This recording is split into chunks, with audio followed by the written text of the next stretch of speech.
Good morning. Welcome to the Opie Anthony Show. The ONA virus spreading across America. Our phone number, 1-866-313-FREE.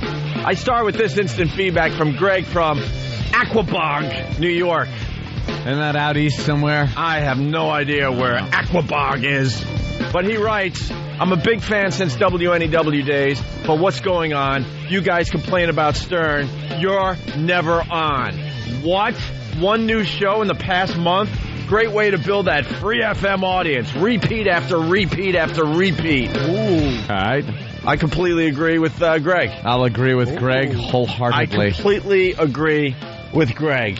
We are live. It's January 11th in the year the 007. The 007. Yes, and I think this is our third show in the last month and a half. Yeah. Christ. But behind the scenes, I did bitch and I did complain, and so did Anthony, that we did not want to go to Vegas for 3 days to get on a stage and talk for 3 minutes about the Pal Talk cameras that we use here on the Opie and Anthony Show. Yeah. Coming off going to the show. Coming off going to do Jay Leno, where you had to take 2 or 3 days off to get that done, and then the scheduled Christmas vacation. We decided we wanted to take a good week this year, so we did that. We needed that. And then they're like, no, we need you in Vegas for the CES. Les Moonves himself invited you guys to talk at his keynote. You guys have to do this. And I'm arguing behind the scenes like, we're in no position to take any time off. No. Past, obviously the Christmas time. We rather would have been here doing the program. That's what we do. We flew out to Vegas for 3 days to talk for 3 minutes on a stage. It was a complete waste of time when it comes to our world. A complete waste of time. The keynote would have been just as great without us. Yeah. If they wanted us for something, we could have done it here, and they could have, Showed put it up on the video screen. Something, like that. They didn't have to be there. And we were on their schedule, corporate schedule. They needed us out there early to practice. Practice for what? I don't know, because we wing everything anyway. Oh, my God, I know. We had to do rehearsal. We had to do rehearsals on Monday. Then we had to sit around all day Tuesday for a 4-hour dress rehearsal, even though our part was only 3 minutes. It was like the Oscars. Yeah. They had this huge room with a big, elaborate stage and lighting and different sections of the stage where different people did their thing. And we just kind of stroll out and go, hey, this is what we do now. This is what we do. Let's show you a tape of us using the Pal Talk camera. Everyone else is like standing there looking at the teleprompter. Well, thank you, Les. I'm here to talk about the latest thing.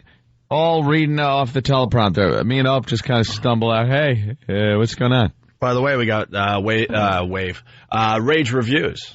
Rave. We got Rage Reviews. But it's CES. Rave. You got angry reviews? We got angry reviews. Well, yeah, from us. From our listeners, yes. We got angry reviews from our listeners. Where the hell are you guys? Where are you? And I asked that same question in Vegas. Of course, the CES is the Consumer Electronic Show, I guess. Yeah. And Les Moonves, who runs CBS, it's his State of the Union. Right. He gets out there and talks about how great everything is in radio and TV and on the internet and we're working on this deal and that deal, blah, blah, blah, blah, blah. Well, this year that was the big technology thing. How is CBS going to align itself with all those different technologies that are coming out? And one was radio.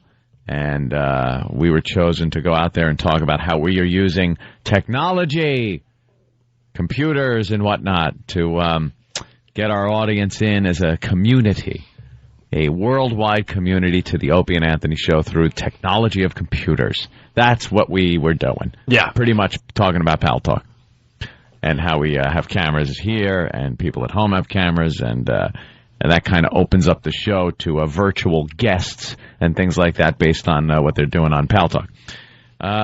Other things they talked about? I don't know. I left when we were done. Oh, yeah. So I had to leave.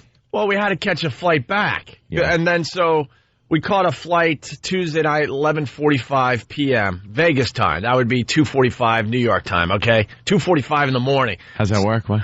I know, whatever. Time travel. So then we had to fly all night.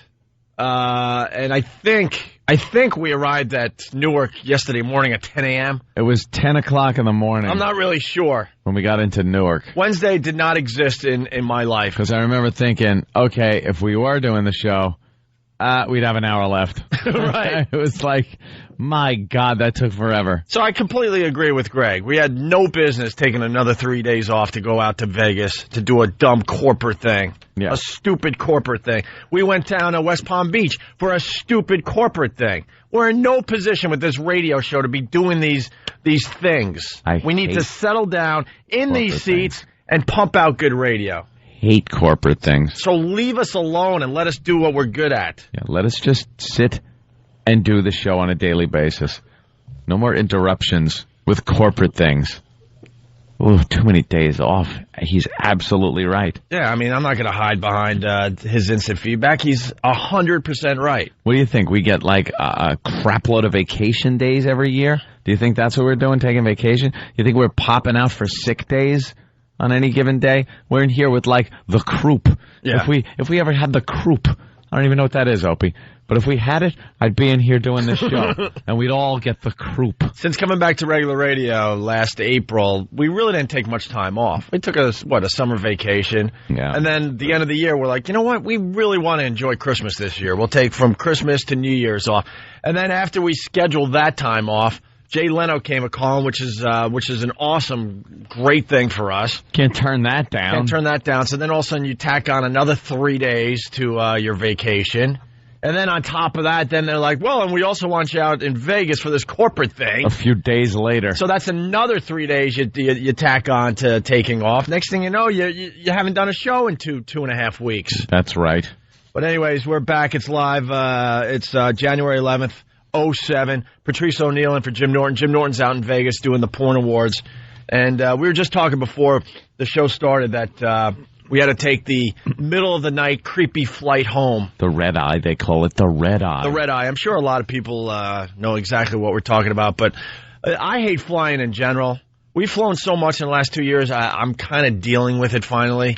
But I'm still really bad when it comes to flying in the middle of the night. It's just creepy time. It's just creepy time. You try to doze off and you just feel like you're entering into a nightmare.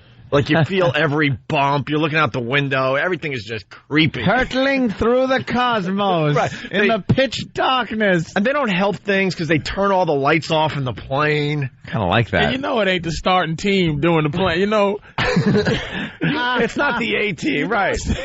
God, you know what? I never even thought of it that way. You know the real dudes don't fly the red eye flight with the. They get the nice time. You know, they get to pick and choose. Oh, I'm flying during the day. I got a life at night. You know this. He's a 2-star guy. The 5-star guys fly those 10-hour flights in the daytime. Think of radio. Think of who's on from like midnight till 4 in the morning. Some drug addict. It's not. Usually it's not like the best show in the world. The pilot has that voice. Hey everybody, how you doing? We're on the red eye tonight. Oh, he's way too excited. Got to fly, baby. He's way too excited to be there because he's only done 7 flights. Man. He's still just excited to be there. He's logging hours. It's John Travolta. Yeah, from the flight deck, ladies and gentlemen, like to thank you for coming on board and everybody from our Cleveland-based crew. Would also like to say hi. And let me tell you something. We're going to give away rock concert tickets to anyone sitting in row 29. Row 29, give us a call right now in the flight deck, and we'll be giving away those tickets. Woo! Dude, that's me! Dude! Patrice. Congratulations. I'll be back on the speaker after these words. Yeah, I hate you. I never thought of it that way. Basically, you're saying we had day strippers flying the plane. Day strippers. Day strippers. What person that's number one does anything at night? The worst security guards are doing security Right. at night.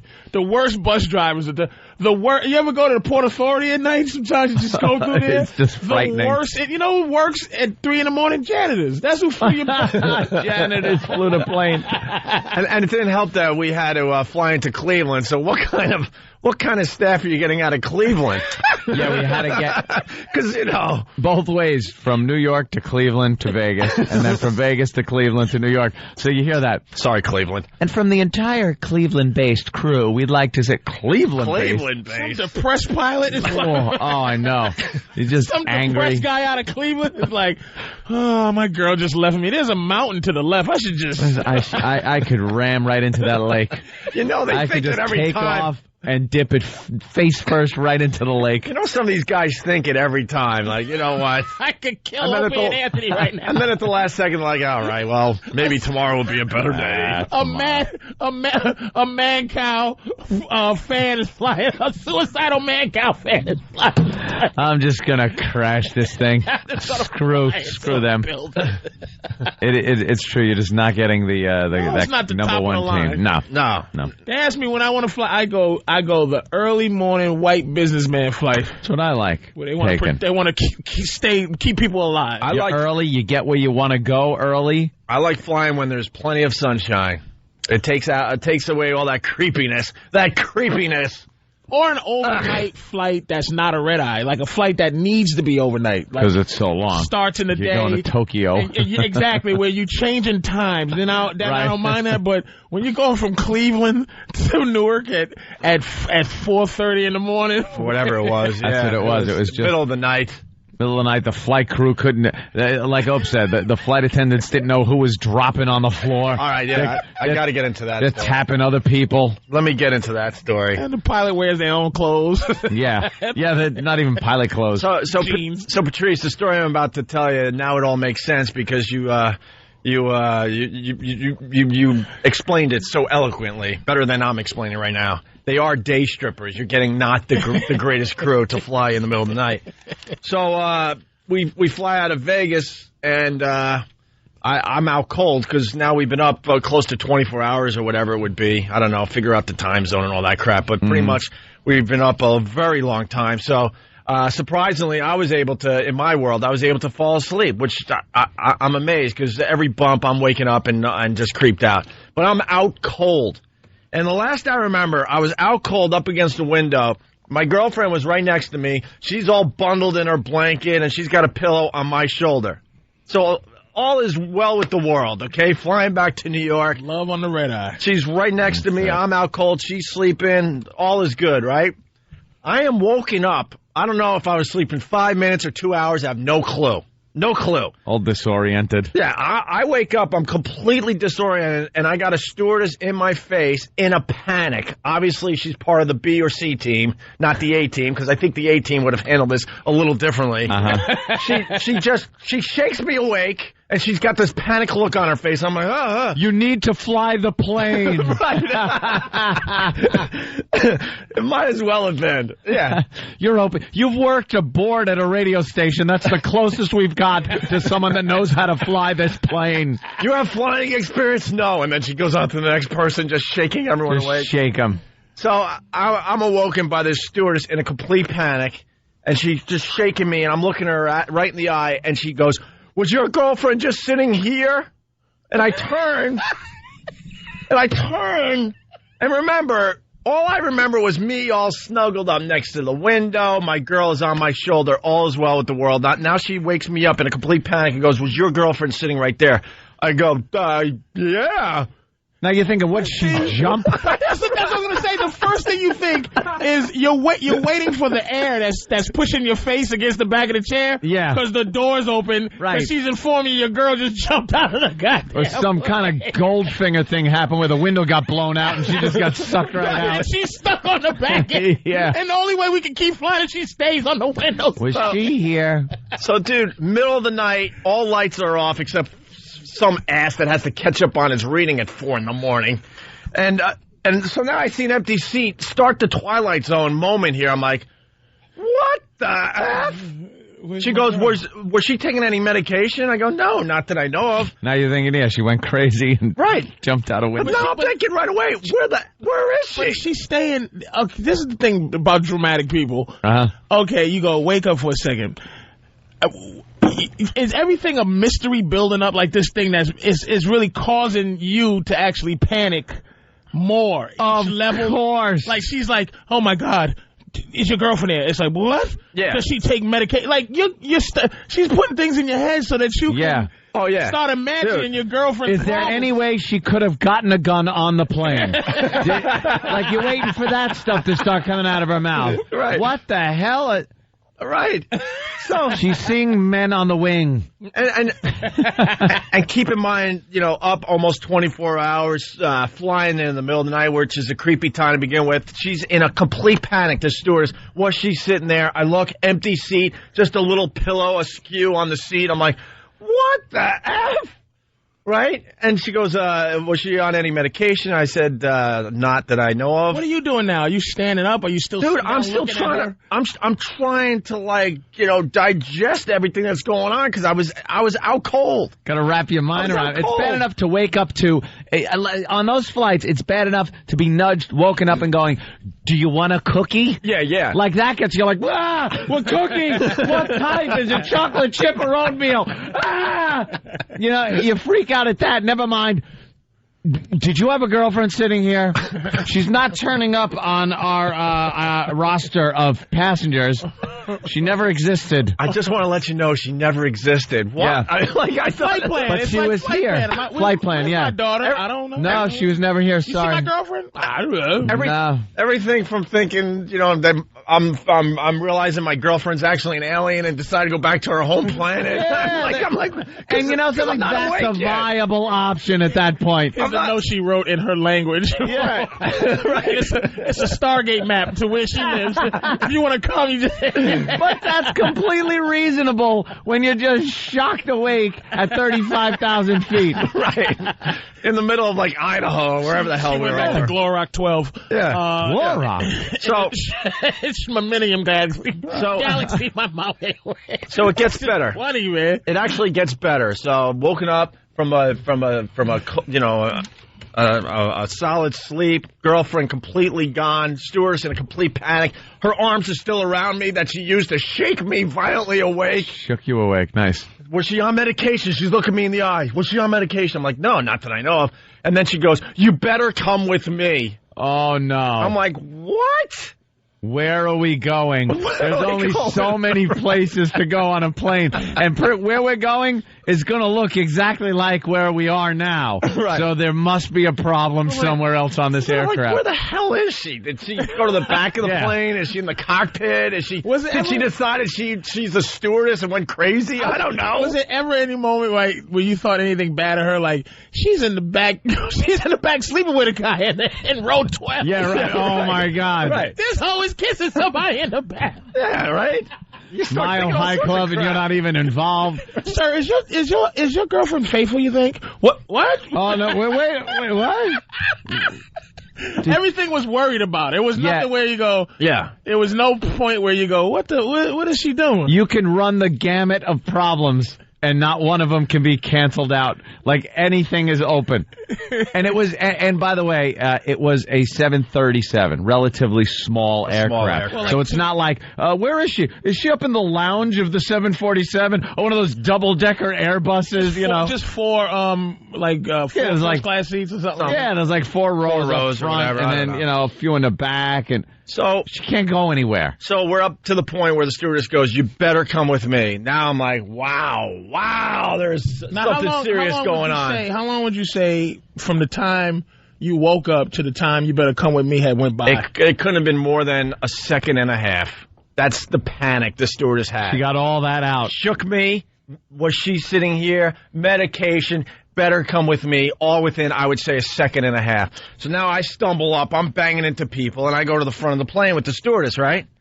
And all of a sudden, this is what I see. And remember, I swear I've only been awake for a matter of seconds. Still rubbing crusties out of your eyes. I see a girl completely out cold on her back, where they make your coffee and your meals. The forward galley. Out cold on her back, arms out to her sides, like in the Jesus Christ position. So it's your girl? Dude, because I'm barely awake, I have no doubt it's my girlfriend. It's because I have no doubt. Your mind ain't working. Well, my mind's not working, and the stewardess set me up that something horrific happened to your girlfriend. I see the empty seat. I'm like, Did she have the basic physical attributes? Like, oh my God, my girl is dead and she's fat now. My girlfriend got high cholesterol. She had a heart attack. How would you feed her? Stealing Twinkies? Oh God, no. So, this girl is out cold, looks dead, ashen. Is that a good word to use? I mean, she is like not the color of a human being. Zombie completely white. out on her back. Completely out on her back. What color's her hair? Well, after I woke up, I realized that this girl's hair was... She was a black woman with a big afro. Kind of reddish with a little brown in it, which is a little different than... She was a midget with one leg and... But listen... You don't even think that, though, like, in that situation. Patrice, you know what? You're 100% right. All you see is a girl on the ground, and you think, uh-oh. Right. Dude, my beautiful girlfriend died, and then she turned into an ugly witch. But that was... She was from Oz. But look, man, the stewardess set me up, wakes me up. There's an empty seat where I knew she was. We're on a plane. I'm like, what are the odds that this dope doesn't know what she's talking about? Run to the front of the plane. Here's a girl completely out, ashen white. I'm like, maybe I don't recognize her because she's dead. Yeah, this is what happens when you die. Seriously, I've seen dead people, unfortunately, and you don't look the same as you did alive. Not on a plane, but. And the whole plane. thing in the front of the plane is where the flight attendants are and stuff. They should know. That should be the place that they know everything that's going on. Right. That little area where they just hang out. You can understand if it's like halfway through the plane or something happens, they'd be a little confused. But it's right where they hang out. That's their office in the sky. Can I ask you another question? This is a fascinating story, man.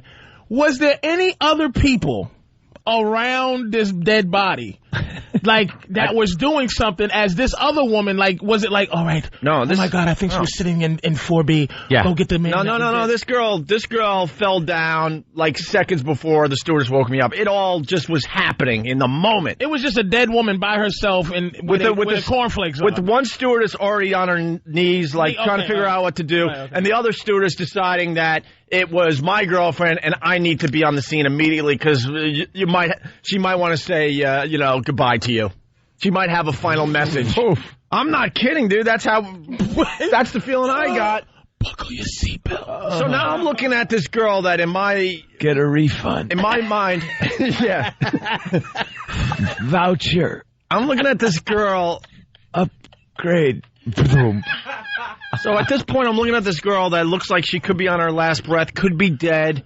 They already said it's my girlfriend. I'm like, I'm ready to go into holy ass complete panic mode. Mm-hmm. Like, start screaming, somebody do something!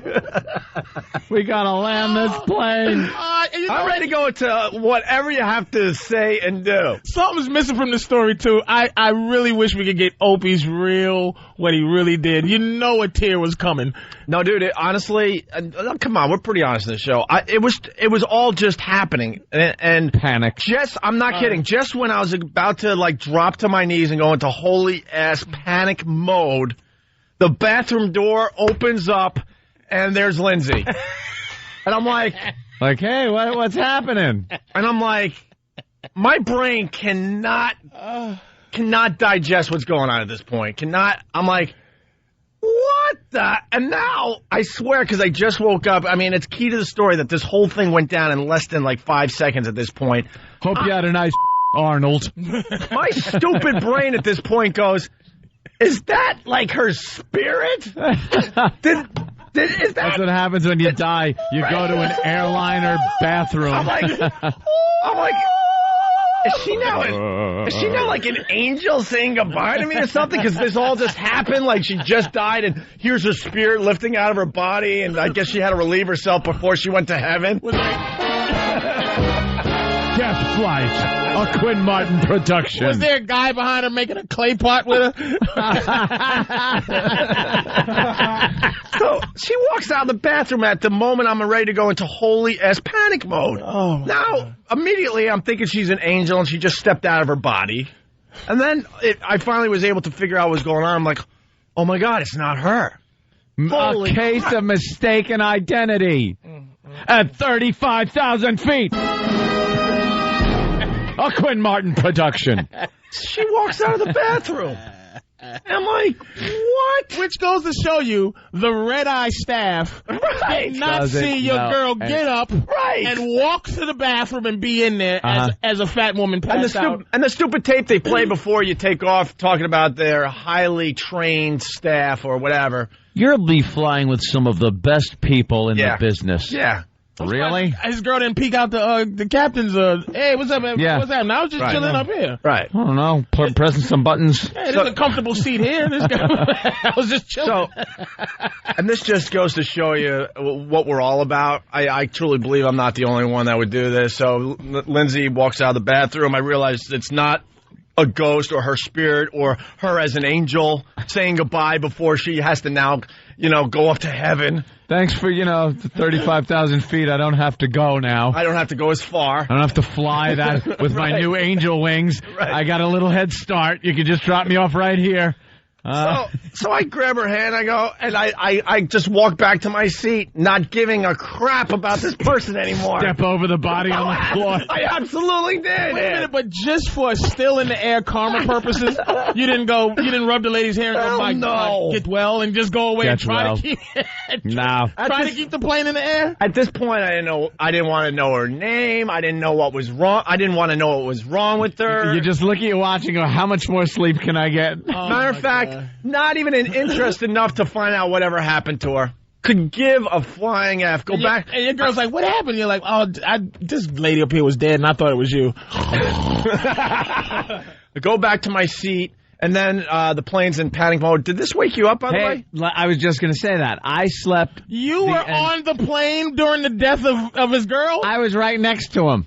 I was like right across the aisle from this whole thing that was going on, a little in front of me. I was so asleep that all I heard, and I remember this, I just kind of opened one eye and I heard a flight attendant go, do we have a doctor or an EMT on board the plane? Please come to the front of the aircraft. Dude. And I looked over. I saw my girl was next to me. I looked at me. I was fine. So I went right back to sleep. Opie's girl was missing, and you said, I didn't care. I did not care. And I'm thinking, if you need a doctor or an EMT on an airplane, it's probably something serious. I'm fine. My seat's fine. My little space at 35,000 feet was okay. So back to sleep. And now that I saw that Lindsay was all right, I didn't care. I'm like, dead girl, they'll figure it out. So just like every movie, they're like, is there a doctor on board? Any nurses, doctors, EMTs? And then just a sea of doctors. It's nice to know there's a lot of doctors on the flight, I guess. It sucked to be a doctor. It's like, I just wanted to fly. And you can see these doctors were woken up. They're all like disheveled. And all I know is because I honestly didn't care. She laid on that floor, that woman, for, I don't know. I asked Lindsay later on. She said at least an hour, 2 hours she laid on that floor. They finally got her up, got her to her seat, and there was an ambulance waiting when we touched down in Cleveland. When we pulled up to the gate, there were all kinds of flashing lights at the gate. And then we pulled in, and usually they take the sick person out first. We're all grabbing our crap out of the overheads and dragging them. Oh, yeah. We didn't care. We got off the plane, and later on we heard something about her stomach? I don't know. I don't know. I really don't know. I don't know either. I heard a rumor. Well, I slept through the whole thing. This is the first time I'm hearing that they made the announcement about the doctor. Oh, you don't even know? What the lady woke me up to bring my seat up because they had to get like the medical kit behind my Yes, behind chair. your seat. And then they had like these big garbage bags, so I guess she got sick on herself and she had to change or whatever. I slept through the whole thing. You're damn near a U.S. Air Marshal type of dude. Yeah, and he's just snoring away. So this is the first I'm hearing of the doctor announcement. I slept right through. Oh, yeah, man. And then there was like this commotion, and I didn't care. Now I'm just sitting in the seat. I'm glad she's okay. And I remember thinking to myself, this woman, because she passed out on this plane, we're not going to make it to Cleveland. That's what I was thinking, that they're going to find the nearest airport. Somewhere else. Like, son of inconvenience us. Is there a man on the plane who can protect us in case someone attacks us? No.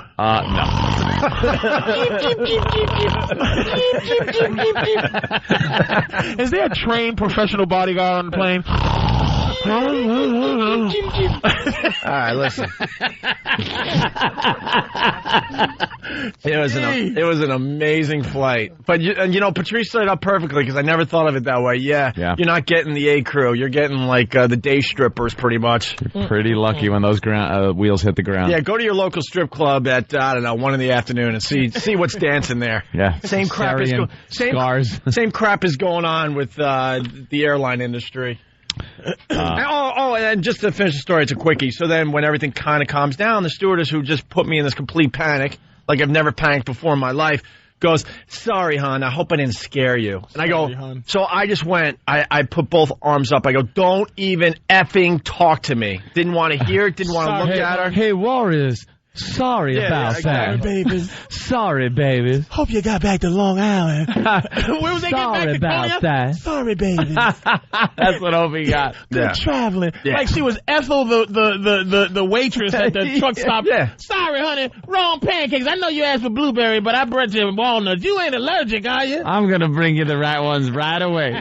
I ain't even gonna charge you for them. Sorry, baby, your girlfriend's dead. Sorry, Opie. So obviously we figured out after the fact, Lindsay got up to go to the bathroom, and this girl must have pretty much been right behind her, maybe going to the bathroom. Obviously, she was going to the bathroom as well. Oops. Lindsay goes in. I guess the stewardess was turning around making coffee or something. I don't know. And then, boom, passes the old out. Switcheroo happened. The old switcheroo. And you're on a plane. It's not like you're at a concert or something where there's pretty easy to find. Where there's a million different possibilities. There's not many possibilities when you're on a plane and all of a sudden you turn and there's an empty seat. And especially if there's the occupied thing on the bathroom, perhaps the first thing you want to do is knock on that bathroom door, see who's in there, so as not to panic another passenger. Mm-hmm. Or panic like Fan is right now to get the break. Oh, I know. He's freaking. Excuse me, sir. All right. Excuse me, sir. Have you seen our commercial break? It was sitting right here next to you, and apparently it's not here. It was supposed to be here about 10 minutes ago. Oh, my God. Fan is starting to take my concentration away. Hovering around because he can't say, "Hey, look, Opie, throw the brake, sucker." So he's floating around me. I'm like, "Brake, nigga." Oh, he's freaking out. Do they dump out of that? No, who knows? Oh, jeez. Al, don't dump out of that. A black guy said it. Gee whiz. Black people are still allowed to say that word, Al. All right, Patrice O'Neill in today. Our phone number, 1-866-313-FREE. Give us a call. We got a guy on the line. The guy next to me on flight in 1999 died. Oof. Make sure he doesn't go anywhere. It's the Opie and Anthony Show. Hear what everyone else is talking about. O&A Uncut and Live, continuing the show on XM Satellite Radio starting at 9 a.m. Eastern. Visit xmradio.com to subscribe. It's the Opie and Anthony Show. The virus is spreading. Opie and Anthony! We're back with the Opie and Anthony Show. The O&A virus slowly spreading across America. Oozing across America. Oozing across America like the blob. Our phone number, 1-866-313-FREE. Let's say hi to, it could be Daniel or Danielle from Pittsburgh. Who's this? It's Dan. Hey, Dan, what's up? It's just Dan. It's just Dan. Yeah, you guys were talking about somebody getting sick on a plane there. I was flying back from Vegas in '99, from Vegas to Indianapolis, and the guy on the seat next to me died. Just drop that right there, and then what do they do? What do they do when that happens? Well, there was 3 seats. I was on the end. This guy was sitting by the window, so they made us all get out of the seats. There was a nurse on the plane. They pulled him down, and they gave him compressions and CPR in the middle of the aisle. It was a big fat guy. What, so he died of a heart attack? He died of a heart attack. But, I mean, did you see him dying, or he just kind of just died? Well, he was kind of having problems in the seat, and he was kind of shaking. So the girl that was a nurse got up and started talking to him, and they took us all out of the seats. And then she realized what was going on, and he basically collapsed there. And the worst thing was we were on a 3-day banger in Vegas. I didn't sleep 1 minute. There was no seats left on the plane. And you're right. In my head, I was thinking to myself, F this guy. Yeah, at that point, you're like, I don't know the guy. It sucks for his family. It sucks for the people that know him. But, man, I need to get a little shut-eye here. People get very inconvenienced on planes. So the guy's dead. What happens now? Well, the bad thing was it took up a bunch of the aisles, like a lot of the aisles. So you really couldn't climb over him to get back to your seat, nor did I want to. So you had to stand for the rest of the flight? Exactly. Me and the other guy that were in the 2 seats had to sit there and stand for about another 40 minutes. So, and where did they land the plane? And we were landing in Indianapolis. We were only 40 minutes away from, I guess what I understand, they didn't want to divert it because he was already dead. Oh, man, I hope that's what happened. If he's already dead, why divert the plane? Why? You know, the body's going to wait. It's not going to help anything. Yeah, so they threw a blanket over him, and I was making no attempts to climb over him. Were they still trying to, give out refreshments? Like what? Some peanuts. Yeah, like what's protocol? Because you don't want to panic. I mean, the plane's already in a panic, obviously. But I mean, do you continue like giving out drinks? Do you continue the movie? Yeah. Well, it was a red eye, just like your flight. I can tell you, I had a friend in the front of the plane, had no idea this was going on. Yeah, man. I mean, flying in the middle of the night is just creepy. But Anthony, I gotta tell you something about Anthony. He looks at flying like it's time travel. It's a time machine to me these days. Used to be a very exciting thing. I would just look out the window. I'd have my computer. I'd bring movies. I'd do everything just to pass the time. But you're still on there for 4 or 5 hours if you're going to L.A., something like that. And now I'm just tired of it. Had too much of it, especially lately. So. Quick Bloody Mary when the stewardess comes around at the beginning, when they're boarding. And then I lay my head down and I'm out. The entire flight. This time, I was out before they pushed back from the gate. I was asleep. With no medicine or nothing? No, just asleep. And then I woke up when I heard, ladies and gentlemen, we're on our final approach. Please bring the seats to full upright position. And I wake up, I'm like, oh. And to me, a second went by because I was asleep. So I consider that my version of time travel. You're so not lucky. only traveling through space, but time itself. You are so lucky, man. Every bump I feel. You know, the story I just told, it was one of those rare occasions where I was completely out cold. Who knows how long I was going to, end up sleeping. But to Anthony, it's, this flight, was 4 hours? Yeah. To you, it was less than 5 minutes. Yeah. Pretty much 5 minutes. It was however long we had to wait for the stopover in Cleveland. You missed all sucked. You missed all the commotion that was only happening, by the way, a couple of rows in front of you. Yeah. Well, didn't matter to me. Good night. Didn't matter to me. Dan in Pittsburgh. So dead body in the aisle, 40 minutes before the plane lands. So what's going through everyone's head? How did they get the dead body off the plane? Did they get the body off first? Who gets the lead? What point in the flight was it the beginning or the middle? He said there was only 40 minutes left. Towards the end, yeah. Yeah, but who gets to leave? They had a crew come up and took him out the back. Ah, they got the dead stairway. I was dead on my feet. I was dead as that guy. 72 hours no sleep for myself. Didn't feel too good, but put him in overhead. and James Brown. And don't forget, what happens in Vegas stays in Vegas. Not for that guy. not him, no. All right. Hey, did they cover his face at least so you don't get to see so you don't have to look at his creepy dead face? Oh. Yeah, they put those little blankets over him. Yeah. Oh, great. I was thinking that you don't know where these blankets have been. Like they don't destroy the blankets. You get those little blankets that you cover. They're about like a piece of loose leaf paper thick. The little blue blanket. God knows if that's new, but they just refold them. Yeah, it's in some plastic bag that they just have somebody sticking in and melting them shut again. You call it a blue blanket? It's like blue tissue paper. Yeah, it's tissue paper. But now we know the one you pull over yourself to take a little nappy could have been placed over a dead guy's head. Yeah. So you don't have to stare at his dead, dumb face. All right, Dan, thanks. Thank you. Punching out. Hello to Pittsburgh this morning. Let's say hi to Glenn in Jersey. Glenn? Hey, guys. How you doing? Good, man.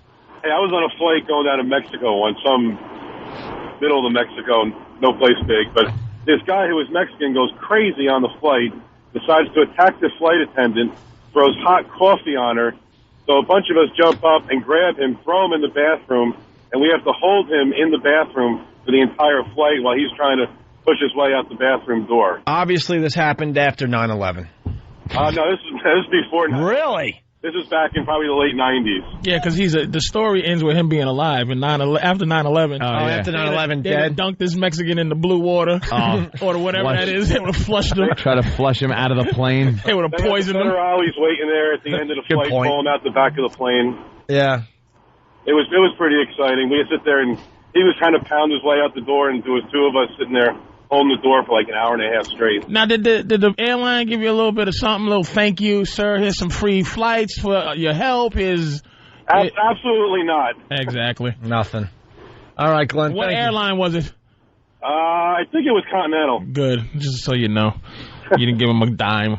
Oh, by the way, the stewardess... stop a Mexican, an outraged Mexican, and he gets nothing. Yeah, by the way, the stewardess that panicked the hell out of me, the story I told, yes, it was Continental. It was Continental. Yeah. And I got all my miles with Continental. God. Yeah. It was the C team. Oh, the C team at Continental. The C team at Continental stinks. But they seem to be the best airline, though, right? Well, that's what Jimmy Norton says, but I haven't heard anything. I bought the Jimmy Norton hype about Continental. Youngest give him fleet. A dime. Now, if I'm holding a Mexican, and the thing is, you don't want to go, hey, look, I held a Mexican in the bathroom. Can you give me a little something? You just expect him to go, sir, thank you so much. Yeah, oh, my God. He deserves something. How about give him 100 miles? Give him a few miles. Something. A free upgrade for like a year for possibly saving the flight from a Mexican. You get nothing. Well, Jack. They wanted us to sit down for landing. We wouldn't sit down and let him out of the bathroom. Oh, good. Good for you. All right. Thank you, sir. All right. Thanks, guys. Keep up the go. Oh, sorry. That was Glenn. Dennis in Jersey. What's up? Hey, what's going on, O&A? Hey, Dennis. Hey, about that guy who died on the plane. That reminds me of Arnold throwing a blanket over that guy. Don't wake my friend. He's dead tired. Oh, from Commando. Yeah. He's dead tired. And he went into the wheel thing and jumped in a swamp and went to save his daughter. Dana. Don't wake him. Chody. Wait a minute. He did the thing I love in the movie. He did the movie neck break. Yep. Which doesn't exist. But he just goes da-da-da-da-da, crack, and then put the thing over it. I guess blanket. they were flying. They were flying to, like, Thailand to kill somebody. Yeah. And it was in 24 hours once he landed in Thailand. He had to save his daughter in the time of the plane. The guy with the bloody broken neck nose. Yeah, that was the scene. He actually worked his way to the landing gear and jumped out of a plane. Into a swamp. And he was fine. What about... Yeah, he didn't even leave the state. He did his thing, man. The worst move in the movies as far as a plane goes, who was it? Harrison Ford opening up the back of that? What the hell was the name of that movie? Air Force One. Air Force One. Air Force One, and then parachuting from 35,000 feet or whatever it was? Yeah. Yeah, well, no, actually, Indiana Jones, where they open up that the raft. Yeah, the raft scene. And go down the side of a mountain. Go down the side of the mountain. Yeah, well. They hit the ground, and they're okay because they're in a raft. Right. Good point. That could be the worst scene. So what happened, Dennis? Some guy choked on the plane? Yeah, that was like 2 months ago. I had to go out. Well, they are a bit big to swallow. They were serving on a plane. They were serving breakfast. There was some potato things, but the worst thing was I'm used to flying, and there was like hot girls being stewardesses. They had these gay guys as stewards. Stop. Dude. You mean to tell me that if a guy is a flight attendant, his sexuality may be in question? Dude, I got you beat. And Stupid Anthony, and I don't mean to call you Stupid Anthony, I'm sorry about that. Sorry. You slept through everything yesterday. Did you see the flight attendant that we had from Cleveland to Newark? Please say you did. No. Now nobody. I got to go because I got a quick. This is a quick story. It was just an amazing I saw day nothing. Yesterday. So now, after all that commotion from the flight to Vegas to Cleveland, I'm dead tired. And now I'm on a new plane. It's now, I'm going to call it the B team because now it's early morning. So I think we land and it's daytime. Yeah, it's Cleveland. The crew's, I think, a little better from Cleveland to Newark than the crew we had from Vegas to Cleveland. Now I'm like falling asleep. I'm like, all right, all is well with the world. We'll be home soon. And my head's back up against the glass. And you know how you were saying earlier that sometimes they wake you to ask you if you want a snack? Yeah. So I'm kind of dozing off, and this thing wakes me up and goes, "Would you like anything to drink? Would you like anything to drink?" I can't really do the in-between guy-girl voice. Yeah. I look up, it's a thing as a flight attendant. Like a tranny? It was like China from the WWE. A thing.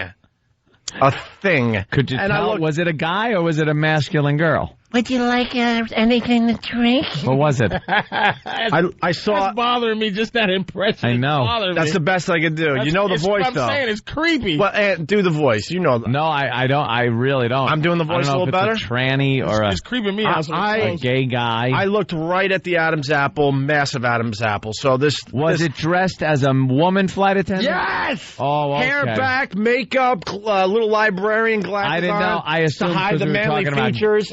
Guys, that it was a guy that was really gay. Would you like something to drink? Yeah, it was a woman. Because that's how they look now. Dude. Yeah. What happened to the sexy stews? In my mind, got rid of them. In my mind, I turned, saw the thing, and went, ah! But I don't think I actually did that. But in my mind, I did. And I just went, I gulped and went, no, thank you. Somebody should be able to say to, like, after he's talking to you, somebody should be able to look at him and go, why are you forcing me to be mature about your awful look? Like, why is this airline forcing me to pretend that this thing doesn't exist? Dude, I gulped. I mean, a hell of a way to be woken up the second time. And that big baby hand over your diet Sprite cup. Patrice.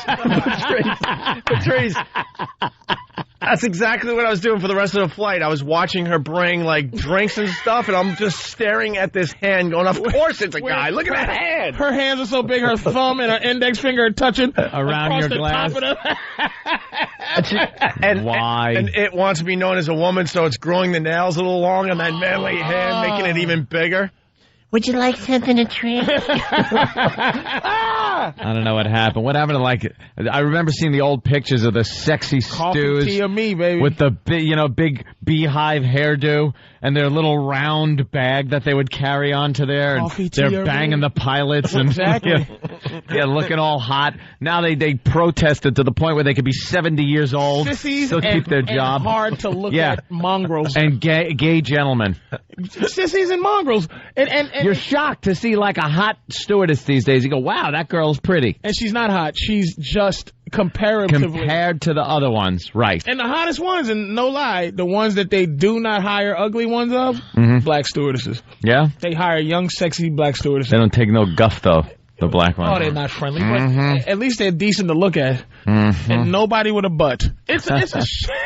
Nobody with a butt. It's a shame on Except the men. Would you like something to drink? Except for Bob with his tight pants. Bob with his butt. This is getting a workout. And his efficient picking up your dinner after it's done regimen. Listen, we're going to continue. We got a lady that died on a flight. Mike from the Bronx, you're next on the Opie and Anthony Show. It's the Opie and Anthony Show. Coming up this weekend on the Saturday Night Virus, we're handing over the channel to the Holes. Saturday from 9 p.m. to 11 p.m., it's Dee Dee.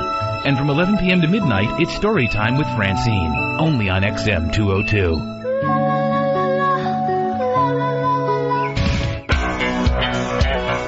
Good morning. You're checking out the Opie and Anthony Show. Phone number 1-866-313-FREE. Let's say hi to John in Long Island. John.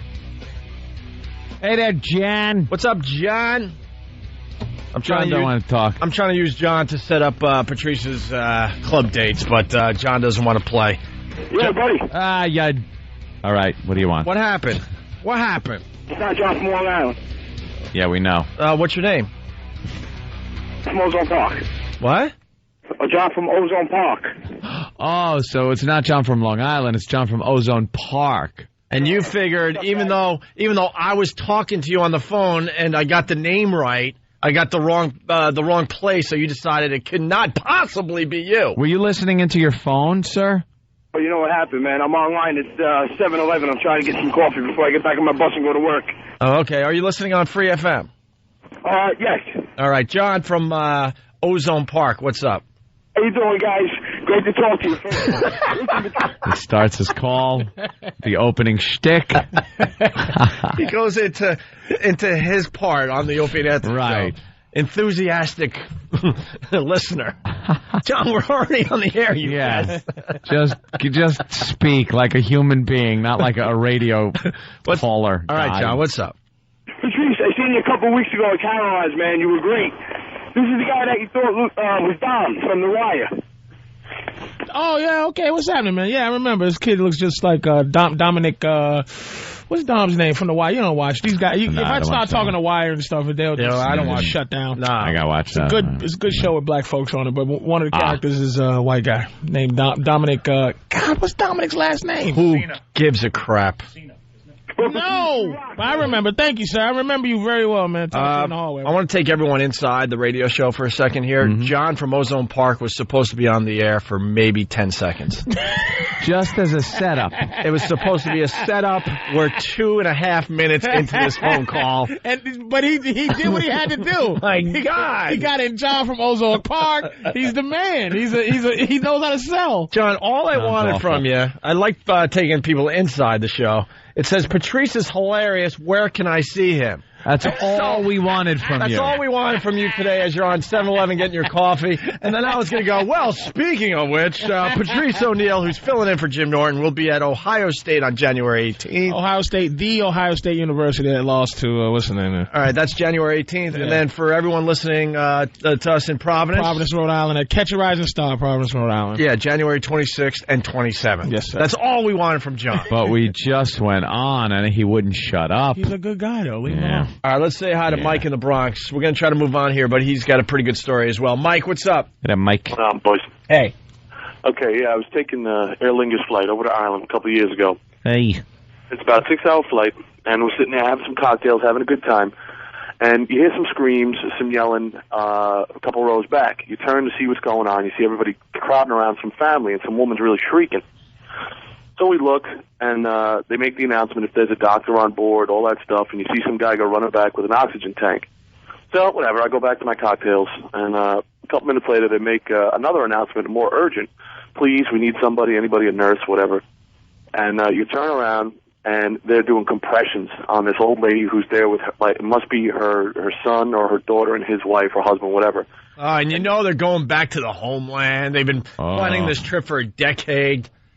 Oh, yeah, they're going back to see the old rock house she grew up in 300 years ago, but it didn't work out for Granny because, they working on her, they clear out the section, but you can still see, and you just see tears coming down the face of the daughter, and they put the blanket over her, and they drag old Granny to the back of the plane, and the next 5 hours you sit there wondering, wow, there's a dead old lady about 30 feet behind me.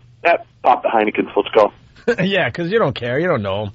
No, I paid a couple grand for this trip. I don't care, dead or alive. We're going all the way. So, we landed, and I guess they carted her off after we bolted, but that people was it. Become very self-centered. I never thought we'd get a few stories of dead people on a plane today. Yeah, it probably happens a lot. Screw snakes on a plane. There's dead people on the plane. Snakes on the plane! Story about scorpions on the plane recently. A guy was on a flight, and apparently the plane had come from Texas. He didn't get on in Texas, got on somewhere else, but the scorpion had gotten on in Texas, and he's sitting in his seat. Apparently the scorpion crawled up his left leg, stung him in his calf, and then continued up his leg, and then he kind of feels like this numbness in his leg and looks and sees he's been bitten by something, but he doesn't really do anything about it. So he's down then by the baggage carousel after the flight's landed, and the scorpion hits him again on his right leg and comes out his handcuff of his right leg. So apparently it made the round trip through his groin area and everything and fell out the bottom. Somebody by the carousel stepped on it, and they took him to the hospital. And it seems that if you're healthy, scorpion bite won't kill you. It'll just give you like a tingly, numbing kind of... You watch all these shows. There's some sissy scorpions, and then there's have some sharp teeth, and then kick-ass ones. Yeah, there's some like the big ones. I think if you're in Africa, I think if you're in Africa, you get killed like in a second from a scorpion. You can get killed by an ant in Africa. Yeah. Oh yeah. Everything's deadly. Everything's deadly in Africa. You get a paper cut on a blade of grass, and you got like 30 minutes to get to a hospital. Tsetse flies. You can get killed by flies. Flies are gangster in Africa. A fly can kill you. Tsetse flies and those little baby scorpions. You could get really. I mean, we got things like rattlesnakes and black widows. I think we got only like 2 or 3 things. That we got rattlesnakes. They're pretty deadly. Even though some people that bit by rattlesnakes, they live too. Yeah, you suck the poison out. I'm certain that somewhere in Africa there's dinosaurs. It's just people. They look at them and dinosaurs. We just don't know though. Everything. That sit cross-legged and smoke cigars. Yeah. Have ascots like. Just sit there. Talk about the good old days when they were stegosauruses. They're still all primitive with their Nike shirts on and plaid shorts. That's what I'm saying. Like, we just airdrop lousy clothing over there. It's a shame. They're still using a stick to get their dinner, but they got the swoosh on there. He's shooting at a monkey in a tree with a blowgun. But they got like a Chicago Bulls jersey on. AK-47, no shoes, and a top hat. God, that is so right. Yeah, you're taking me out of the game here. If you're doing these shows, you might want to take off the Nike wear. Yeah, it really does ruin it because I remember as a kid watching shows on National Geographic, and you'd see these tribes, the Bushmen of the Kalahari, and they were pretty much wearing a piece of bark from a tree covering their most vital. Yeah, and that was it. You know, they'd be walking around with the blowgun, killing monkeys, and then they would tie the tail of the monkey around the head and carry it back like a purse. And that was pretty much it. And then they'd feed the village. They're just eating raw monkey meat in this little tent, talking to each other. And then now you watch these shows, and you see the African people, and they're wearing it's like we dropped one of those big deposit clothes for the homeless bins in the middle of Africa, and they just went through it. They're doing horrible stuff. They're doing some kind of rain dance, and they're wearing the Portland Trailblazers. Yeah, it takes you right out of that workout jersey, Reebok pumps, and a grass skirt. Takes you right out of it.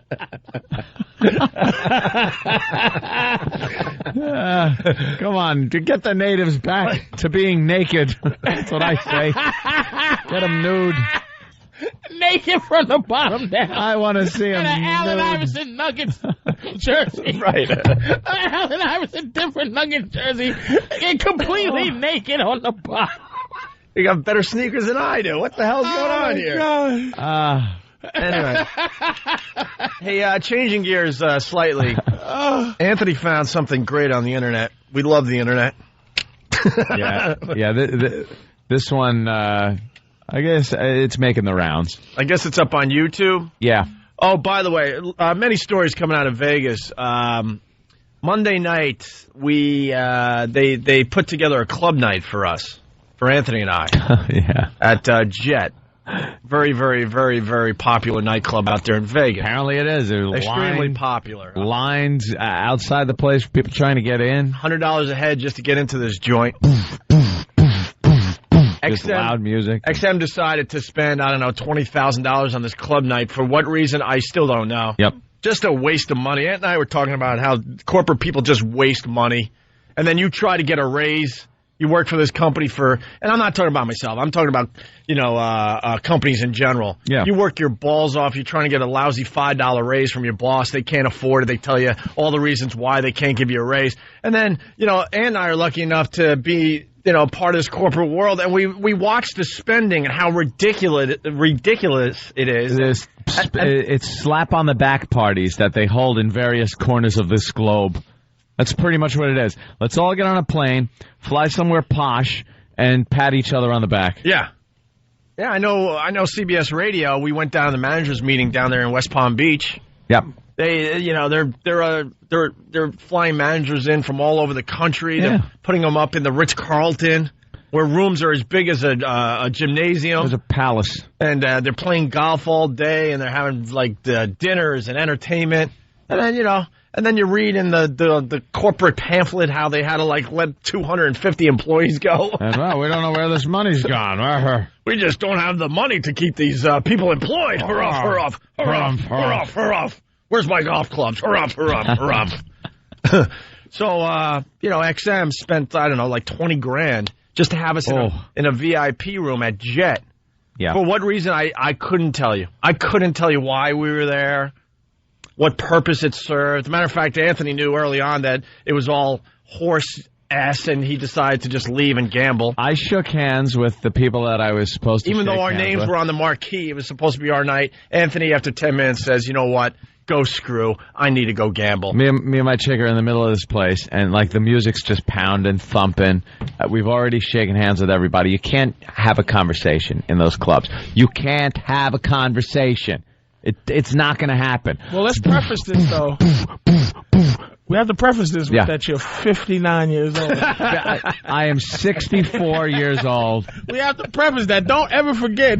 But, dude, they went old school in the VIP room. You don't want to be the old guy in the club.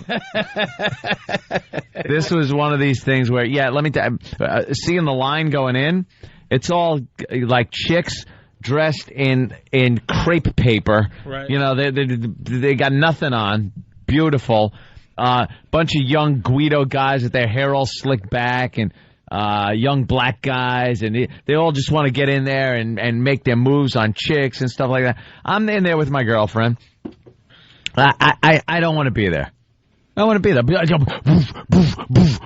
Can't talk over that. So me and my girl just kind of grab each other and start doing this retarded little dance toward the door to the music. Looking around, trying to see if any executives are looking, and slipped right out the door.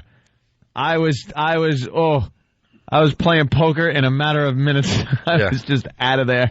Yeah, I'm talking to some of the bigwigs from XM, and it was bottle service, because not only were we in the VIP room, they're giving us some of the seats, just to sit down in one of these VIP rooms. You got to spend a minimum of $600 on a bottle of vodka, and they're sitting around pouring the bottle of vodka around the table, talking about how bad of a year XM had. I'm like, yeah, it really sucks. Hey, another $600 bottle of vodka over here, please. Who thought that one up? Bottle clubs, where you go in and you've got to buy bottles, and they cost like $600 each. Not for a bottle of vodka. And not just for the bottle, then you got to tip the waitresses and the staff and this and that. Yeah, everything else goes along with it that would go along with any club night, but you're paying $600 for a bottle. Oh, they just waste money. But What's this up? But then, one of our guys will need a raise or something and be like, oh, well, I don't see the budget? The budget. Wow. Let me show you this graph. Right. Rough. Corporate garbage. It really is garbage. So really fast, it's just a quick dumb thing. The YouTube guys were there. Yeah. Because it was CES, Consumer Electronics Show in Vegas, and somehow the YouTube guys were invited to this XM VIP party at Jet. Mm-hmm. The owners that just sold the company to Google. Yeah. For $2 billion. They sold YouTube to Google for $2 billion. Two guys. Huh? Was it more than $2 billion? I think it was $16 billion. No, stop. I really think I read something. Stop. I don't think it was $16 billion. I heard $2 billion, and it was split. Okay. It was split between two guys. So according to Elo from XM, he figured that these guys, after all was said and done, walked away with between $800 and $900 million each. Really? And YouTube the work is done by not you. Yeah. They just got to make sure the server stays up. Yeah. That's pretty much it, because everyone else contributes. It's not like you have to contribute as the owner any material. The people do it. You just got to make sure the hardware works. So you hire a tech guy or two to keep the computer running, and the money just rolls in. The original tech guy made a couple of dollars, $16.82 an hour. Yeah. and you make $1 billion, and what are they, 12 years old? Because only 12-year-olds make up this stuff. They don't even look like they're 30, and each guy got about $800 to $900 million, and they were hanging in the VIP room at Jet, and we were hanging with them most of the night. Really cool guys, Chad, and I forgot the other guy's name, the Asian gentleman. But 1.65 billion. 1.65? 1.65 billion.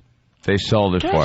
So that's what I got the 16 from. Sorry. I know nothing about it. So say I have a company like this. Uh-huh. At what point do you know this is a good deal, 1.6 billion? Like I'll be like, hey man, we want to buy YouTube from you, Patrice, for $30,000. Sold. Okay, just sold. At what point do you know it's worth $1.6 billion? You know what it is? When everyone's talking about it, when it's got a buzz, when it's on the news, when people are showing it on late night talk shows, they're showing clips from it, then you go, wow, I could sell this for $1 billion. Isn't that? That's you know what? That's the Dr. Evil way of doing it. Yeah, you just take a guess.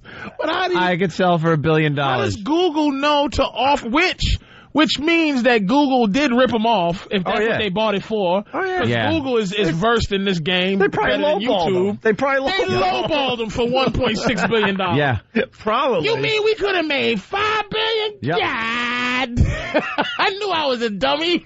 Completely ripped them off. I was an ass. I was one of the first people in my high school into computers. I said, nothing's going to come of this. Where's this going? Where's this going? I blew it off and went, I'd rather be in communications. It's just, and it's amazing because the beginning, it was nothing but sex made money on the internet. Yeah. Nothing but sex. And now, all these other, video sites and interactive sites where there's no sex on YouTube. There's really no sex on there. Yeah. So, no. There's sex on YouTube? Not really.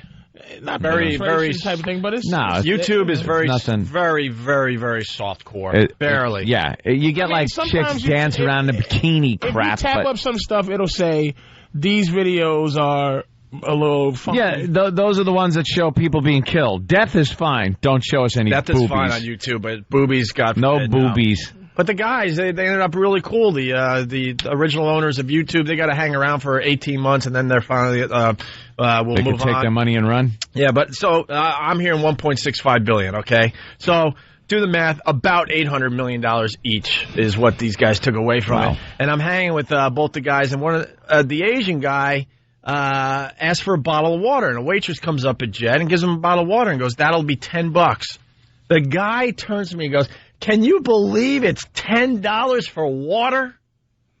Which is pretty outrageous. But then when you just made I'm sitting there going, $800 million. I'm sitting there, you're a billionaire.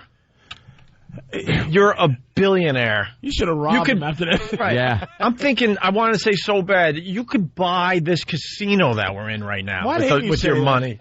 I should have. You should have said, you little jerk. He's bitching because it's a bottle of water for $10. Sure, but I guess it's the principle. I guess. I'm talking about it for the little guy. If I'm worth $1 billion, I've been worth a few hundred. I've been a high hundredaire.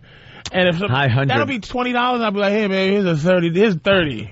Right. Now give me my stick and bubble gum. Over tipping. So I watched him give the $10, no tip. I'm like, oh my God, dude, you're a billionaire. What are you doing? He hasn't gotten that down yet. It happened so fast. He doesn't have it down yet. Most of these waitresses, you give them a little extra, they're going home with you. Like, he's the nerdiest dude to begin with. I'm like, not only you should just give 20 and give your card and say, here, I'm the original owner of YouTube. I'm worth $1 billion. Not even 20, 50. Yeah. Whatever, right. You have finagled this thing you did. You should be throwing hundreds in the air as you walk out of the place, leaving your mark. It's things like, because there are thousands of sites that are exactly like YouTube. Thousands of sites that were like MySpace, things like that. But for some reason, one of these gets that buzz about it, and that becomes the $1 billion site. And then the other ones, some poor guy is sitting there just trying to figure out how to pay his bandwidth charges every month. There's no rhyme or reason to it. It's the same thing. It's people uploading video. Does it make it any easier on YouTube than it does on any other site? I don't think so. It got to be the ease of it, too, because, YouTube is a good site because you go on and you type up, hey, I want to see such and such. And then they give you all the stuff that's in the category. And I mean, it's really an easy site to mess with. 99% of it is crap. Just crap. It's just $1 billion crap hole. Crap. $1 billion worth of crap. Of just videos of teenage girls whining about something, old men yelling about something. Occasionally you'll get something cool like, the David Caruso. Yeah, that's what we'll play. We'll play a little of that. This is where we're leading, but now we have to kind of step aside. But Anthony found a David Caruso thing that's up on YouTube. That's hilarious. And we'll get into that next. How's that? Anthony? Good. All right. We'll step aside. Patrice O'Neill in for Jim Norton today. It's the Opie and Anthony Show. Call the Opie and Anthony Show right now. 866-313-FREE. Hey, who's this? Hi, I'm Toby. What do you got for the show? Nothing. So, why'd you call? The man on the radio said I should call. Oh, fantastic. Hang on. If you have a point that's relevant to the topic at hand, call the Opie and Anthony Show at 866-313-FREE. Okay, bye. It's the Opie and Anthony Show. The virus is spreading. Get infected. Opie and Anthony! Anthony's bag from Brooklyn on the instant feedback. I would like to offer $5 to Steve to purchase FoundryMusic.com. So there you go. The offer's pouring in because they saw what Google did with YouTube. It's the Opie and Anthony Show. Patrice O'Neill in studio. 1-866-313-FREE. Let's say hi to Sterling in Maine. Sterling, what's up? How are you? All right. I was just calling to say I listened the first time the other day with the deaf interpreter. I've been listening ever since, spreading the buzz around here. We listen. I'm a lobsterman on a lobster boat. We listen there. And go ahead. What station you listen on? 93.9. Very good. Well, there you go. Someone's listening to us. That's right. I mean, that's refreshing. Riding down the road laughing my butt off. It was hilarious. Thank you, sir. I appreciate that. So we're on the water, lobstering. So you guys are listening on land and on sea. So. Catching lobsters. Isn't that great? And then they could just, the second they go through a restaurant door, they become so expensive. Yeah, it's not that bad. They're like $7 a pound. This is not like the deadliest catch, man. I mean, no. It's a little safer to catch lobsters. You got to be honest here. You're not sitting there in the icy waters. No, that's just true. It does get cold up here, though. It's just a bunch of drunks, nippy. Just a bunch of New England drunks making a living. Do they let you take them home? World champion Patriots, though. Yeah. The world champ. How many do you get to take home? Yeah, or they treat you like African diamonds. I take a few home a day, 3 or 4. They let you, or they you got to sneak them? Yeah, like the African blood diamonds, the blood lobster. Catch like 400 or 500 pounds a day. Kill you for them. Yeah. You know what I used to do when I was working for a living, doing air conditioning? I didn't have enough money a lot of times to even eat with. It was like that bad. But I had my company vehicle, and they gave me a company credit card. It was a Texaco card. So I knew a Texaco station where the guy was a lobster fisherman, and he would sell them right there at the gas station. So I'd pull in, get half a tank of gas, and then buy about 4 lobsters. And half a tank of lobster. And tell the guy, could you just ring this up as gas? And he would, so I'd be able to hand in my receipt. And meanwhile, I only paid for half the gas and got to eat. Oh, wow. Black person do that. That's looting. White person does it as feeding his family lobster. Dirty, stinking lobster thief. Oh, those Negroes stealing televisions, but a white man does it. I know it. It's entrepreneurship. Jerry, genius. Touch the claws. That's all they want. If I told that story, fire him. Get him out of there. Get him out of there, fireman, or have him arrested. I want him all brought up on charges. He's a savage. Get rid of him. Grand theft crustacean. So gotta be a law. Endangered species. Yeah, right on. Hey. All right. Thank you, Lobster Man. All right, thank you. All right, let's go to Scott in Massachusetts. Scott, what's up? What's up, dudes? What? What's up, guys? What's up, Scott? Nothing much, man. Just been listening to your show all morning. Love the stuff. Oh, thanks. Usual. Thank you. Now, how do you listen to the radio show? I I come to school every day. I'm only 16 now, so. Well, do you listen on regular radio? Do you listen to the satellite? Regular radio. Everything else is too much money. All right. I pay for, frequencies. All right, I'm not really getting an answer here. I don't know. 16? Hey, Oh, these darn kids. He loves the show. He says he's watching to us on Pal Talk. Oh, hi. By the way, so getting to what Anthony found on the internet overnight there, David Caruso from CSI. You want to explain this? It's called David Caruso One-Liners. It's from CSI, you know. It's one of those popular shows on television. It's just amazing how popular these CSI shows are that they decided to just make CSI Miami, right? Mm-hmm. And then there's CSI New York, with Gary Sinise, and then the original one with David Caruso. It's so popular, they're working on CSI Patterson. CSI Patterson. Wah, wah, wah, wah, wah, wah, wah. Yeah, they're working on CSI Patterson. A little known fact. Is that right, Doc? I used to write for Johnny Carson. No. It's a very popular joke. I'm sure that joke's in the comedy clubs. Anyway. Oh my God. Very popular. David Caruso, the star, and he is such a horrific actor that somebody had sense enough. I thought he was beloved. Edgy guy. When he was on NYPD Blue and then he left, people were like, oh my God, the show's going to suck now. He's an idiot for leaving. And then he just was in limbo for a while, made a few bad movies. And then he got this CSI lottery he hit. And everyone watches it, loves it. And he is the worst actor ever, ever, ever. Horrid.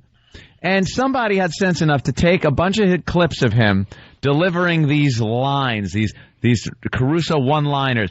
And before each line, or in the middle of each line, he will stop and dramatically put on his sunglasses. Yeah, this is what you're going to miss, unfortunately. Yeah, it's visual, but go to YouTube and just put in David Caruso. David Caruso one-liner. Or just David Caruso, and it'll pop up. It'll pop up. All right. And he'll put his sunglasses on and deliver this cornball line in the best William Shatner type delivery I've seen since Shatner. And the writing is so hokey that the line being delivered is just awful, and the way he delivers it is awful. And then he puts his glasses on and does some kind of a exit, stage left even, and he's gone. He just delivers a hack line with the sunglasses, and then exit, stage right even. And he's gone out of the scene. We know he's CSI Miami. Thank you, Pat. CSI Miami? Yeah. Is that where he is? But it's the one-liner, montage. Montage. Thank you, Eric. You got one job, and you blew it. All we wanted was a montage. Can't pay attention to the montage line. All right, well, here we go. We got a little audio of this David Caruso video that's going to be really, really hot in the next few days on YouTube. Basically means we got a drive-by. Drive-by, Miami style. I don't think so. You don't spend $1,000 on clothes that you're never going to wear. 100 people throwing golf balls at the site of a death. Those odds are very slim, aren't they? So the question becomes, Alex, was the mob sent to draw us to the crime scene? Or sent to destroy it? These are actual lines. Yeah, these are actual lines from the show. And his delivery, amazingly awful. Every time he says something, he has a dramatic pause. And that pause, by the way, is when he is putting on his sunglasses. It is, who tells him this is good? Hey, man, the ratings speak volumes. Oh. Damn show is huge. Jimmy on Long Island, what's up? Hey, what's up, guys? Hey, man. Listen, Jimmy, how do you listen to the Opie and Anthony show? I listen on the radio. I listen on XM. I listen to both of them. All over the place. All right. Yeah. So what do you got to add to this discussion? Well, we watch this show religiously, and every time I see this guy, I know exactly when they're gonna go to a commercial break. It's like he stands off to the side. Every time he does something, he's always at an angle. He never looks at you directly. Yeah. You ever see him stand at that angle and then look over his shoulder? He's He stands, there's a dramatic angle going on. Yeah. He stands. I throw things at the TV, man. My wife laughs at me. I want to throw stuff at the TV at this guy. I want to kill him. And how about, like, right after he delivers his line, he walks out of frame? That's it. He's out of there. Like he'll walk or run sometimes. He'll deliver the dramatic line and he's out of frame. Like I've said my line. Thank you. Good night. What about this one?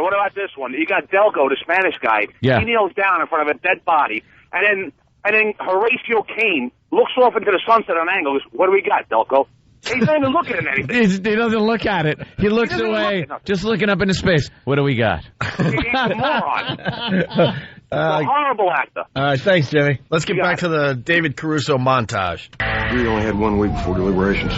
No need now. The verdict is in.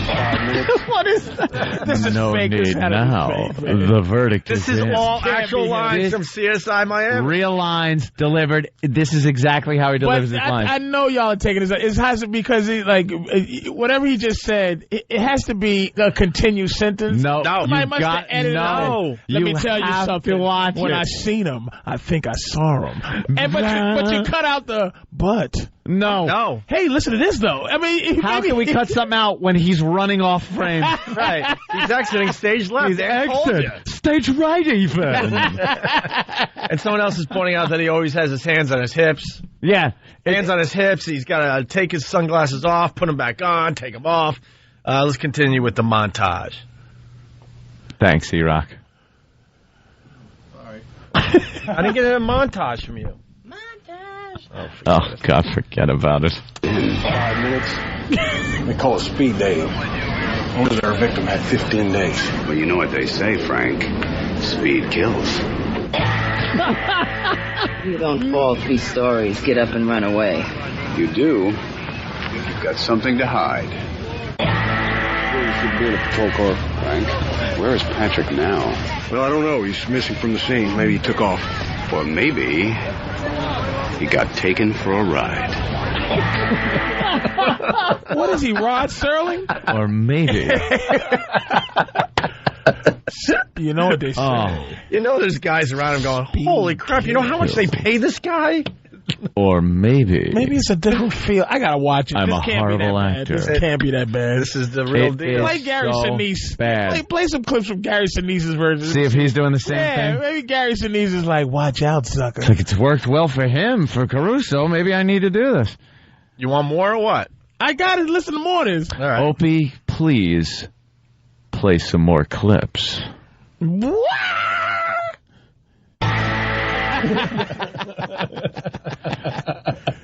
Because if this is such a high-rated show, perhaps we can do the same thing.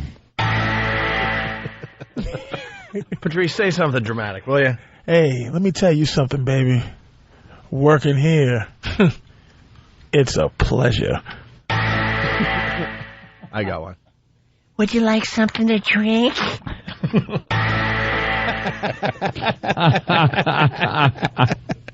Oh, he's awful. I'm not thirsty. I'm thirsty. Thirsty. I got one.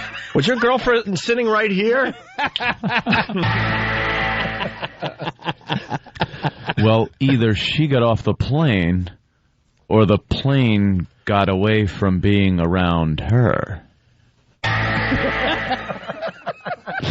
Just awful, dumb lines. Let's go to Dan on Long Island. Dan, what's up? Hey, what's going on, guys? How do you listen to the Opie and Anthony show? We're asking that question today.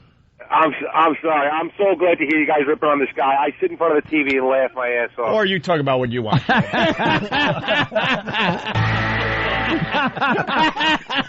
Or maybe my pants are too high. What are you saying there, Dan? The guy's pants are so high, he's never looking out on the camera. He's ridiculous. He's like the worst actor. I even hated him in NYPD Blue. Yeah, a lot of people are saying, because I didn't watch NYPD Blue when he was on, but a lot of people are saying he had the same acting style. Yeah, not many people change, I guess. This whole pompous ass. He's like, it's ridiculous. He thinks he's delivering these profound, like, dramatic lines that people are just going like, why, this guy, where does he keep the Emmys? Where does he keep them? And it's just horrible acting. Punching out. Yeah. All right, man. All right. I tell Punching you. out. Punching out. Or are we punching in? If I wasn't diabetic, I'd take a bite out of this big apple. You want more or what? This is amazing. All right, here we go. David Caruso. How things look over there? Either he's dead or he's living. Not alive. I'm sorry. I see. I did such a long delay. Oh, he's not living. Oh my God! Well, you can see how long you can pause for. I was stepped on by a colored guy. Hey, here's X-Man.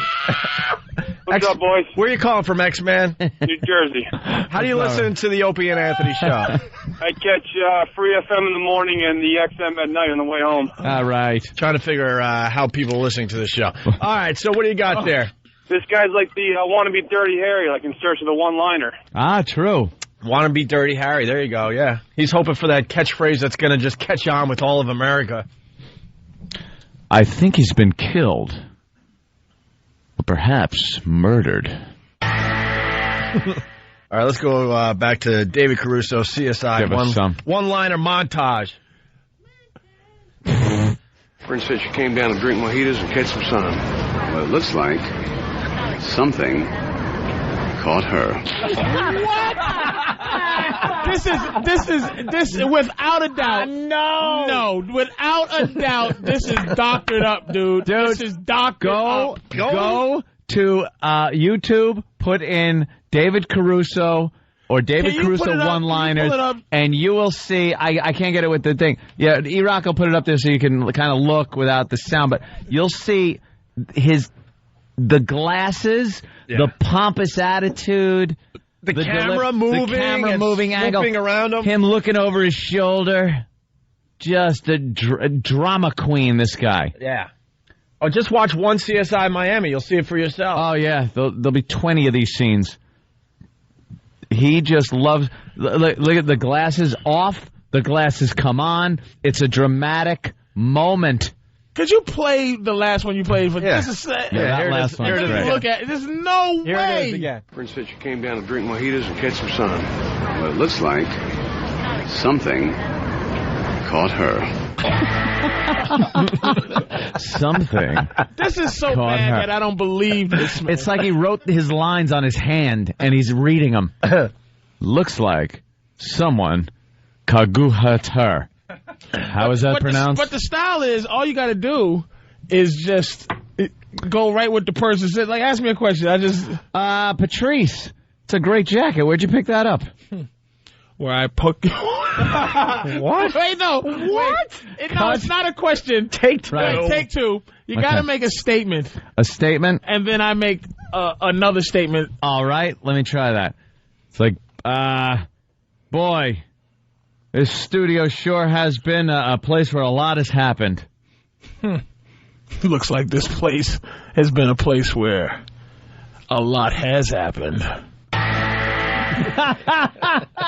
He just reiterates with something clever. Wait a minute. If you listen to it, it's just the person makes a garbled statement, and then he just...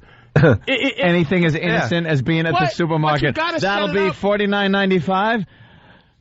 I bet that's about $49.95. No, wait. Make the statement. Here it is. Go ahead. This is because they set him up for like to make some classic statement like speed kills is a statement, right?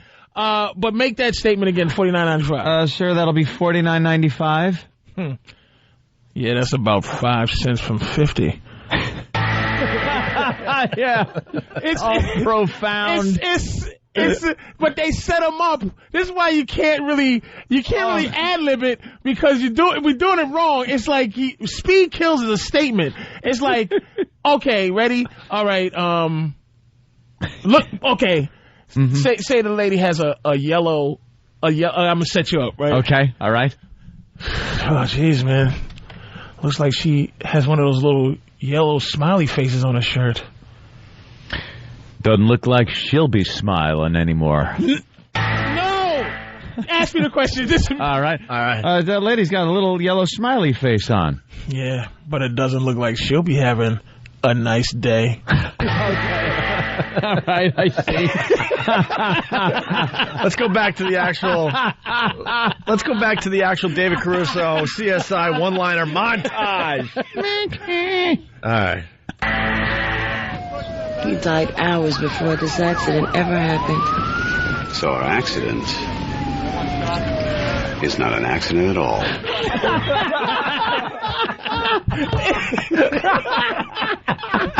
It's not his fault. I refuse to make this David Caruso's fault. Come on. It's the writing's fault. The writing is horrific. Writing. It's horrific. He has nothing to work but with. He's delivering them like... Wait a minute. Okay. Try to deliver that without being hacks. How do you deliver speed kills in Denzel style? What was the last line? I got to hear that one. I'm sorry. What was the last one? An accident wasn't an accident at all. Yeah. Maybe the accident wasn't an accident at all. Is that how he delivered it? Pretty much. Now deliver that with... But deliver it like any other actor might. I'm not an actor, but it seems like you wouldn't. He's put so many. He's over the top pauses dramatic. Yeah, the writing is bad, but Why? then he adds to it with the over the top dramatic. Scotty, it seems like this accident wasn't an accident at all. Scotty, beam me up. Scotty, speed kills Spock. Speed kills. He's horrible. Wait a minute. Oh, is he the worst? Look, can we get back to this? Wait a minute. Do something from Jaws. A couple of lines from Jaws. Well, here's to swimming with bow-legged women. Someone's suggesting... Well, this was not a boating accident.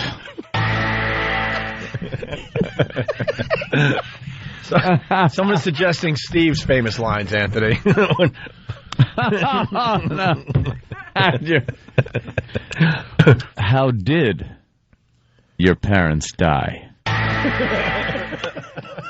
That's one for the hardcore listeners. Steve's awful acting. This is amazing, man. Well, it looks like we're going to need a bigger boat. Let's get you want some more or what? Actual David Caruso CSI one-liner. How long is this? One-liners. We got hours. It doesn't stop. Oh, my God. We got hours. The whole thing goes on and on forever on YouTube. On YouTube, it's like a 7.5 minute. I got it. And he's just a ham. Oh, it's a howl, man. This thing is going to get viewed like crazy. You mean IRS? So that makes this a seizure kit, and Mr. Whitley a liar. Murder multiplied by 15 years. So we have a victim that started the weekend, big man on campus, and ended it dead on arrival.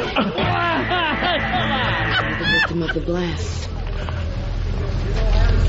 Or the cause of it.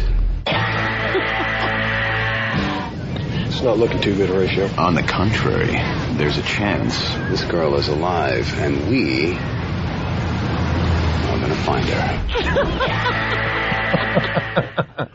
This is... And I gotta watch the show to believe this. Yeah. I can't even watch YouTube because they could just look at the video and look at his. He'll stop. He'll deliver his line, and then leave the scene, and then anything outside too. You'll see him with the sunglasses. Gotta be out of the frame. So the music part. There it is. Dana, yeah. In this video, the music part. There he goes. Again. Whoever cut this up keeps putting a picture of Miami and the boat with the big fan in the back. Yeah. It's put together brilliantly. Sunglasses. What? Give us the sunglasses. Go on. Deliver the line. And exit. Exit stage left. Sunglasses. Deliver the line. And I'm out of here. I know it's a visual. No way. There it is again. And we just watched 5 in a row. He gets paid top dollar to come in, put the sunglasses on, say something dramatic, When and does leave. the show come on? I have to watch it now. It's on every night of the week at this point. I don't Oh, know. my God. Come on, how many times? Who knows? I gotta watch Hey, we got a little more after the break. A little more David Caruso CSI one-liner montage. Oh, he's great. A little more after the break. It's the Opie and Anthony Oh. We're on the same page. That's why I slowed down. I was ready to point ahead. Let's do it. What show is this? The show is the Opie and Anthony show. Hear what everyone else is talking about. O&A Uncut and Live, continuing the show on XM Satellite Radio starting at 9 a.m. Eastern. Visit xmradio.com to subscribe. It's the Opie and Anthony show. The Opie and Anthony virus. That's right. You're checking out the Opie and Anthony show. The O&A virus spreading across America. We're in the middle of talking about this video that Anthony found overnight, and people are going to be viewing this like crazy on YouTube.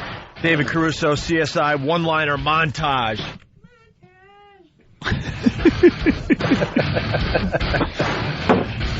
Yeah, David Caruso on one of the most popular shows on television. CSI Miami. Miami, right. I mean, it's highly rated. People are watching this thing in droves, and it turns out he's probably the worst actor since, like, Shatner a la Star Trek. That cornball, over-the-top delivery, the delay, the dramatic putting on and removal of the sunglasses. The guy is there a dimension less than one? Because that's what he is. He's more than just single-dimensional. He's worse than Doug McClure. Doug McClure. Yeah, Troy McClure. No, it's Doug McClure. Was that? It's Doug McClure's the real. Yeah, dude. he's the real actor. Oh,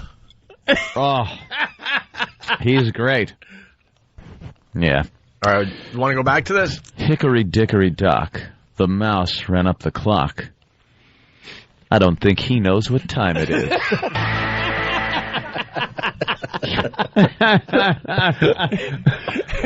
Little Miss Muffet sat on a tuffet, but I don't think she's getting her way.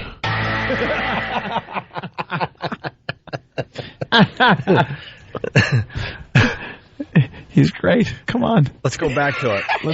I need more. Wait, we need more. We need more, Dave. Yeah, here we go. Here we go. I need it. Crime scene. Mr. Seaborn, you are about to lose your 5-star status. The last one to see her alive? That's correct. And Frank, you better move quickly because right now, I'm your only suspect. Ooh. Wife, no matter how you cut it, divorce sucks. Frank, it's a killer. Frank. And this is the preface of dead It's a bodies killer. everywhere, right? Oh, yeah. It's all over top of a dead body. Yeah, dead body with frozen eyes. They're constantly discussing these things, and he's delivering these hack lines in front of dead bodies. That's his audience. What's going on, Horatio? Alex, Miami has a new breed of criminal. What are you going to do? I'm going to get to the truth. Going to get to the line. How about that? Yeah, no kidding. How about just getting to the line? Forget the truth. I'm going to eat. I'm hungry. I'm hungry. He's got quite a little business on his hands. Yes, he does, Frank. He also has murder one. Great. Got caught in the crossfire. That's what happens when worlds collide. That's what happens when worlds collide. Excuse me, I'll have a Whopper with cheese and a French fry. You want Coke with that? By the way, old... No. And Exactly. We're giving it too much. His answers. You can't give it any thought. Would you like to supersize that? No. Yeah, Dan just pointed out, you can say it's a killer after anything. After anything. Yeah, well, you know, I went to the gas station. Jesus Christ, it was like $3 a gallon. Yep, filling up. It's a killer. Old cabbie leg from Whackbag. These are not cut up, Patrice. He does a one-liner at the start of every show, and it goes right into the intro. Yep. Holy moly. Yeah, there you go. Someone's saying, make fun, but it's an awesome show. Oh, yeah? Whatever, Tim. David. David? I thought that was David Caruso. Oh, yeah. You can make fun, but it's an awesome show. It could have only been David Caruso calling. Listen, fellas, I don't care what you say. They make me do it, but it's a great show. No one should be defending this. Like, that is like in the 60s or somebody go, what is with this Captain Kirk guy? And he goes, listen, you can say all you want, but I'm going to tell you, this guy is, he is Stanislavski trained. Now, what is it? I know you're whatever. It's like, why? Can't I kill him? I don't care what you say. Yes. Classically trained. You're classically trained in the Stravinsky class of acting or whatever. I find you to be a beautiful blonde woman. Russian taught you how to act. Are you serious? Like, no one can defend this in this way. Yes, you're a beautiful woman. Spock analysis. Hey, here's David from Sacramento. David. What's up, boys? What's up, David? Hey, I don't know about you guys, but every time I hear Caruso make that dramatic pause, I keep waiting to hear. Yeah. Hey, that's really good. All right, let's get back to. We have one more montage. Let me tell you something, Mission Control. Of course, it's been one small step for man, but it's a giant leap for mankind. Caruso on the moon, thank you. How about Caruso? Ich bin ein Berliner.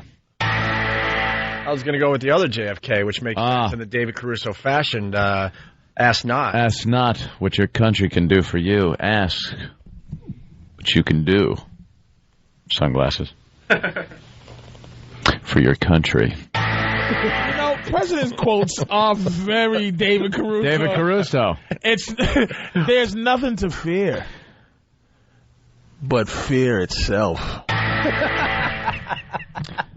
I've been to the mountaintop. I have a dream. 20 years ago. You ass. Read my lips. No new taxes.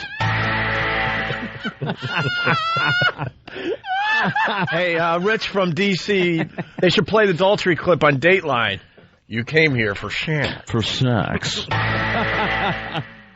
Have Caruso do it. It's out Friday wide. Yeah. Anything works. They're coming in like crazy on the instant feedback I now. did not have sexual relations with that woman. Not once. John from Minnesota, this is getting boring. Then, John, go somewhere else because we're having a blast. Go F yourself. You cannot get enough of that. How bad. This guy is a millionaire. Right. You know how many people out there trying to make a couple of dollars and fool the public, and he is just, every week, he's just like, ham is expensive. Blah, like nothing. Well, let me tell you something. This is a day that'll live in infamy. Hey, Chris from Jersey, and Bingo was his name. Do we have any more Caruso? Yeah, we have one more montage. This thing goes on forever on YouTube. We just took a few samples. Someone else is adding. Johnny from Brooklyn. I earned that cake.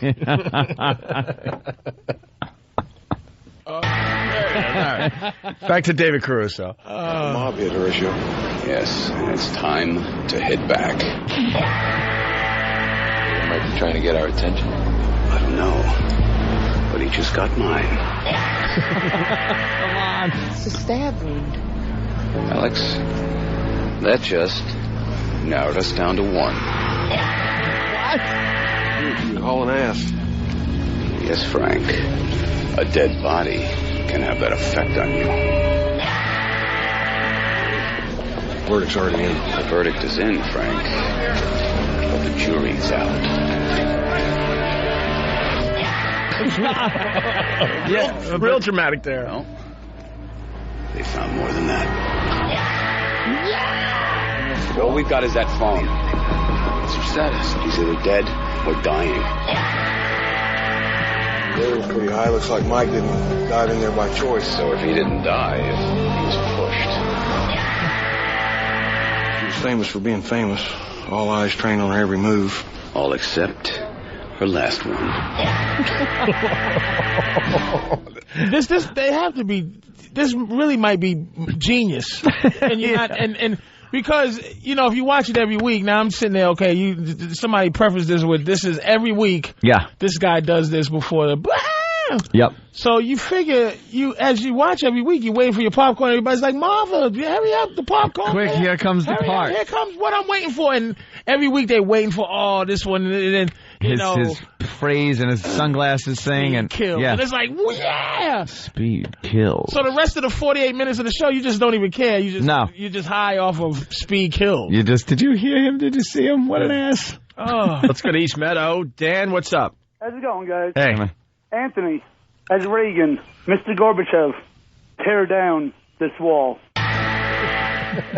Yeah, you're right. Presidential speech is just really perfect for this. Yeah, absolutely. All right. Well, there you go. It's on YouTube, the video. Yeah, check it out because the video makes it even better. Because the observation Anthony had with him just exiting out of the frame every time. Out of the frame. Exit stage right even. David Caruso. Man, did he just win the lottery. Someone that bad of an actor. That cheesy and money hand over fist on the biggest show on television. Evil Pete from OAExperience.com, New York City. He's doing a Voss impression. I owe my daughter money. And then in parentheses, he writes, put glasses on, and I'm dodging her. I'm dodging her. It can't get boring. It gets boring when it's done. It's almost like listening to a song 50 times in a row before you even it starts to get boring because you can't. Was it fascinating about this is you can't believe this is real. I cannot believe that this is going out over the public airwaves, television, hit show, hit. It's a hit. We're not talking about something that's been on a week. It's going to get canceled. This is the number one show on television week after week. We're not talking about Armed and Famous. We're talking about CSI Miami here. What part of the show is that music from?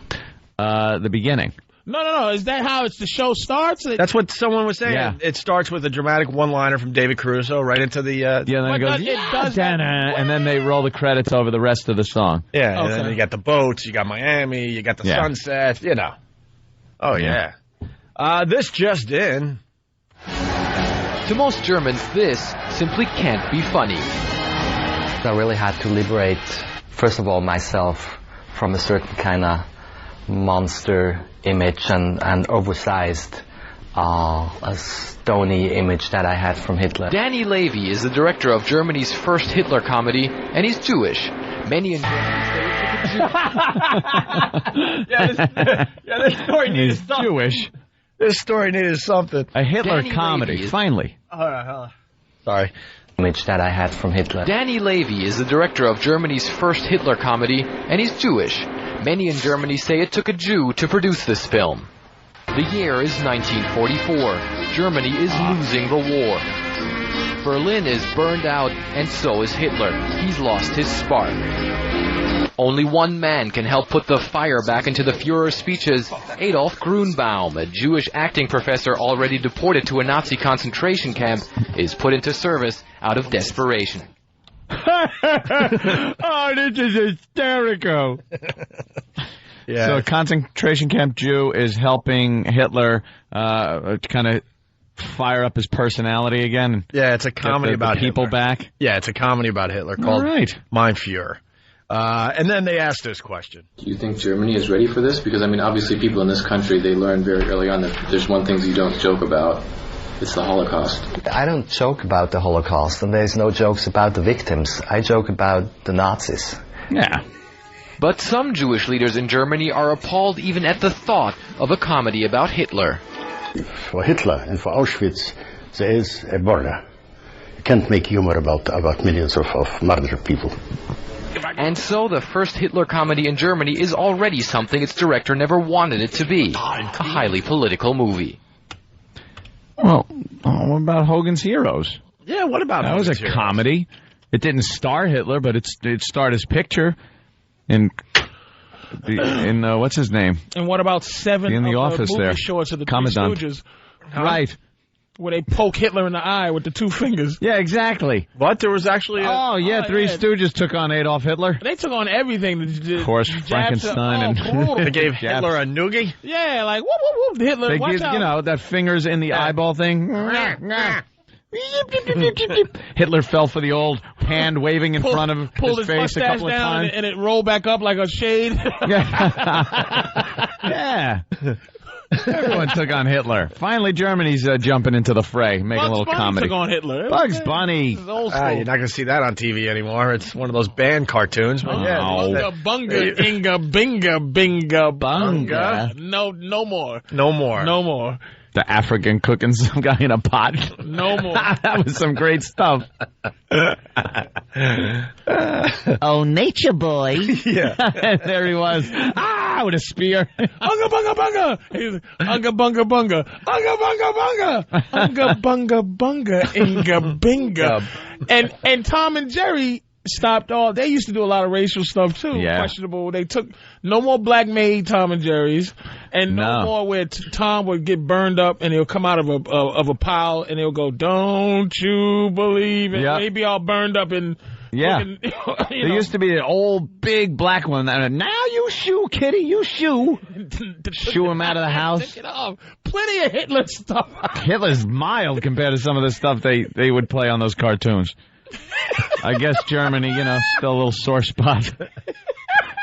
The Germans apparently are so guilty about the whole thing that they're you think doing a comedy about it is a bit much. And they banned the swastika and everything, right? I mean, they banned any type of thing like this. This under the form of art, you're able to display the swastika. Like this movie's full of swastikas, of course. Yeah.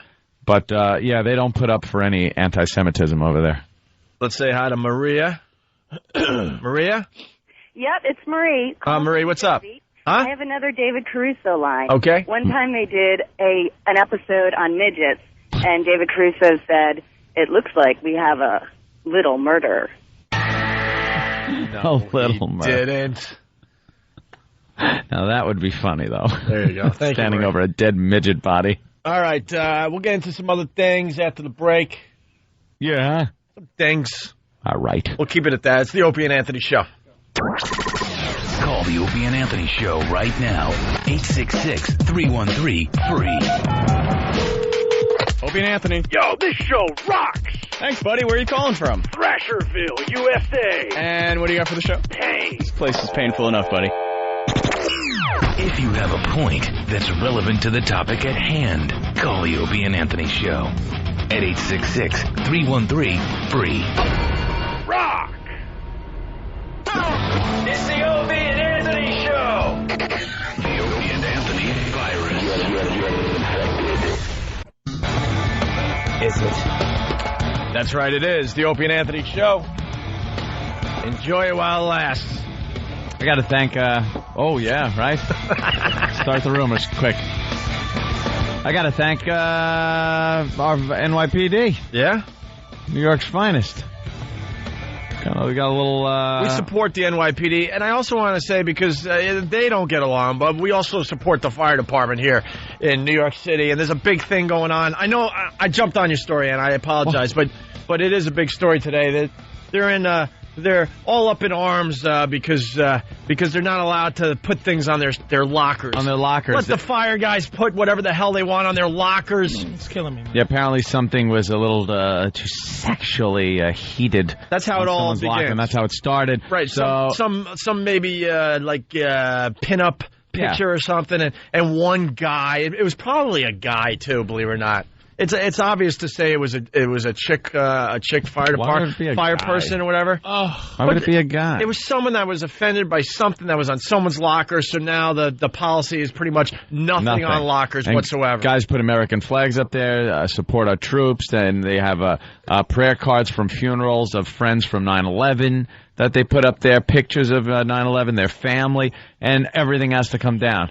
These guys run into flaming buildings. Could you let them put some crap on their locker, you idiots? Just to get them through life. They make it sound like they sit in cubicles all day typing on their, typing out reports. These guys are risking their lives every day. Let them put whatever they want on their lockers, you dopes. It's a huge story here in New York, and they get rid of everything instead of maybe figuring it out and going, all right, maybe no nude shots. I don't know. I think they should be able to have whatever the hell they want. Hardcore porn if they want. Whatever they want, sure. It should be based on the firehouse and what they think. If somebody has a problem with it, they should discuss it between each other like humans. Like someone go, hey, dude, I'm a little offended by what you got on your locker. And then the guy could tell him to go screw himself, and then he could maybe take it up a notch and say, I'm going to go to the superior or something like that. Nothing gets handled like that anymore. It becomes a big controversy where then all of a sudden they go from 0 to no tolerance policy. They go from put whatever you want to nothing. Oh, my God. There's no more dialogue. There's no discussing things anymore. There's no hammering out a solution, a compromise. There's just, this happened? All right, get rid of everything. It's not fair to the firemen. No, we got a fireman on the line, Eddie from New York, of course. Eddie, what's up? Hey, how you doing? All right. I'm retired paramedic with New York City EMS. And let me tell you, what's going on with the fire department, it's a freaking disgrace. It's a disgrace. So you guys go out, okay, they break their asses, they run into a burning building. Nothing against the cops, but when there's a shooting, they can turn around and run. But when there's a fire, these guys are going in there, So you're not allowed to have anything on your lockers, right? Yeah, it's ridiculous. And how did this start? I really don't know because we were away for a few days. Now, what's going on is there was a picture of a woman on a locker. I think that was in the paper, too. I think you saw that. Okay. Yeah. And they had a word. The C word was scratched into it. So somebody, you gotta love these guys. Hold on. Let's break this down. Kind of laughing. Who is this woman? Was it someone the fireman knew, or was it just a picture from a magazine? I'm not sure. It was probably an ex-wife, Okay.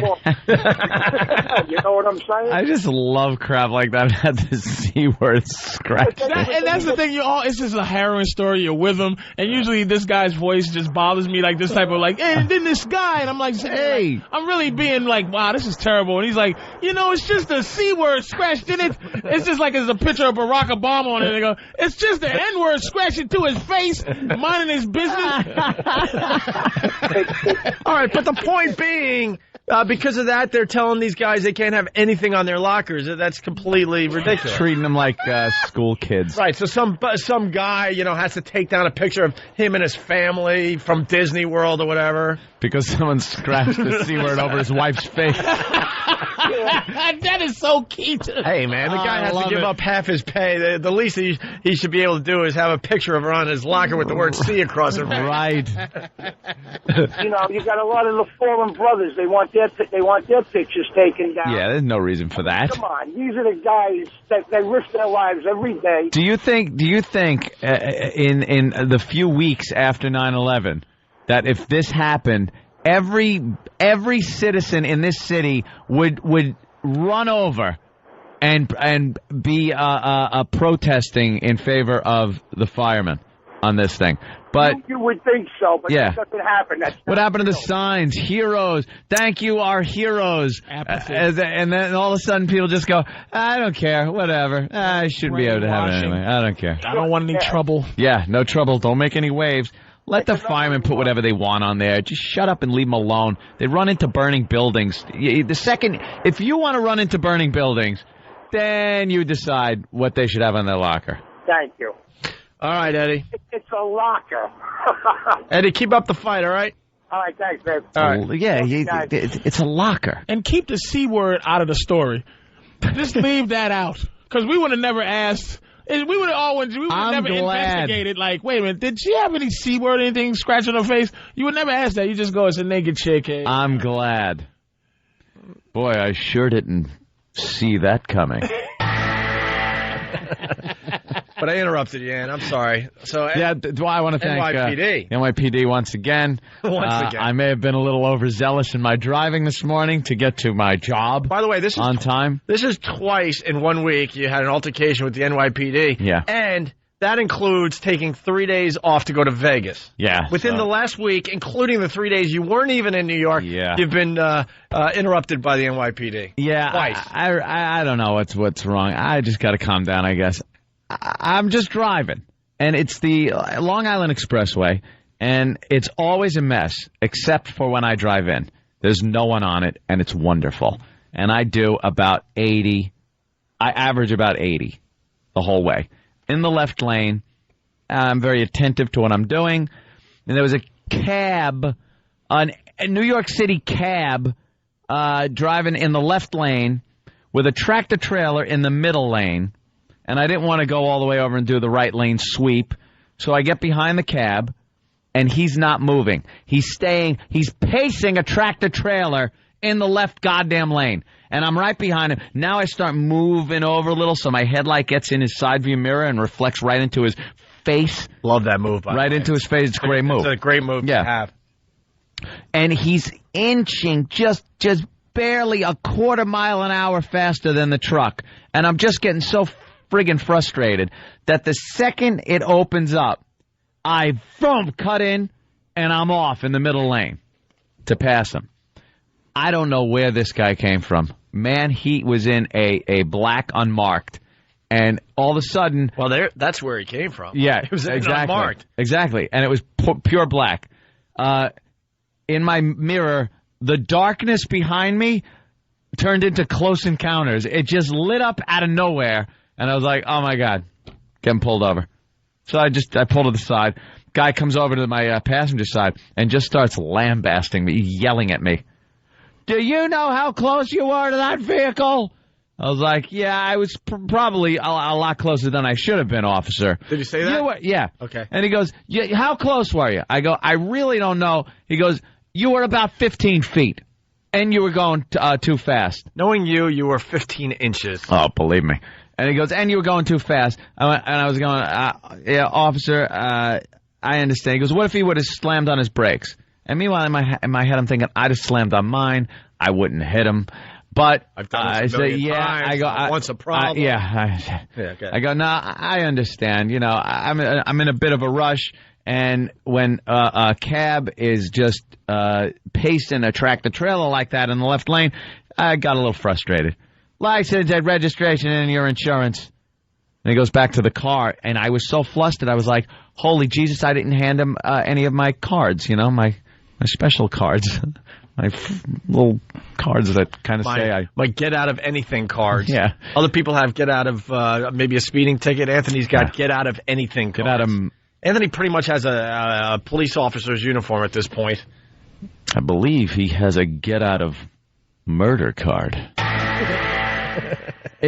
He comes back to the window a few minutes later, and I'm thinking he wrote me up. Finally. Yeah. You get out of these all the time. He comes over, he hands me my stuff. He just goes, look, I'm not going to write you up.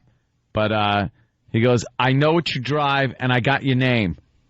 He goes, don't let me see you driving like that again around here. I was like, okay, officer, I'm sorry. Thank you very much. And the second he pulled me over, 2 fingers, boom, the lights go on inside the cab. The windows go down. My hands go right up on the steering wheel. Makes them feel comfy. They don't feel like they got to worry that I'm going to pull something out or it's too dark for them to see. You got to set it up a little, you know. You got to make the officer comfortable with the traffic stop. Don't make him think he's, you know, risking his life pulling you over. So, the windows come down, the lights go on. He knows that I'm not doing anything, and I have all my information. I give it to him. And without using a card or saying who I was or anything like that, he came over and let me off the hook. Yeah, but... It was nice. Thank you. No, hold on. Fireman, though. Huh? You said thank the EM... No, I said thank the NYPD and then open into the fireman. Okay. Yeah. I completely changed subjects on Anthony by accident there. But our NYPD friends, yeah, I'm thinking there's something on that master computer now. Oh, do you think? Yeah. They punch on him with a license and it goes, this guy's hysterical.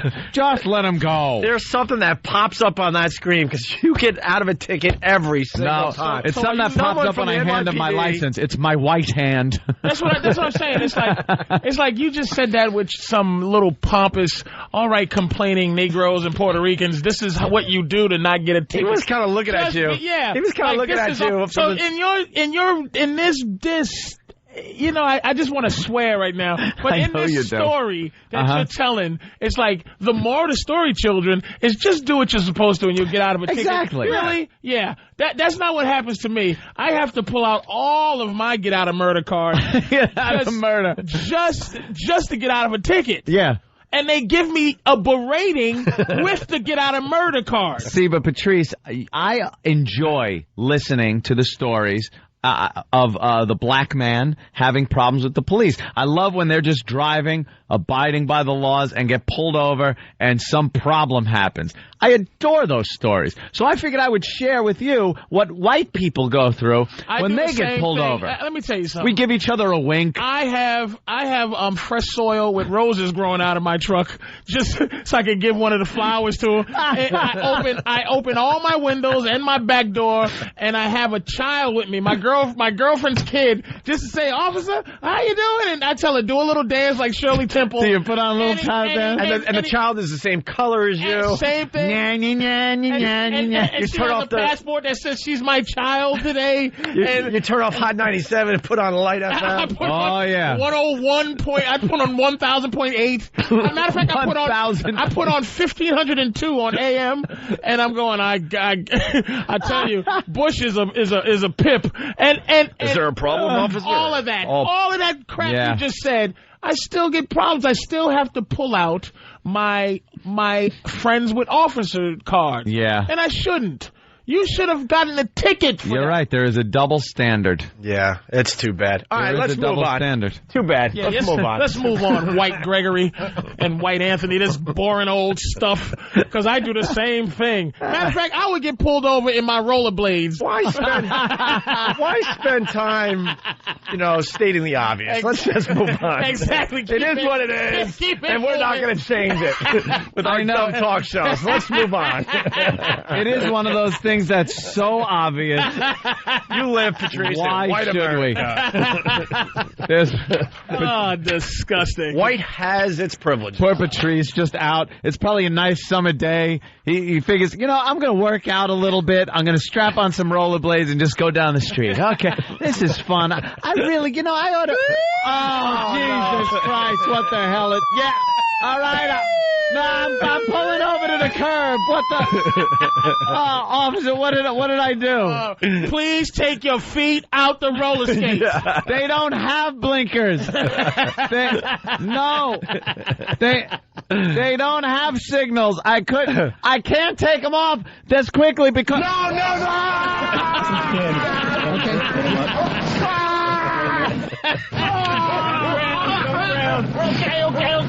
Okay. Being tased on your rollerblades. When's it gonna stop? That's just hilarious. Maybe in a couple hundred more years. If you put your hands on your goofy white little. You must be nice and visible, especially because it's dark. That's all. It's dark. My side windows. I saw that he was coming up on the passenger side, so my back and front passenger window went down, so we can see inside the entire vehicle. That was I a lit it up. moving violation you did. Oh, yeah. That should have been points on your license. Something is God. going on because, I mean, he gets out of everything. No, I just want to thank, if the officer, somebody he knows that's patrolling the LIE at that hour or something. I just want to thank the guy, for he gave me a shot. We got friends in high places, and there's something that pops up when they punch in your info. I didn't tell him anything. Something punches up. I don't know. I just want to thank him. That's all. Unfortunately, we're running out of show, but I want to say poor Mark McGuire. Poor Mark McGuire. What happened to him? All 150 pounds of him. He's just fading away.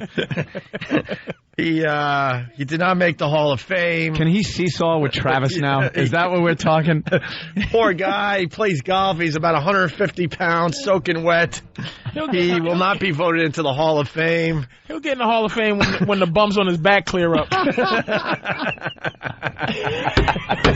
Mark McGuire is a skinny old man with spectacles that Ben Franklin specs he's got. He was a giant monster 2 days ago. Huge, his arms. He retired, and now he's 150 pounds playing golf. What happened? He was whacking baseballs into parking lots. He looks like Bette Midler now. And someone's going to say, I don't know, there's no conclusive proof of the steroid use with him. Yeah, they didn't prove anything with him, but, the voters of the Hall of Fame said, no, you're not going into the Hall of Fame. Something's going on with you. The guy, or something went on with you. Pretty much, him and Sosa, the battle, brought baseball back. Yeah. From the strike. And they were loving him when he was doing it. They were loving him. Hitting 70 home runs at 48 years old. The guy was entertaining as hell to watch. He'd step up, the cameras. Remember that? Every time he'd swing, you would see the stands just like strobes going on. Light up like it's a Rolling Stones concert. He had muscles on his back that they haven't even named yet. He's growing. Like on the muscle chart, it's just like this is the whatever Zoid. It's like, and he has like something else. It's like finding new planets. They're finding new muscles because of him. Just name it the McGuire Zoid on his neck. That thing that connects your ears to the tips of your shoulders. Yeah, poor Mark and McGuire. they're chasing Barry down for this. Oh, they're chasing him down for this. And like now they like, the report Barry Bonds he was tested positive for drinking iced tea. Yeah, aspartame. He was tested positive for aspartame. Well, it came out last night. He got tested for what? Amphetamines. I don't even know what that does. That's not even a violation. The first time they let you go. The second time they suspend you. The first time they don't report it. Supposedly they can't report it. But now now it leaked that he did test positive for amphetamines in 06. What though? Implied criminality doesn't count. Dude, he was in this world. He was part of the generation of baseball where they all did steroids. But they it's never so caught obvious. Mark McGuire. They didn't catch Mark McGuire. Catch him. But it's so obvious now that he shrunk. They caught Pete Rose. They that's what I'm saying. I like to see Pete Rose go to the Hall of Fame, but they caught him. It's not implied that he gambled. It's not implied that he did what he did. They caught him gambling on his own sport. But these guys haven't been caught. But his achievements are what they were. Mm-hmm. Pete no matter Rose. what. Yeah. The guy should be in the Hall of Fame based on his achievements in the sport, not on, what he did. Well, the gambling thing. Before the show, we were trying to figure out the baseball player that was a card-carrying member of the Ty Cobb. Was it Ty Cobb? We're not really sure. Dirty racist. What? How do you know Babe Ruth? What do you say in the office? How do you know Babe Ruth didn't take some kind of creepy cocaine back in 1912 to smack home runs? But we just didn't test for that. No one cared. There was no testing. What was your line about Ty Cobb? That same bat he was using? He was beating niggas in the head with that same bat. He would hit 4 home runs and then go, I'm going to hit a nigga in the head with this one. With no cork in it. His batting average after the game was 1,000%. He didn't miss a thing. Practice on a black hand. I got to hit this white ball every day. I don't like it. On the way back to the trolley, he hit everything in sight. That was the wrong color. Oh, man. I think he made a decree to change the color of the ball to black with little hair on it so it looked like an afro. So he could just smack that out of the park every time. 1,000 home runs by Ty Cobb. Unfortunately, My God, that ball has hit a woman. We must string it up. Unfortunately, we have to get the hell out of here. Hang that ball. It struck a white woman. Right. Hey, boy, what you doing looking at that white woman? and Patrice made the point, you know, when you turn 40 in baseball, that's not when you should have some of your best numbers. And he pointed out that when Hank Aaron hit his final home run, he had a little pouch. He was a little fat man. You see that little fat man like limping across with his little fat ouch and his. You can see he looked like a Haitian cab driver, Hank Aaron, when he was running across when he hit them home runs. Ouch. Look at how fat they were and out of shape. Cal Ripken's the same size as when he played. He's just a skinny little dude, man. Yeah. So you know these guys are doing something. Of course, you don't peak in athleticism in your 40s. 40. You're not peaking. No, Michael Jordan is fat now. He is. He's fat. But Barry Bonds continues to grow muscles where muscles never grew before. Unbelievable. And Mark McGwire looks like the skeleton. Oh. He looks like the guy who played the Scarecrow in Batman Returns. All right, with that, we got to leave. Unfortunately, Patrice, great job today. Patrice O'Neill, PatriceO'Neill.com. Yes, PatriceO'Neill.com. Have you updated that dumb website of yours? I don't know. All right, well, you got a couple dates here. Ohio State, January 18th. And for everyone listening in Providence, he'll be at Catch a Rising Star January 26th and January 27th. Thank you. With that, we got to get out of here. If you're not joining us on XM Satellite Radio, we'll see you tomorrow. Thanks for listening.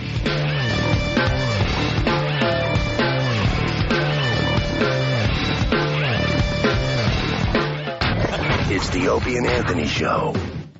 The Opie and Anthony XM walkover begins now. Actually, the walkover's half over. It's too cold to walk. Yeah. Matter of fact, I think we lost Patrice. We ditched Patrice. Is he waiting out there for us? I walked down. You know how we normally stop in front of the building, even for a real short period of time? We kind of just hang out there for a little bit, say hi to the couple of people that are out there. Yeah, today, I didn't stop. Didn't even look at them. Kept walking. It's going to be quicker walks until this weather changes back to, spring or whatever. Yeah, next week, I think.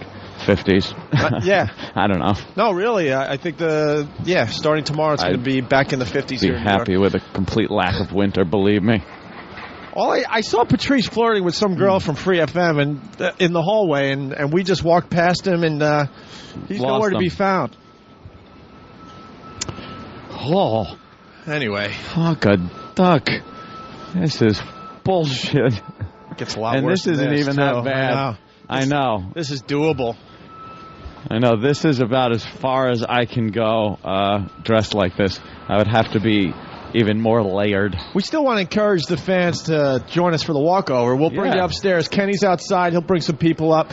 We're heading toward the elevators. We'll see you upstairs. Opie and Anthony. In the country. Creeps, ankle biter. Obviously, the strength is their ability to turn mistruth into something people would believe. Wow, how long is this guy going to continue to babble and say nothing? All day long. Shut up. All right, here we go.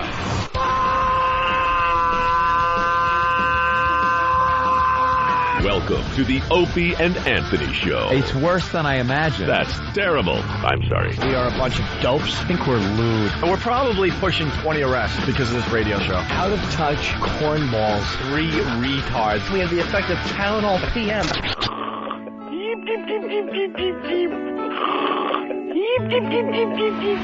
Opie. You know I could have been a model. Anthony. I'm gay. James Norton. Oh, Gert. Robert Reed.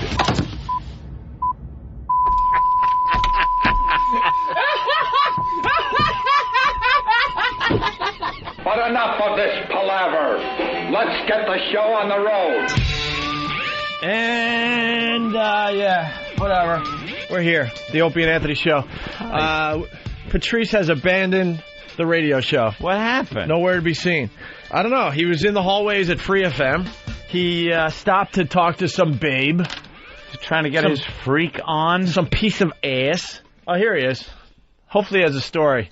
Do you have a good story? Also, we look behind us. We're like, where's Patrice? We ditched you. No, I think he ditched us. Yeah. No. I saw you walk by, but I walked by in the hallway. You were talking to some girl in an office. I was talking to a black girl I'd never seen before. You talk to every black girl you've never seen before. I was just talking to her and just asking her about life. Because I kind of punched you. I punched you in the arm. I said, "Great job today." Yeah, and then I left thinking you'd be downstairs in a couple minutes, and all of a sudden we start to walk, and we're like, "Where is he? Where did he go?" Yeah, I just was trying to be charming, and then I realized it's just useless. My favorite Patrice story. We were in Cleveland after the O&A traveling virus, getting ready to fly back to New York, and you were talking to everything that was black and female. Telling them that you could save them from their miserable lives. And some of them were thinking about it. Abandon your job and get on the flight with me now. I've already checked. There's empty seats on the plane. Hell yeah, man. But the tough thing is just convincing them that they're going to be extra space in my life. Right. That's it. That you're going to be able to spend with them. That ain't happening. I was watching Cribs, like MTV Cribs or whatever, and they had like Russell Simmons' house.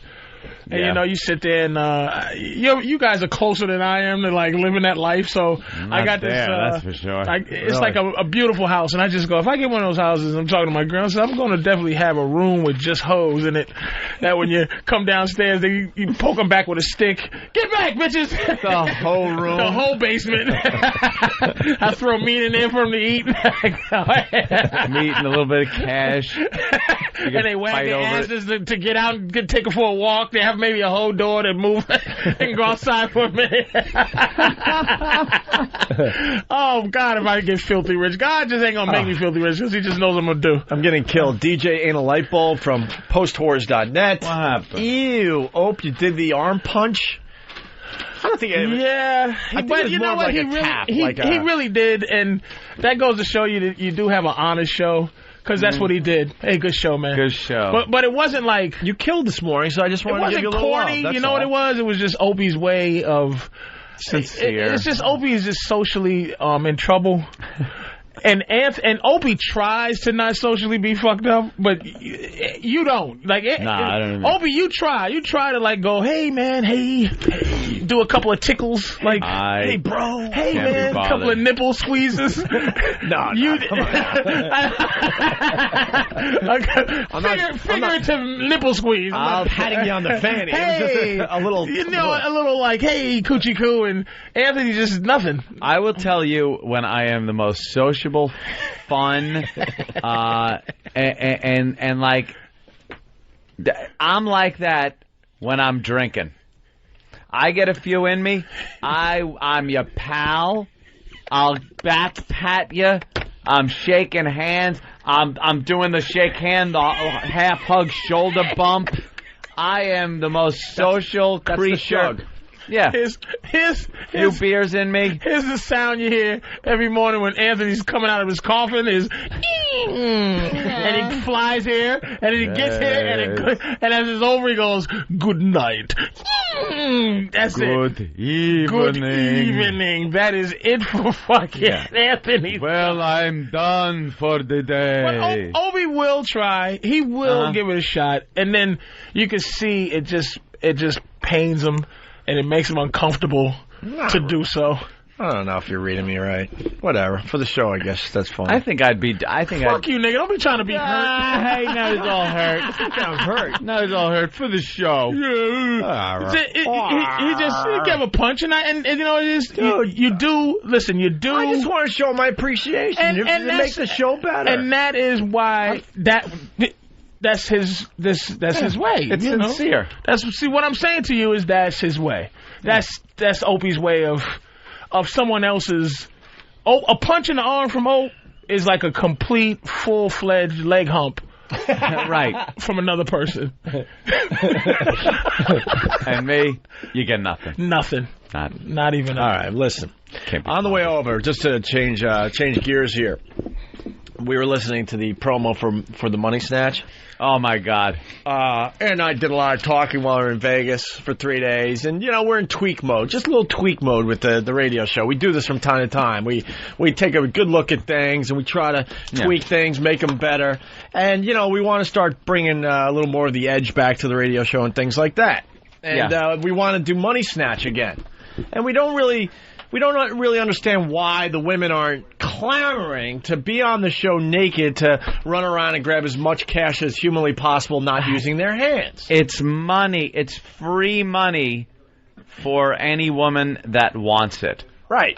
So we're thinking, my God, they have to be calling like crazy. Well, I was going to say like hotcakes. They're calling like hotcakes. How can a hotcake dial a phone, Opie? Well, my God, man. Let me put it this way, a little acting here. After we play the promo for the Money Snatch, it's the promo to get the women interested in doing this contest. This is what we get.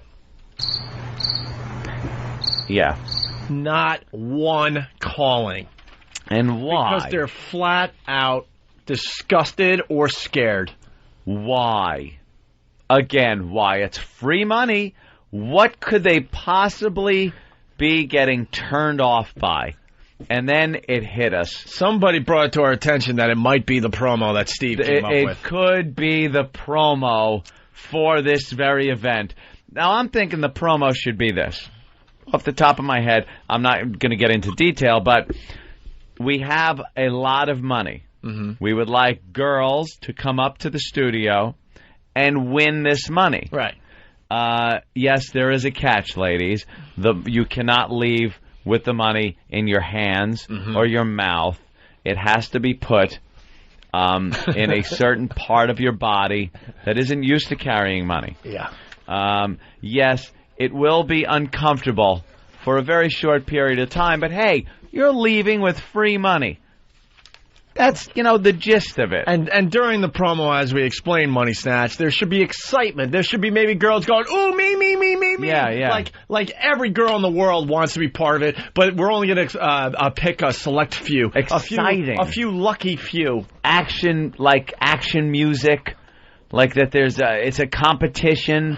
Excitement. Excitement energy. in the air. Women like, oh, me. Like, pick me. Please.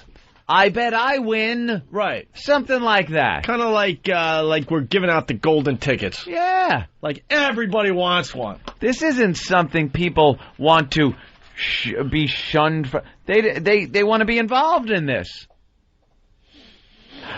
But we heard the promo that's playing. And this could be the problem. Wow. This could be the problem. So, Patrice, listen in to the Money Snatch promo. We're going to stop this from time to time, Bill. But instead, this is what we get. And this could be the reason why the girls aren't clamoring. Why no girl. Why they're not knocking at our door. The hardest core slut, whore, stripper, fuck anything bitch isn't even calling because she feels too degraded by this fucking promo. And here it is. We at the Opie and Anthony Show would like to give... No, this is a standby. I'm going to cue you. Holy Opie put his hand up and Bill stopped the whole thing. It was putting my hand up like, do you see me? Because I'm gonna cue you. Oh my God. Those less fortunate. No. Now we got to start over again. I think he's very hard on it. You see his face, Bill's face. Bill freaks the fuck out. And his face, he still doesn't even have the understanding as Opie's upset with him. He's just He's just what did I do? And I'm sure under his breath he's like, asshole. I know, I get it. I'm an asshole, but we just want things to run a little smooth around here. So we knew the hand signals. He'd be the one like when the soldier does that fist up thing. He would like stand up or start running. You know, it means like everybody just stop in place. Hold it. Hold position. Keep your head down a little bit. He'd be the one stepping Bill on the would be like, well, I thought it meant because your head represented a hand. Your hand represented a head, and your forearm is the body to stand up straight and run at the enemy. We got to demote him back to smelling homeless hooker twats. Wow, remember when you did that? Yeah, no problem with hand signals there. Yeah. Nose, point at nose, and then we pointed at a trout. and you knew exactly what to do. All right, so here is the Money Snatch promo, and this is where the problem is. I was going to stop you to... whatever, I'll do it again. Here we go, Bill. We at the Opie and Anthony Show would like to give those less fortunate a chance to spread joy to the ones they love. All right. So far, so good. So far, so good. The music, a little depressing. Right. I'll give that. This should be more of a, we'd like to give a little more up. A little more action. The music itself is this dirge. Right. But so far, so good. You're piquing the interest of the females. Yeah. So far, I don't have much of a problem with it. The promo continues. And the best way we know how to spread joy is to spread cash. All right. Spread cash. What? Spread cash. You're a lady out there. You're down on your luck. You might have a few bills you need to pay. At this point, I think you're even turning up your XM. Your interest is piqued, let's say. Right. And now you're turning it up going... Maybe this is something I want to get involved with. I could use some extra cash. You got your cell phone out. You're ready to call. Yeah, the music's a little depressing, but I don't think they notice. The message is, hey, money. Money. You got the opportunity. And then this happens. All over the floor and blow it around the room with a leaf blower. While a bunch of screaming naked women frantically try to grab as much as they can. It's the return of the Money Snatch on the Opie and Anthony Show. We're looking for desperate, broke, insecure women to come in studio, get naked, chase around flying money, and cram as much of it into their holiest of holes. All in an effort to make someone's life a little brighter. We know how much you hate picking up clothes at the Goodwill. And wouldn't it be nice to not have to dig through the garbage to find cigarettes? And wouldn't you love to take a dump in a functioning toilet and not a spackle bucket? Of course you would. So ladies, walk your broke ass down to your local public library. Use their free internet and go to opieandanthony.com or foundrymusic.com for contest details. Who the fuck is going to call after hearing that? You're pretty much representing anybody that would come down for this as a homeless horse skank that is digging through garbage and Goodwill to just eke out a survival. At this point, you're sick of the taste of cum. Right. And you need a new way of making money. Just for a day, you'll get some extra money up your pussy. And then go back to your shit life of rummaging through garbage for food and rummaging through a Goodwill for clothing because you're a skanky piece of shit. Please come down. Please. We're begging you. What happened?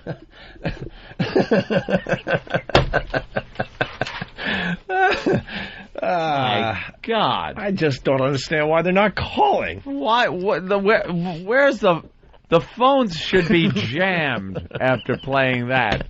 What's the problem? What could possibly be the problem? Steve.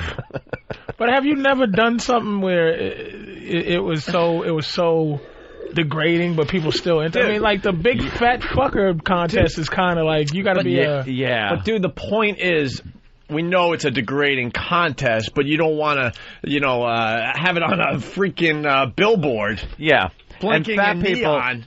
know they're fat. You got to be pathetic to join this contest. Yeah. You kind of trick them. They know they're coming down. Maybe Steve was having a burst of consciousness, and he was just feeling sad where he had to go. For you to do this, impossible. For you to do this, you have to be a piece of dog shit to do Steve. this. That would be impossible for Steve. Impossible. Conscience, any kind of no.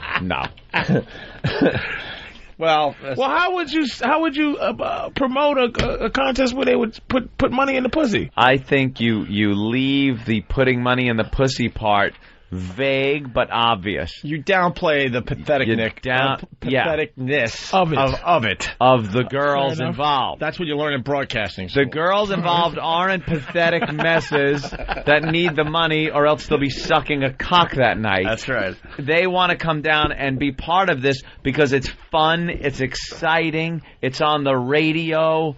That's the reasoning, not the fact that they're sleeping in a box, eating their own snot at night for dinner. That seems to be what what Steve was gunning for here. So if the porno industry, if I wanted to start porn, yeah, what would I say to how do they get them down? You come on down if you're adventurous or you're fun-loving. Yeah, an actress that's but you don't into say adventure. Come down and have strange dicks pumped into every hole in your body, you dumb cunt. Uninhibited women needed for film, exciting, adventurous, curious, perhaps. Things you'd read, keywords that would be like, all right, I kind of know what this is all about, but not, desperate cocksucker needed for movie. We will fill your ass and cunt with cock and cum. Come on down.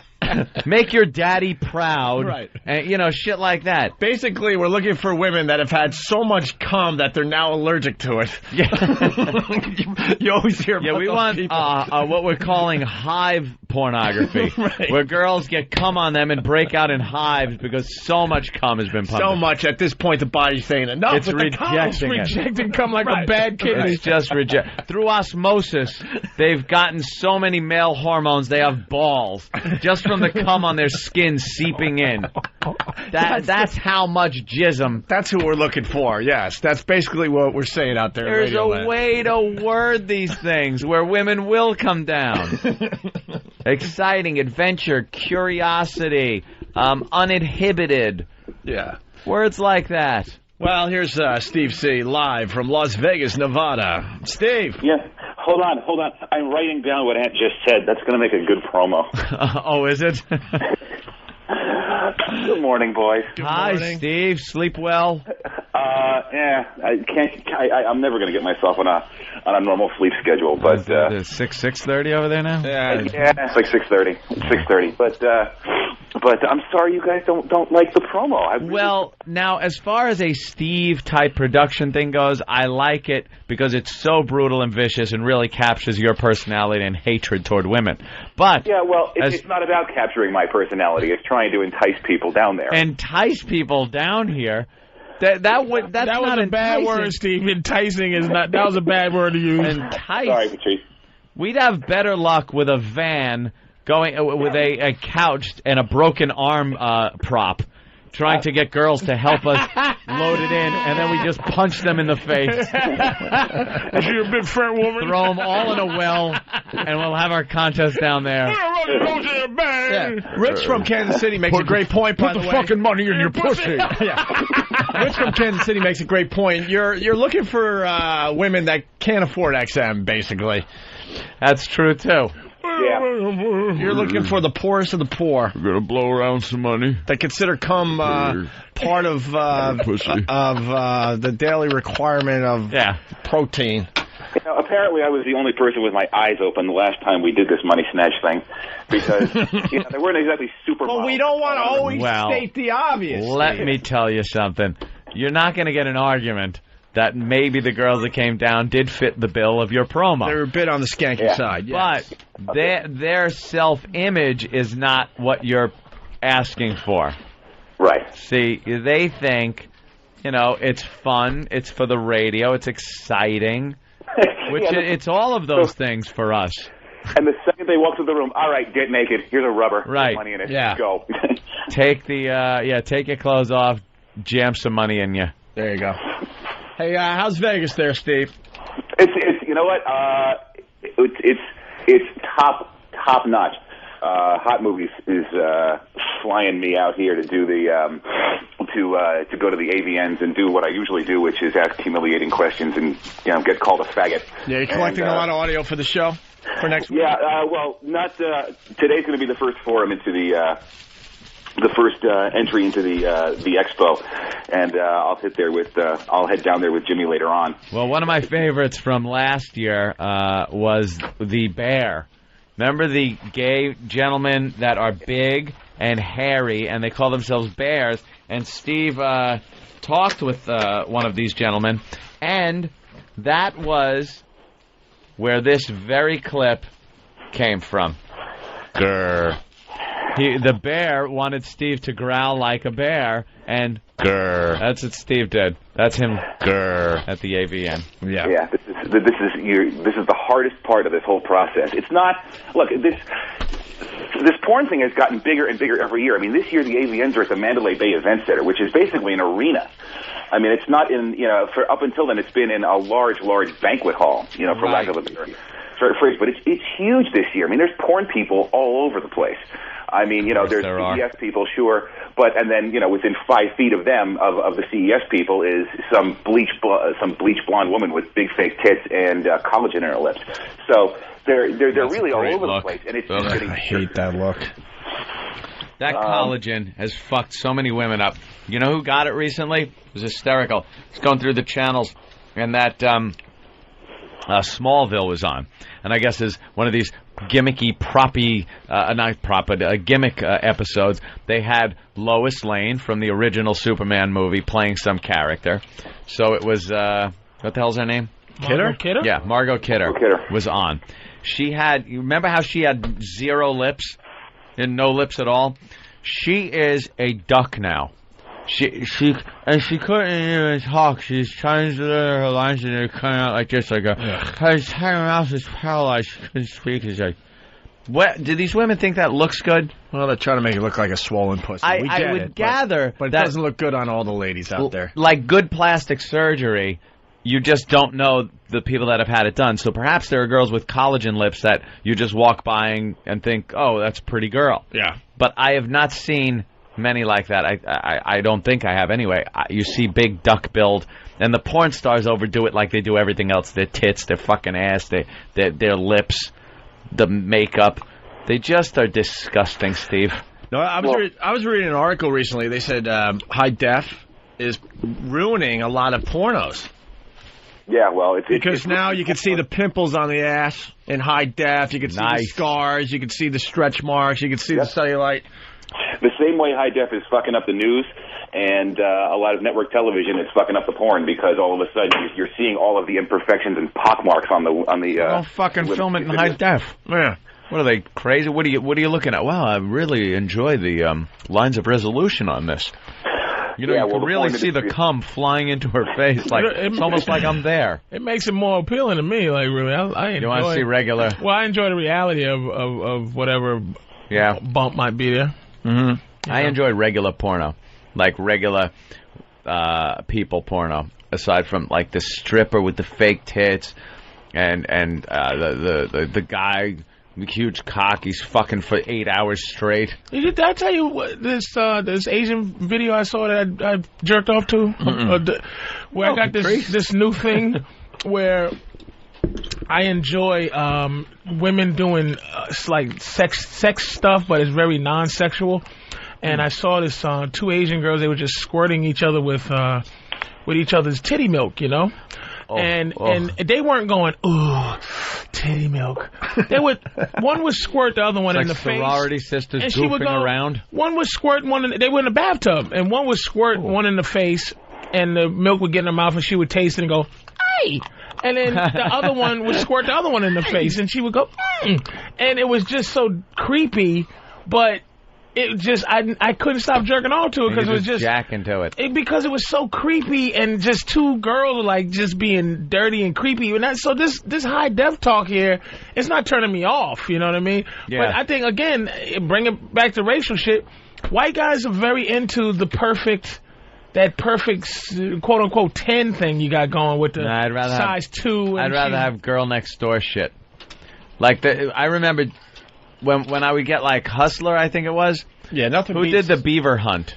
I want to say Hustler. Yeah, I think it was Hustler. Yeah, that's Hustler. I would crank it to the beaver hunt. Nothing beats Girl Next Door stuff.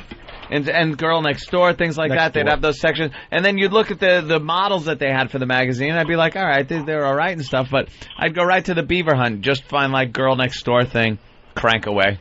Because it's the reality of it. Shouldn't it be next door? It's attainable beauty, and that's what. Door. I said next door. I said next door. You did too.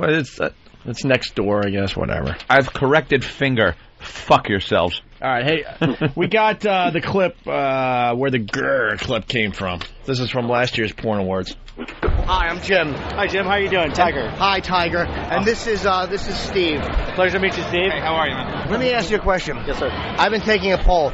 This gentleman I'm standing here, would he do well in the adult industry. People tell him that he should get into films and he's too shy. Do you think he would do okay? Well, we got to check things out first. Go ahead. Tell us a little something. His face. Do you think that his face is good for adult films? Very handsome gentleman. You think so? Beautiful eyes. What? Thank you. He's got this little mustache.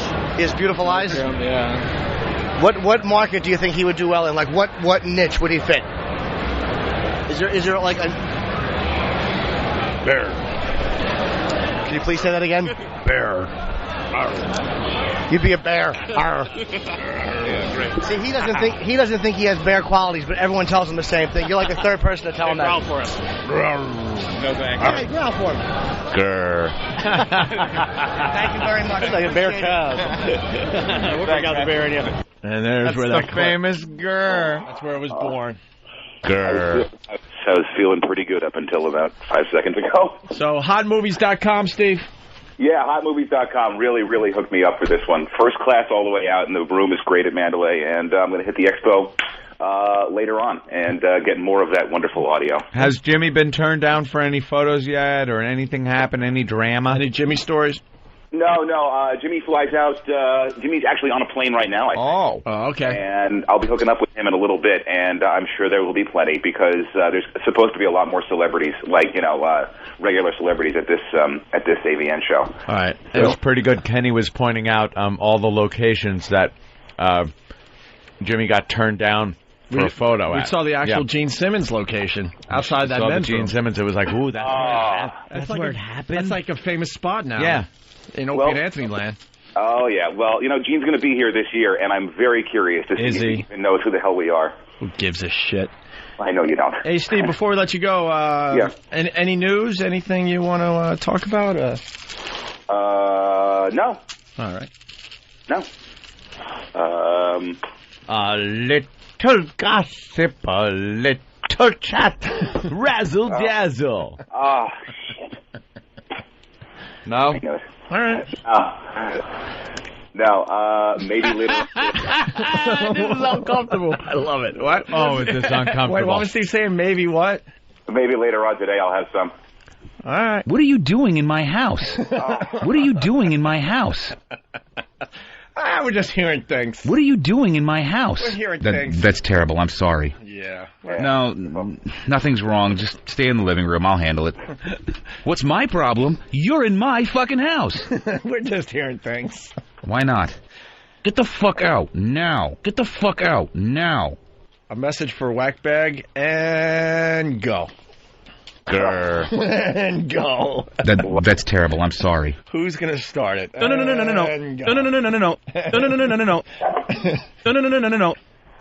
Nothing at all, huh, Steve? No. What are you doing in my house? Get the fuck out now. You got to play the CSI after that, though. That's terrible. I'm sorry. Not on the same thing. That's too bad. That would have been the thing to do. That's all right. Just imagine it.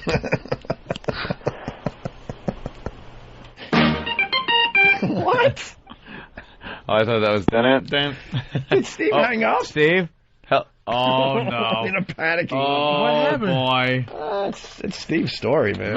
Nothing. We're just hearing things. I asked, and he said... One of these days, we'll just hear, I don't know, a story. I just want to hear a story. Yeah. The beauty of this show... One of these days, it might just be story time. The beauty of the show in the end, everything is revealed. Yeah. Sometimes it takes time. Sometimes it's not a quick, yes, I do want to say something. Yeah. Sometimes it takes a little while. Exactly. It keeps you listening longer. Yep. Unless you listen on 3FM. What? Some creepy. Yeah, he just hung up. That is really fucked up right there. There was a lot of I think we're going to get fired off a nice email. Let's go to Schwoogie. Schwoogie! Hey, boys, what's going on? Love the voice every single time. It makes me think of Ant's bit. I know you're not 7'8" in the 6th grade, but you have the voice of one of those guys. Pituitary gland neck. Yeah. Oh. Yeah, if you like the girls next door type look, you gotta check out this one chick, Sunny Lane. When I was, I wish I could do the bit because it's one of my favorites. But Sunny Lane. Sunny Lane. Yeah, Ant would love Sunny Lane. What's that about, Schwag? Just a typical girl next door who's important. Nothing whatsoever fake about her. Sunny Lane. Get her on the show. She is a good girl, as Norton would say. Was that the one that was related to Sunset Thomas? No. No. Mm-hmm. All right. Just trust me. Look it up. All right. Later, boys. All right, later. I will look it up.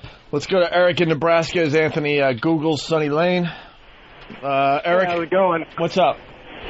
I just thought I'd help throw Steve under the bus. You ought to play the promo for the money snatch he was doing before Christmas. I think it's worse than the one you just played a little while ago. It is worse? You want to go there, Ed? Or I think we made our point with the other one. Yeah.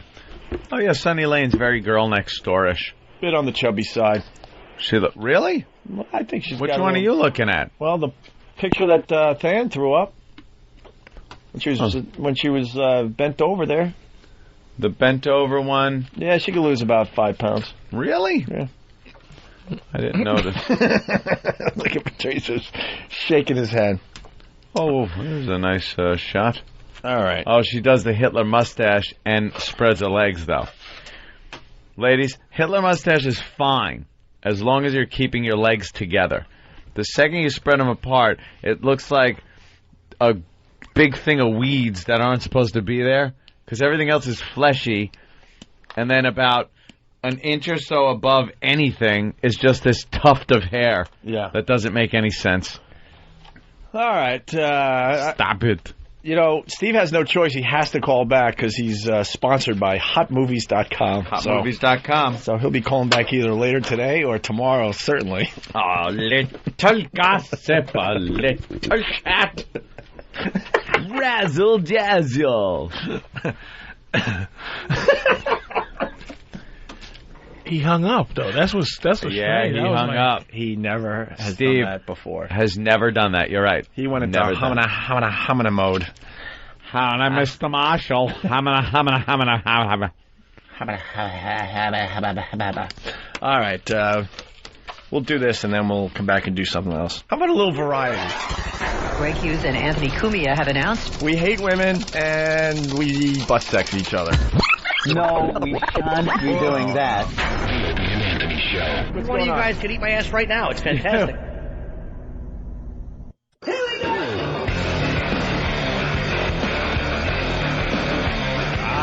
We're back with the Opie and Anthony Show. Bam, bam, bam, bam. Music's a little loud, Bill. Work on the mix just a little bit for That's me, all please. We're tweaking, Ann. Remember? We're tweaking everything. Tweak. A little tweak here, a little tweak there. Where's E-Rock? Why did he run out of the studio? E to the R. Travis ran in all excited. Than's whispering to me during the break. Sam's got his camera. Got his camera, and he's giggling about something, which means somebody is ready to get fucking chastised. And to be honest, you and I, Ant, we forgot. What? But these guys behind the scenes did not forget. What? Exactly. The story goes like this. We took about, a month and a half off for Christmas. And when we got back, we noticed that E-Rock gained a few lbs. Oh, true. A few lbs. And it turned out, we figured out he was gaining about a pound a day while we were off the air. Yeah. It's true. You said 15 pounds, right? Yeah, since like the So 15 pounds, and honestly, we were off about 15 days. So it was a pound a day he gained over the Christmas holiday. Jimmy had a great line. He asked him if he had eaten a throw pillow sandwich. Patrice, you noticed that he looks heavier? No. Look around the bottom of his neck, like his neck, where his neck meets his chin. He's lifting his chin up a lot higher. He always was a mushy-looking kid to me, though. Like, yeah, but there was one point, maybe it was a day, that he wasn't. No, he was thinner than that. And you have some new relationship or something, right? Mm-hmm. So that gets you fat. Y'all comfortable. I saw him shopping in like he's too Target. Early. No, he's too early in the relationship to get comfortable. You don't fall apart. You don't fall apart that quick. He should be at the gym every day doing Taibo or something. No, he's not. He's happy. He's fucking happy. And I saw her. She's the type that'll make you gain weight so that no one else likes you. She's a good cook, yeah. Yeah. Oh, She's really? doing it on purpose, absolutely. Oh, really? Because E-Rock is, considering, you got to understand that women are as shallow as we are, they do love you for who you are and what you do. So he is a big part of this show. I'll never quite understand that. So she doesn't want anybody else wanting him. So now he's just a big fat titty face. Oh fuck. Jesus. Double chin bitch. Look at you, man. Come on, E-Rock, get your shit together, nigga. Don't let these people sit around and berate you because you're sitting there swelling up in love. Well, he's swelling up in love. Here's the problem. He's not supposed to be a fat guy. No, he's not. You know what he's shaped like? People are supposed a heart. to be a fat guy. But not the kind we draw. The actual heart that's in your chest. Actual heart. He's shaped like a actual medical heart now. Some type of organ. It's shaped like a kidney. A gallbladder. E-Rock look like a gallbladder. That's because you're in love, man. Stop. That's all I'm going to say to you. I'm not going to sit there and fucking give you pointless, non-directional chastising. I'm going to tell you why you're fat and why you should stop. You understand what I'm saying? Mm-hmm. Get your shit together. She wants you to not be sexy for anybody else, E-Rock. She found you sexy, saw something in you, and she's gonna try to cultivate that thing she sees in you. But why she's looking at you, the outside of you is turning into something bad. What are you eating, or what did you eat that made you gain weight? A lot of steak. Steak don't make you gain weight. How about the bread that's on the steak? Yes, it does. No, it's the fat. It's dessert and stuff, bro. Yeah, steak doesn't make you gain weight. If you're just eating steak, you're not going to gain 15 pounds. No, but it's steak. It's potatoes. It's one of those. I don't know. All steak is what's that diet? The Joe Blow's South Beach Atkins / protein doesn't make you gain. You're lying. No, it's not. I'm not a dessert person. I'm a big food person. Okay, so what's going on? It's what you're eating with the steak. Yeah, it's what's on the steak. And let me tell you something. Is it cheese? Is it butter? There's something on the steak. Let me tell you fucking A1, but there's a lot of potatoes too. too. It doesn't matter. If you eat a fucking giant Fred Flintstone tip your car over fucking steak and sit on your ass, you're going to get fat. I don't give a fuck what Atkins says. Oh, that is true, yeah. Because it does come down to calories. It's not true. You're giving wrong information. Are you insane? Dude, it all does come down to calories. You could eat like vegetables to the point you're going to get fat. Yeah. Why would you lie to people like that? Get it. Holy shit, how much money? What do you got? What do you want to say? What do you got? You're not going to gain weight just eating vegetables and sitting around. Dude, you eat enough of anything, you're going to gain weight. Yes. Yeah. Because it comes down to calories. Why you're not going to gain weight. It comes down to the beef. The total calories. Okay, with the beef. Why? I'll tell you why. All right. Okay. First of all, what makes you gain weight is hunger. When you're hungry. This is why the Atkins diet work. But the thing that's why it work weight wise, but health wise you can die. But what happens is the protein doesn't fuck with your pancreas. It doesn't create sugar. It breaks down very slowly. That's why you're not as hungry. This is why he's eating something else. When you eat starch, it goes to your insulin, your pancreas. It makes a bunch of fucking insulin. And it shoots a crazy load of insulin, and you get fucking tired. So you get hungry again. He's been eating bread. He's been eating rice. Mm-hmm. He's been eating potatoes. Look, he's nodding. Yes! Bread's not steak, E-Rock. Yeah, we asked you what you're eating. Yeah, but that's one of the big things with steak all the time. But I don't eat, I eat a lot of food, but not like a huge meal at one time. Why it's constantly are you lying, E-Rock? I'm trying to be on your side. They just want to call you a fat fuck for an hour. I'm trying to help you. You're lying. You're eating bread. I need a dietitian because I'm not accepting what you're saying. I'm not either. Just gain weight from eating beef. I'm not doing anything yet. If you ate one of those big from eating healthy stuff, plates of fucking enough of it. Not 15 pounds in 15 fucking days. He's eating potato sandwiches. But yes, you're 100% right. But you could gain weight by eating healthy if you're eating too much. I'm telling you. Why would you even say something like that? Holy shit, get a doctor on the fucking phone. I don't want one of these lying-ass O&A doctors who'll just say, yes, you can gain weight from eating air. Fuck that. You can't gain weight from just eating broccoli all day and not move. You're not going to gain weight. You eat broccoli all day long. You're not going to gain weight in the end? No. Holy shit. Holy shit. Get a dietitian. Your holy shit means nothing to me. Look, You eat apple pie all day, you're going to gain the weight faster. But if you're eating broccoli all day long, day after day, you're going to gain weight because you're overeating. Yes. It's a I'm looking at Big Kev. He's like, he's the barometer. Like, yes. It's a people have the misconception you eat healthy. It doesn't matter how much of the healthy stuff you're eating, you're not going to gain weight. That's bullshit. You still got to not eat a ton. You still have to move. Yeah. Yeah, exercises. Dude, I'm no dietitian. It's about the portions. I want a doc. Here's a doctor. Hold on. Let's say hi to Kathy in Virginia. Kathy? Yes. What are your credentials, Kathy? I have a PhD in endocrinology. I'm a registered dietitian, and I have a PhD in exercise physiology. All right. Right there is exactly what we need. What's your website? Thank you. We have to look it up right now. No, endocrinology is okay. I get what it is. All right. And we could get a second opinion, you know. All right. All right. Get a third opinion. I don't care. Kathy, you've been listening to this discussion? Yes. All right. What is your professional opinion? I'm getting so mad at Patrice because he is wrong. Absolutely, it's all about calories. If you take in more calories than you expend, you will gain weight. It doesn't matter if the calories come from broccoli, from bread, from steak.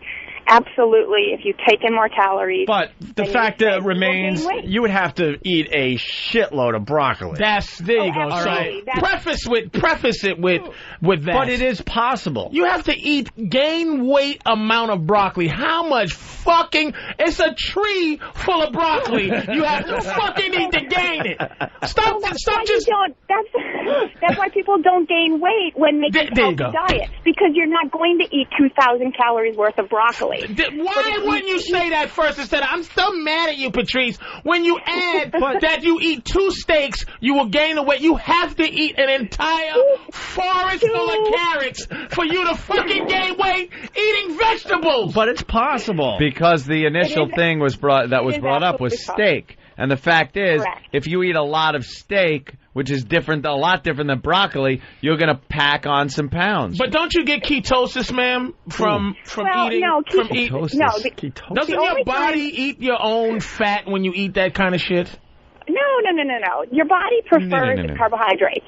So if you totally deny your body of carbohydrates, then you can go into ketosis, which happens with diabetics because they're not producing insulin or they're not using insulin correctly. So then the body can only use fat for fuel, so then you go into a state of ketosis. So what the Atkins diet is touting, which is not true, is that if you limit or completely deny your body of carbohydrates, then the body's going to be forced to use fat, which will then use the stored fat that you have as fuel, which makes you lose weight. Exactly. Now, why is that bad? Why is that bad? Because the central nervous system, for instance, your heart, a lot of the organs in your body can only use carbohydrate for fuel. So the body is then forced to go through a process called gluconeogenesis, where it takes non-glucose products and makes glucose out of them. And that's really, really hard on the body. Like what? It slows down your metabolism. So that's why people who go on these fad diets, kind of alchemist inside your body. That's amazing. Well, they lose weight initially, but then they don't keep it off. Your body know how to slows down the metabolism. rape itself. What would Eric? What would it take for him in 15 days to gain 15 pounds from? How much meat did he have to eat? He's eating too many calories, and he's not, like Anthony said, he's not doing any exercise. And you know, he doesn't want to admit it, but he ate a lot of dessert during the holiday. It's much cooler to say, oh, I ate a lot of steak. No. Yeah. You didn't have any of Mommy's desserts during the holiday. I'm not a dessert person. But not only was there steak, there's cold cuts and like chopped meat and other stuff. I mean, even just alcohol. He's not a dessert person, but he certainly deserted. Excuse me. Certainly deserted this might exercise. Hey, Opie, would you say this could Made me be? laugh, you fuck. Would you say this could actually be a groundbreaking moment if we can get an endocrinologist? It'd be groundbreaking if E-Rock jumps up and down. That's what I'm going to say.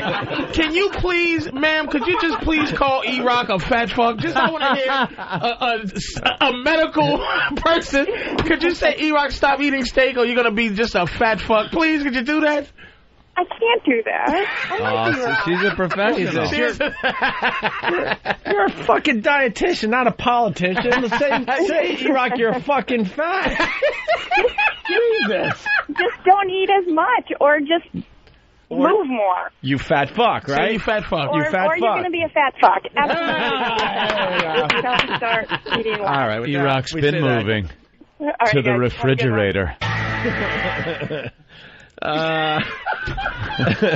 Listen, let's say hi to John in Jersey. John, what's up? Hey, I just want to say, E-Rock, you got a fat guy telling you you're fat. Listen up. Focus.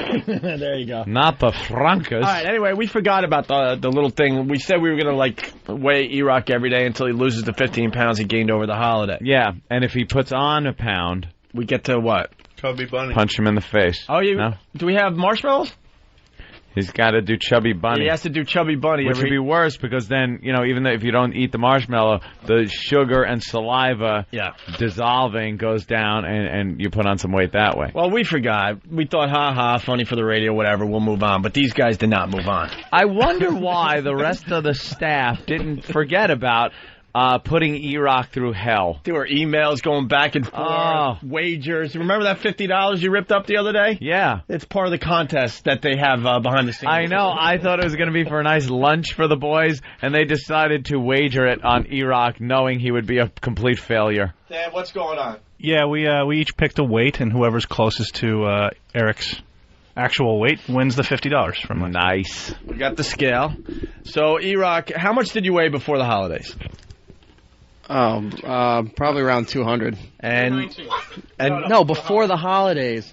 No, but you dope. He was trying to help you out. You just fucked yourself. That means you gained 19 pounds during the holidays. Yeah. You ass. You jumped and said no. So if you weighed 200 pounds before the holidays, we did weigh you as soon as you got back, and we got a weight of 219. You fat fuck.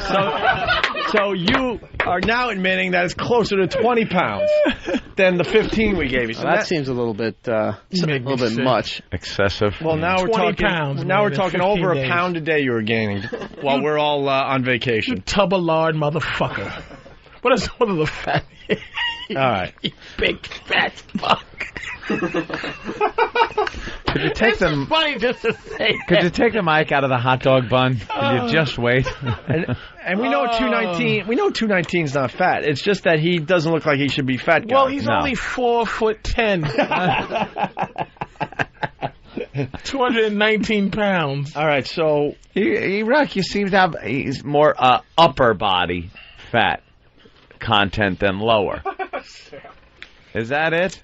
Am I seeing all something there? distributed in his face. Like you What's got up, Captain a Jowls? double, like a double chin starting. Like when you lift your head up, it goes away. he looks like typical fat guy. But when you put your head down, it's so there. He looks like typical fat guy where, they wear shorts, they got the skinny legs, but everything else is fat on him. Right. Yeah, he's one Yeah, I of those agree fat with guys. you. I agree with you, Like Greg. Pat. Pat from Moonachie. Pat from Moonachie's got these skinny legs. He's got just skinnier holding ankles up than I. a Or me, fucking whatever. globe. Yeah, he's like the grimace. All right. He's like a fucking golf ball on two tees. So, E-Rock, you want to get on the scale? All right. All right, so it's 219 before we took another 3 days off. You need help lifting your leg there, Look Butterball? at Danny's jumping in excitement. All right, Danny, get the official weight. Yes! Oh, Dan's what? got his arms up in the air. Shit. What? 219. He didn't. Holy He shit! didn't lose any. You didn't lose anything. All eyes are on you, and you couldn't lose a fucking pound? You knew we've been ragging you for a fucking week on this.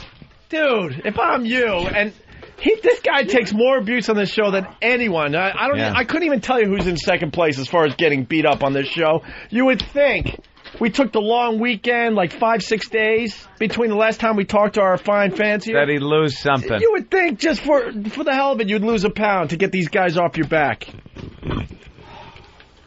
What happened? Same weight doesn't get these guys off your back. Did you honestly try anything? Your weight says absolutely not. You didn't do shit different than you've been doing.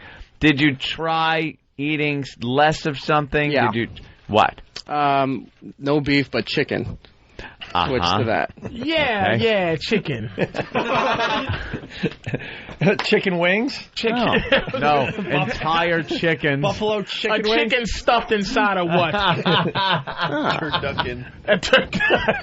What did you stuff the chicken inside of? Nothing. What did you season it with? Apple pies? I wish, but he would never be honest. I wish he would write down everything he eats and bring it in. He's not going to be honest because he did not. First of all, I'm not he buying it. He walks around enough to not have gained 20 pounds. He walks around enough. He walks here. He walks outside to not have gained weight just by eating some fucking chicken. I know I'm a fat guy. Chicken. I've been dealing with fat from the rest of my... I know that you've been eating wrong, Eric. What have you been eating? Pasta? What's your girl cook? Rice? Biscuits? Oh, a lot of meat, rice, condiments, a lot of mayo. A lot of condiments. Yeah, I'm serious. He likes. What do you drink with it? A mayonnaise with shake. your Soda? dinner and stuff. Diet soda. Diet soda. Diet Coke. What flavor shake we have, sir? Shit. Ketchup. Ketchup shake. Give me a barbecue shake. Like a chicken with some cannolis in his beak. Danny just walked out. The chicken carrying fucking cannolis. Hold on. He eats the feathers, too. That has a lot of starch in it. Hold on, a little observation. Danny just walked out punching the wall in disgust. He was pissed. Why are you pissed, Danny? What did you have? Yeah, well, I lost $50. What did you have? I had $2.15. Oh, you thought he would lose 4 pounds. Well, I thought he would be conscious of his weight because of the beating he took last week, and he would actually make a conscious effort to not eat like a pig. And I figured maybe, he took a nice dump since he ate like a pig. And, it's not that hard to get rid of 4 pounds. I think what we've learned here is humiliation does not burn 1 calorie. Right. Not a fucking 1. Here's the deal. We will weigh E-Rock on Monday. I need the pass to remind us to weigh E-Rock because we're going to forget. I have faith in E-Rock, man. I have faith in you, dude. Do you think you're going to be able to lose any weight over the weekend? Yeah, I think I can do that. Yeah. They're all shaking their head. Here's what I'm going to do. I had a pretty good time in Vegas. I did very well. I am putting up... Holy shit, look at that bankroll. No, that's... I'm putting up 100. Whoa. So now all you guys, again, do the same fucking bet based on this fucking slouch that can't lose. Who's got fucking 219? Because I would pick 219. Someone ought to have to pick numbers out so you could pick what weight and pick 219 because I don't see him losing a pound. I say they have to pick the weight out of a hat. There it is. I have faith in him. Pick the weight out of a hat. They'll figure it out behind the scenes. However you... But I have spiritual faith and I have money faith. Wait, Ann, $100. I mean, it's tough to lose a lot of weight in 3 or 4 days. You want to give it a week? But however they want to work it today. 1 week from today. They Lord of the Flies the fucking thing out themselves anyway. So however they want to arrange it is fine by me. I say a week. It's a week. A that's week from fine. today, next Thursday. By next Thursday. Because that gives a little I time. would still pick 219. Yeah. I can't see you losing weight. $100 up for grabs. There's nothing in it for you. For one of the guys. We weigh you in a week. We'll find more things to humiliate you with. There won't be anything in it for you. Guys, I lost some weight. Yeah, but you're still stupid. That's like what this place is all about. And a little incentive. If you don't lose anything by next Thursday, you have to walk around with a sign that says, I'm a fat fuck. Oh, shit. On Friday. On Friday, all day at CBS. A sandwich board sign. All day at Free FM and during the walkover. During the walkover. And are you going to agree to that? Yeah, I agree to it. All right. How about a big sandwich board? I'm a fat fuck, and for the walkover, we make up flyers with pictures of him with I'm a fat fuck, and he's got to hand them out to people.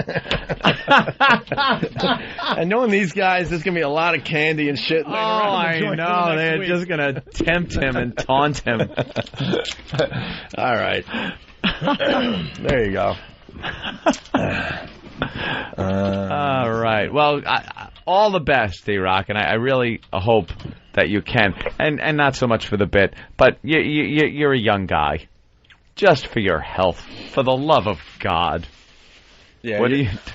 Danny, what is Danny at? Marshmallows. Oh, marshmallows. Marshmallows are tasty. Well, he didn't lose any weight, so he's got to do Chubby Bunny. Yeah. That was the Oh, that was the bet. Oh, let's go to break. Hold on, Lauren. 5 pounds just from doing this. All right, here, open up the marshmallows. Have you seen Chubby Bunny yet? No, sir. What are you doing? All right, get a garbage pail. We read a story while we were in West Palm Beach. Some lady was doing a Chubby Bunny contest. I guess these are very popular at the state fairs and stuff. And a lady at a state fair, she was doing the Chubby Bunny contest, like the Girl Scouts do it, things like that. Okay. To kill time, one of these goofy things when they're having their little pajama parties. And basically what you do is you put a marshmallow in your mouth and say Chubby Bunny. And after you say Chubby Bunny, you put another marshmallow in your mouth and say Chubby Bunny. And you see how many you could do before you have to, like, pretty much gag or puke up the marshmallows. And then whoever did the most wins the little blue ribbon at the state fair. Marshmallows are good. Chubby Bunny. Uh-oh. Oh, you want to do it? Don't chew. Oh, you're just moving it? Chubby Bunny. What's the record? What's the show record? 17, Craig. 17's the record. Chubby Bunny. Is that 3? That's 3. All right. Wow. And that's nothing. It's nothing. Chubby Bunny. Oh, my God, that's 4. Chubby Bunny. Big A had a real problem. Trees has those fucking Dizzy Gillespie cheeks. No kidding, man. You're fucking... Oh, he's putting... Chubby Bunny. Now he looks like a fighter with a mouthpiece in. Like Leon Spinks. Looks like Leon Spinks' teeth. Chubby Bunny. All right, there he goes. Big old choppers that he had. What? Who's counting? That's 7. Okay. This is 8, I believe. This is 9. 9? Mm-hmm. 9? He'll break the record. No, I don't think so. I think he will. Chubby Bunny. I never thought Patrice would do this. Chubby Bunny. That's 10.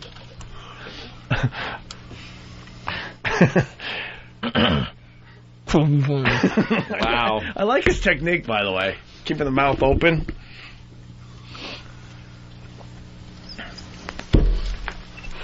I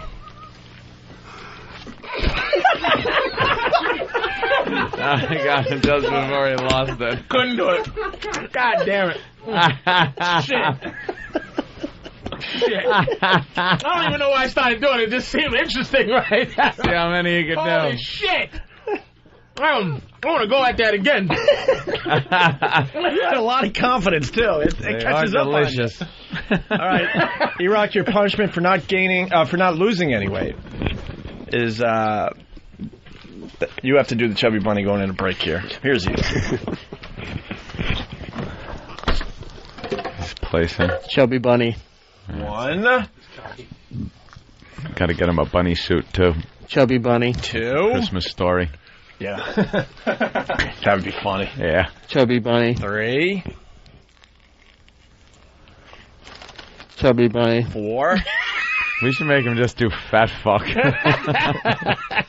Chubby Bunny. 5. Yeah, let's do fat fuck from now on. Fat fuck. Much funnier, Ant. Fat fuck. 7. This is not right. Is this 8? Yeah. Fat fuck. No, this is much funnier. Fat fuck. That's 9. Look at him go. Go ahead, E-Rock. Don't choke. Fat fuck. This is so dangerous, man. 10. Here's 11. Oh, you can hear it mushing. Fat fuck. I think I had more than 11 in my mouth. It got to be E-Rock. What are we up to then? 12? Yeah, that's more. 12. There's 12. Fat fuck. Wow, he's good. Do your thing, buddy. Fat fuck. 13. 14. Hold on, though. Wait a minute. Don't move. What? Make him say Chubby Bunny, because fat fuck might be an easier thing to say than Chubby Bunny. I know, but this is just we don't care about. Oh, okay. This is more about. Make sure that he's doing it. This is 15 going in. Oh my God! Do not choke. Go ahead, E-Rock. Fat fuck. He's still going. How many got to be? 3 more to beat the record? This is 16 going in. Next one ties. Oh, shit. Big Kev's on it. Uh-oh. He's gagging a little. It's a little drool. Little choking going on. This is the tie right here. Wow. This ties the Opie and Anthony record that Craig set. He looks like Big A right now. All right.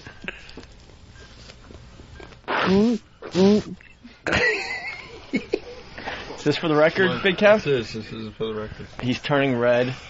There's definitely some problems going on. Holy shit. There you go. There you go. That's it. Stuff it in.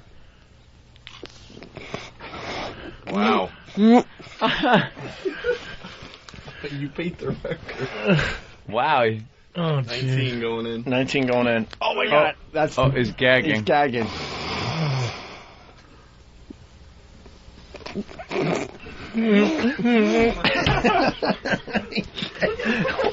20. This is an even 20, E-Rock. Is him just grunting? Grunting is enough. It's not about what you're saying, it's how many you can get in your mouth. Oh! He's puking. There he goes. Fuck. God! There he goes. It's just how many you can get in your mouth is the point. It's more the point than saying Chubby Bunny, I guess, yeah. 20. I can beat that. As long as you're saying noise. You did 12 or 11. But I'm saying I thought it was all about saying something. Well, you still got to say something. He was saying something the whole time. All right, we got to take a break. Maybe we can try again after the break. Fuck. What's that? All right. Unpredictable, unleashed, unruly, Anthony. Unwashed, unkempt. I stink. Next thing I knew, I had my pants down around my knees and my shirt pulled up to my armpits. Shut up! No, who cares? I can't believe you fell for that again. Damn you, Hawk.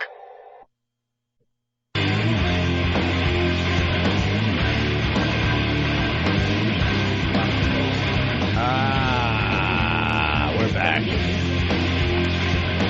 Talking about Man vs. Wild. Patrice turned me on to the fact that there was a better show called Survivor Man. Much better. And then someone from Pal Talk, because they were listening in during the break, they told me that it's on the Science Channel or something like that. So I'm going to go try to find that, because I love Man vs. Wild. It used to be more...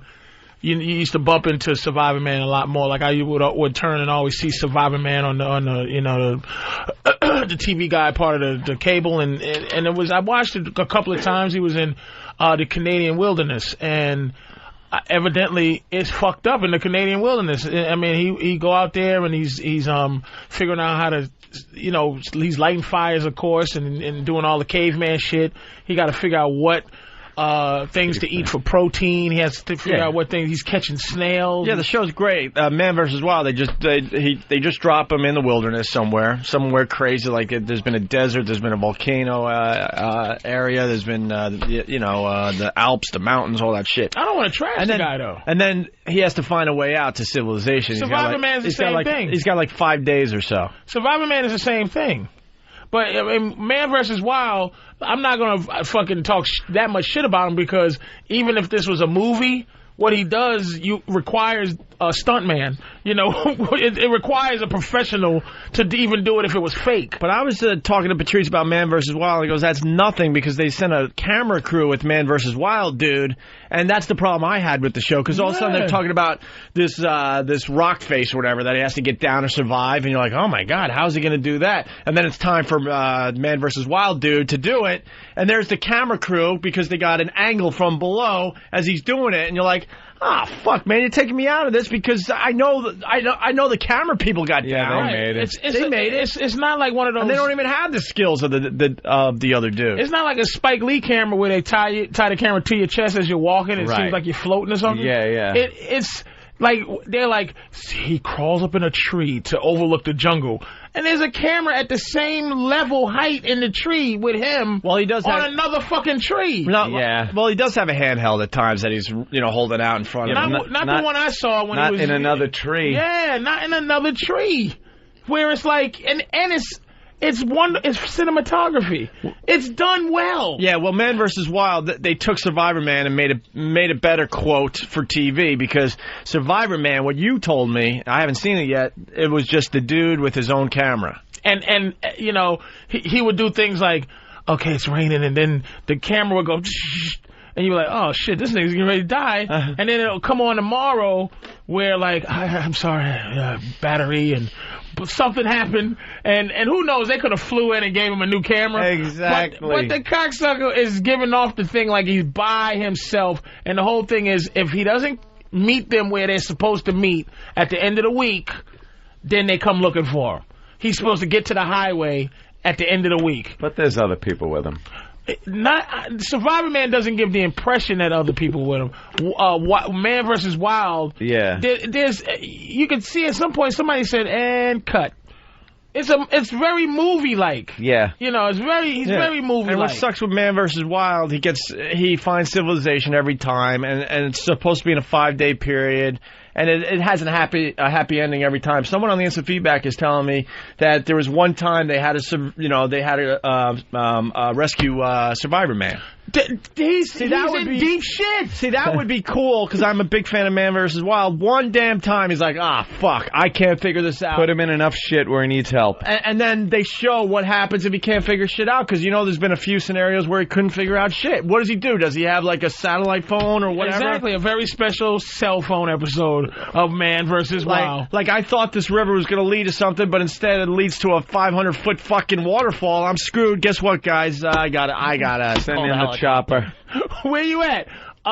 Shit. Jungle Street and Fire Ant Boulevard, nigga. I don't know. Come get me out of this bitch. Get to the chopper. I'm Survivor Man. Survivor Man is look. Man vs. Wild is more aesthetic. It's better. It's more aesthetically pleasing to watch. Dude is better looking. Like it's this young British Secret Service motherfucker. Special ops guy. Where fucking Survivor Man looks like Danny. You know, he's kind of chub to him and stuff. A little just short dude, and he's like more of a regular dude. You know, he's drinking the pints when he's not filming Survivor Man, right? He's a mess. Like he's just a messy little dude, and he has this camera, and you feel like shit. Damn. Shit.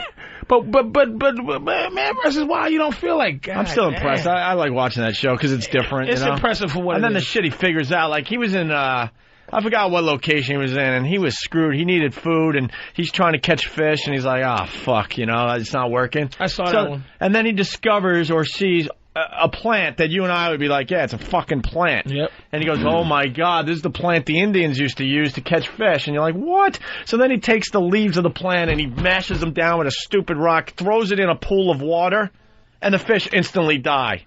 It's like, how the fuck do you know that shit? It's a poison to the fish. The one I saw, he was in like, Costa Rica, some jungle. He drank the water from a river and he ate some crayfish, and then he got really sick. He's like, shit. So he woke up in the morning. He goes, he climbs up 2 mountains to go to this tree where you go when you got an upset stomach. The shit tree. It was a milk tree. He cut it and he licked the tree, and he's like, I gotta fucking lick the milk tree, and it soothed his stomach. He was sucking on the milk tree, and it turns out that's the same tree they use for whatever, like Pepto or something. Really? Yeah, but he knows all this shit. He cut the bark. He's like, better. His cramps went away. But there's big piles of shit around that tree too, where people just had to lick the tree and take a big shit. We had a dummy on the line. He hung up. He goes, Man vs. Wild. The camera crew's can't help him. Can't help him. You're trying to tell me. So they'll just watch him die. They'll watch him die for TV, Shut up, right? you goon. We understand he can't give him a fucking tic tac. That's the scenario of the show, but if he gets into real danger, they're going to just film and go, well, we got some great tape when they get back to the States? No. They're jumping in. If he does a first blood fall when, and he stabbed himself in and he's bleeding to death. He'll have to stitch himself up. He can't say, hey, fellas, you know what? Cancel this filming. Yeah. Call the helicopter. Yeah. No, the fuck out. They're helping him, and they're not going to air that episode, obviously. Tiger's gnawing at his leg, and they're going to be sitting there going, this is great footage. I mean, I couldn't even film the movie version of it. I mean, this guy, you can't, for what he does, he's climbing up mountaintops with vines. He's doing shit. Yeah. But I'm saying it's not as dangerous. He's not really by himself. and he's not doing the whole by himself thing. Survivor Man is alone in the fucking wilderness, man. Well, Patrice, I would love to have paid attention to what you said, but I couldn't get past Opie. What'd I do? Doing the camera and actually cranking. You were doing a little pantomime of the camera crew taping the guy, and you used your right hand and you used your left hand to steady a camera, and your right hand was cranking a crank. W. Griffith, what is that? What's that fucker's name? And now a newsreel from 1930. How about some 40s music, Bill? Oh my God! Cecil B. DeMille with his cameraman Greg Opie Hughes cranking the camera away. The new production of Nosferatu will be coming out. Are you fucking with me? Or I am not fucking with it. I looked and just was like, he's cranking a camera. In this day, and it's 2007, Opie still has a crank camera.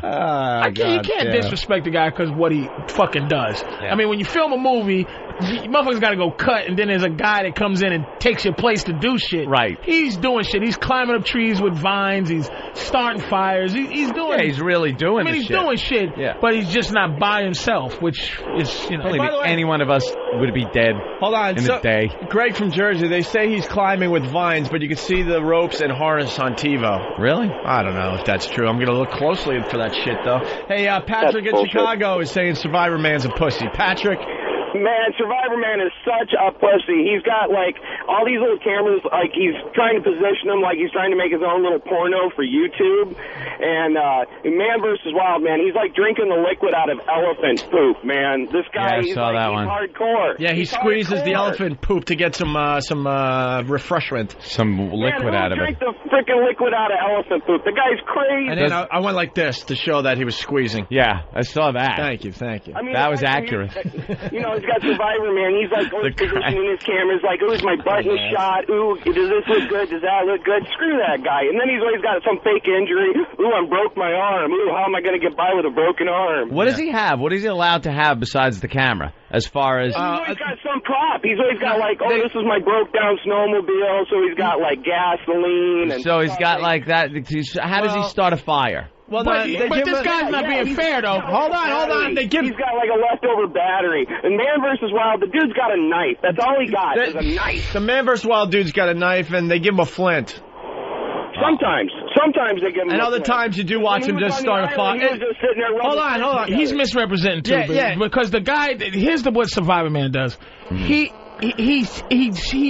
reenacts as if this is how you would really get stuck in this situation. So when this dude is telling you he has a snowmobile, he's riding his fucking snowmobile somewhere, and he reenacts, wow, I broke down, how someone is going to end. This fucking Man vs. Wild guy, he puts on a cape and he flies out of a plane into the fucking jungle. Like, that's his purpose. Survivor Man kind of just ends up stuck somewhere. Ends up like a fucking person. Hold on, let me add to that too. Yeah, Survivor Man. So it's something that could possibly happen. You're on your snowmobile way in the wilderness. You run out of gas or whatever. You're like, holy shit, I'm fucked. And then he's basically showing you, well, you know what? Maybe you could use some parts of the snowmobile. Like the fucking Chinese guy that when the family got stuck. That's what Survivor Man does. That Chinese guy where it's like, oh my God, we took a wrong turn. He walked in the off Oregon and took his clothes off and I fucked up. I really fucked up. The whole family didn't jump out of a plane into fucking the goddamn mountains. And Man vs. Wild, like, he has a flint if he's in a snowy, in snowy terrain, because you're not going to find dry shit to start a fire. Yeah. But then if he's, like, on a desert island or whatever, then he doesn't get the flint, because it's easier to start a fire. Sticks and shit. So he doesn't get the stuff that maybe that Asian guy needed to save his fucking family, because it was snowy Oregon fucking wilderness. Why'd he leave the car? Where was his flint? Why'd he leave the car? Did you see Man vs. Wild dude in Among the Icebergs in a rowboat? No. So he's in I don't know, Alaska, right? Yeah, Icebergs, Alaska, in North Atlantic. This is only a 12% trashing, only because I respect this fucking Man vs. Wild guy. It's still a good show. We're just picking it apart. Right, I'm being an asshole, a logistic asshole, but that guy is amazing. But it's like some shit you just go, come on, man. Well, he's filming. Yeah. Well, my example, he's filming stuff to make good TV, obviously. So he's in Alaska. He gets down to the water, and there's all the icebergs and floating ice shit all over the place. And he realizes he has to cross this thing or whatever. He happens to find a rowboat at an old hunting area that's now closed down, but there's a rowboat there. I'm sure that was there. So then he starts paddling, makes a homemade paddle, and he starts paddling through the iceberg, saying how dangerous it is, and one of these icebergs could, spring a leak in this, and if it happens, I only have about 2 minutes in the water before I'm going to die, right? Yeah. So it's like, holy shit, that's pretty fucked up. He gets about 200 yards from shore, from where he'll be safe, and conveniently, the rowboat is now filling up with water. And I turned to Lindsay. I go, they punctured a hole in the boat to make good TV, obviously. He built his own raft. Let me tell you something. One episode, he had a soccer ball named Wilson that he was talking about. but he punctures the hole to make for dramatic TV, knowing he's going to get out. He has plenty of time. Of course he is. Because he's not going to take that chance with a leaky rowboat when he starts out on his journey, knowing that he would be fucked in the middle of this thing. So he does things like that, obviously, to make it a little more dramatic. Yeah, see, that's bullshit. But still a great show. I don't like that setup shit. Someone saw the show where they had where they had a rescue survivor man, Mark in Boston. Hey, morning, gentlemen. Hey. That episode of Survivor Man? Yeah. Where they had to rescue him, he was simulating a boat going down, and so it was just him in a little raft out in the middle of the ocean. And they had, a crew on standby in another boat a couple miles away or something. And this huge storm rolled in out of nowhere. And so they had to get him off the raft or else he would have gone down. But at least he admitted that, you know what, I didn't make it this time. See, I would like to see that with Man vs. Wild. Well, they put him back on the raft, actually. The storm passed and they put him back on the raft. Yeah. So he tried his hardest, but... All right, thank you, sir. Let's go to Jay in Jersey. Jay? Hey, what's up, guys? Hey. Patrice, I saw you at Stand Up, man. Fucking hilarious. Anyway, dude, that guy's a dick. Let me tell you why. He, one time he went over there and he's trying to find, some bait to go fishing or whatever. And he's like, oh, look, I found a dead animal in this avalanche, right? And he finds these fucking leeches. And he's like, oh, look, you can eat them. They're a good source of protein. They were fucking mealworms that somebody planted in that thing. And it was dog shit, dude. Totally fake. And then you could tell they were mealworms. He's saying they're leeches. And then another time he's like, oh, look, we could cross this path by this old bridge. It's brand new friggin' rope that they What put worms? Crawl. What's that? Mealworms, yeah. I know what the white, maggoty, yellow things that look like... we've had them for the 55-gallon drum challenge. Hey, so wait, this is Man vs. Wild you don't like, or Survivor Man? Which guy's the skinny guy with the brown hair? That's Man vs. Wild, special ops, British dude. Dude, that guy's... It's fake, dude. He's making good TV. It's making good TV, but, go out there and do it, on your own without having guys prop shit over there and saying, oh, yeah, I just found this goddamn leech off of this dead animal as he's sucking down mealworms from the pet store. I gotta beat myself up, or actually, I gotta go to Ray. Ray in Virginia, go ahead. Hey, Opie, I just wanted to ask you, where is a desert island, and is that where E-Rock is? Damn, you took my line. I was going to come back strong. I was going to say it's an island where E-Rock hangs out on. Desert island. Motherfucker. I went to this knowing I could pull a huge comeback, and he I know. The line. Some other guy was bashing me. He goes, Anthony, what's Lard of the Flies? I said, that's E-Rock's version of the story. Lard of the Flies. That motherfucker. I don't remember saying Lard of the Flies, but perhaps I did. Threw in a nice lofty softball and then ran to home plate and hit it himself. You fucker. Bastard. All right. When we get back, we're going to... we're gonna do an anchor guy. He said the F word, but it's kind of funny why he did it. Oh, nice. And then we'll get into line of the day. This is a very special show. It's about being able to do the show we want to do. Prison sex. Give it to me. We know what guys want to hear on the radio. Adult-oriented subject matter. Look at those jugs. They won't exercise restraint. This is gonna be an awful show. Hold on tight, kids. The Opie and Anthony Show.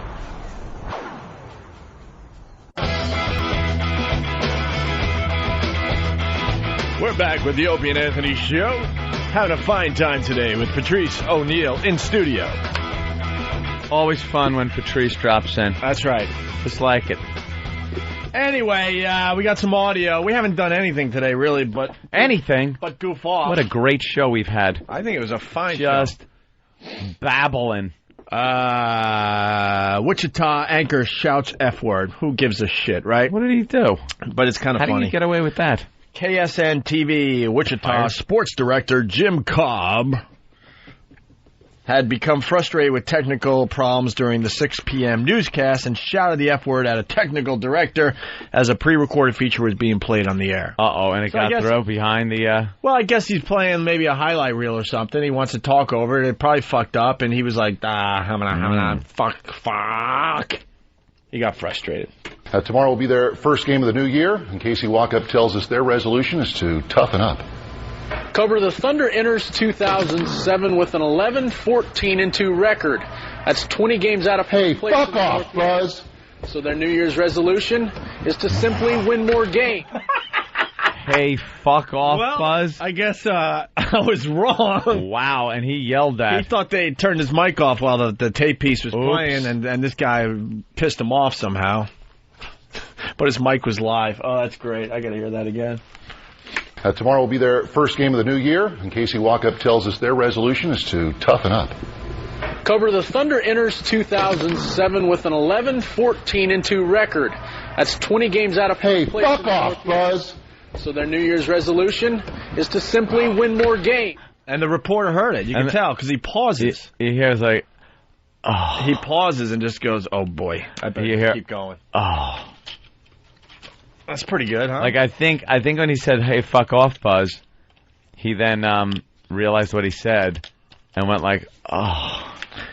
All of a sudden, your career flashes before your eyes. You know that feeling?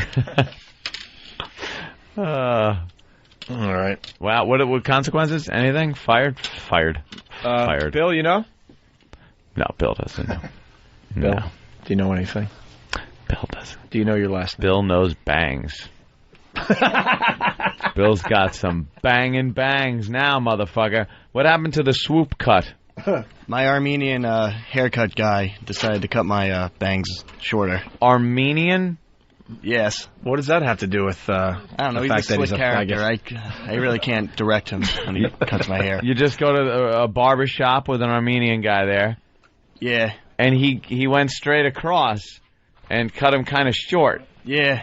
That's what we call the bowl cut. Yeah, me and my girlfriend call it the retard hair because it's got like the retard bangs that are really kind of short. It'll grow in. Your hair grows like weeds. Yes. But yeah, that's it. Take your headphones off for a second. Okay, that's great. What? You're openly laughing at me. No, it's just I'm not used to seeing them with the bangs like that. That's all. Right. It'll grow back. He was suspended? Yeah. Oh, I'm like, Bill was suspended for having a bad haircut? What? Yeah. Oh, the anchorman was suspended for the episode. Oh, suspended. Oh, okay. All right, very good. Perish the thought. Perish the thought that F word gets through. Ooh, but make sure you show Saddam with the noose around his neck 80 times so 2 kids can fucking hang themselves directly tied to that. Show enough violence and fucking killing on the news, but watch out for the F word or boobies. Ooh. Patrice is getting sleepy. You all right? Yeah, I'm here. Nah, I'm focused. Yeah, all right. Barely. No, man. Yeah, you're fine. Yeah. We all got up so early. Yesterday never existed. It didn't.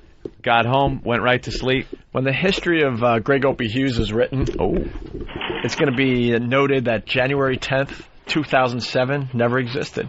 It just shot on by. You skipped that day. Somehow I went from Tuesday to Thursday. Lauren from New York City. Yes. Hi, Lauren. Hi. How are you?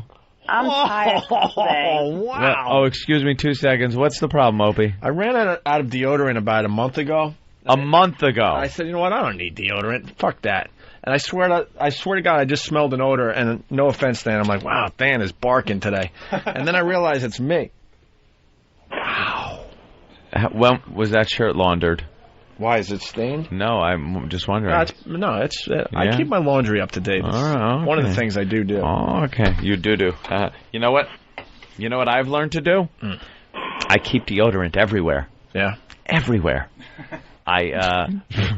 keep it in my house so that way. There have been some mornings I've been so groggy, I've walked out of the house and gone, shit, I didn't put on deodorant. Open up the console, driving down the road, putting on deodorant. I had some here. I don't know where it went. Well, I could use it right now. Didn't we have some of the spray? Here it is. I'm going home. Wow. There you go. Oh, little refreshing right guard. Oh, my God. By the way, like a fucking gymnasium. Bad hygiene motherfuckers. Just stink. You just should stink for I don't care. For the punishment of it. For the punishment. Put salt under there or something. That helps out, man. Salt does help. Salt. Fucking salt. It helps the fuck out, man. What kind of shit is... No, you can't say something like salt, and then when we call you out on it, go, man. If you put salt on your arms, that shit will take the smell away. For emergency cases, you know what? You two cavemen smelling motherfuckers. I forgot. I use my deodorant every day. I forgot to tell you, Aunt. Wash. We all went down to Atlantic City for New Year's for Jim Norton's show. Yeah. And we were down there, 2 days? Something like that. Yeah, 3 maybe, 2.5. I forgot to pack underwear, so I had one pair. Ooh. And then I was too lazy to go buy it. Because especially in Atlantic City, you can't just go buy underwear. You have to leave the casino, go into the projects, or go into like the shithole that is the rest of the area. Yeah, you got a few stores on the strip. You want Commando? I said, fuck it. No, I just wore the same pair every day. Have a shoe shine rag in his pants. I didn't give a shit. Oh, God. You got mealworms in your drawers. God damn. 2 plane trips, 2 layovers in the same fucking underwear? Funky fuck. Holy shit. No, Put those marshmallows in your Vegas. Oh, I thought you meant Vegas. I was going to say, no wonder that chick fucking fell on her face. Put marshmallows in your mouth and say, funky fuck with 21 marshmallows. Now people are writing the history of Greg Opie Hughes. Oh. Mr. Torrance, he writes, January 10th, 2007, didn't exist. April 27th, 1985, shoves marshmallows up ass. Thank you, Mr. Torrance, for remembering. The history. All right. Lauren. Yes. Hi, thanks for holding. You're from New York City? Yep. And what do you want to do? Well, I heard about this money snatch thing. Oh. Yeah? Now, how'd you hear about this? From one of my friends at work. One of your friends. And how did they describe the money snatch? Yeah, we're curious. They kind of described it as putting money not where your mouth is. Yeah, you could use hands. You could be pretty graphic. We're on satellite right now, I know. so yeah. Well, basically, we wanted to know because the couple Lauren, basically what Anthony is saying. What word do you use for cunt in your life? Coochie. Coochie, okay. Money coochie. Yeah. Anyway, that that's fine. Whatever you like. Whatever sounds fun for you. Great. Now, doesn't this contest have a fun element to it? It kind of does, but we were just confused about how exactly it worked. All right. Should we play the promo for her and then see if she's still interested? No promo. Let's just play it. Lauren, because the promo stinks. No, well, Lauren, it doesn't put the contest in the proper light, I believe. Lauren and I aren't the greatest broadcasters, and we're wordy. We're wordy at times. Yeah. So why not just play a promo and then we'll see what you think? Oh, no. I don't think so. Here's the promo for Money Snatch. It explains all the details of this fine contest. Lauren's busy. We're going to do. She's probably got to go. But get her information. And Bill, Lauren, listen closely. Here is the promo for the money. To spread joy is to spread cash all over the floor and blow it around the room with a leaf blower, while a bunch of screaming naked women frantically try to grab as much as they can. It's the return of the Money Snatch on the Opie and Anthony Show. We're looking for desperate, broke, insecure women to come in studio, get naked, chase around flying money, and cram as much of it into their holiest of holes, all in an effort to make someone's life a little brighter. We know how much you hate picking up clothes at the Goodwill. And wouldn't it be nice to not have to dig through the garbage to find cigarettes? And wouldn't you love to take a dump in a functioning toilet and not a spackle bucket? Of course you would. So ladies, walk your broke ass down to your local public library. Use their free internet and go to opieandanthony.com or foundrymusic.com for contest details.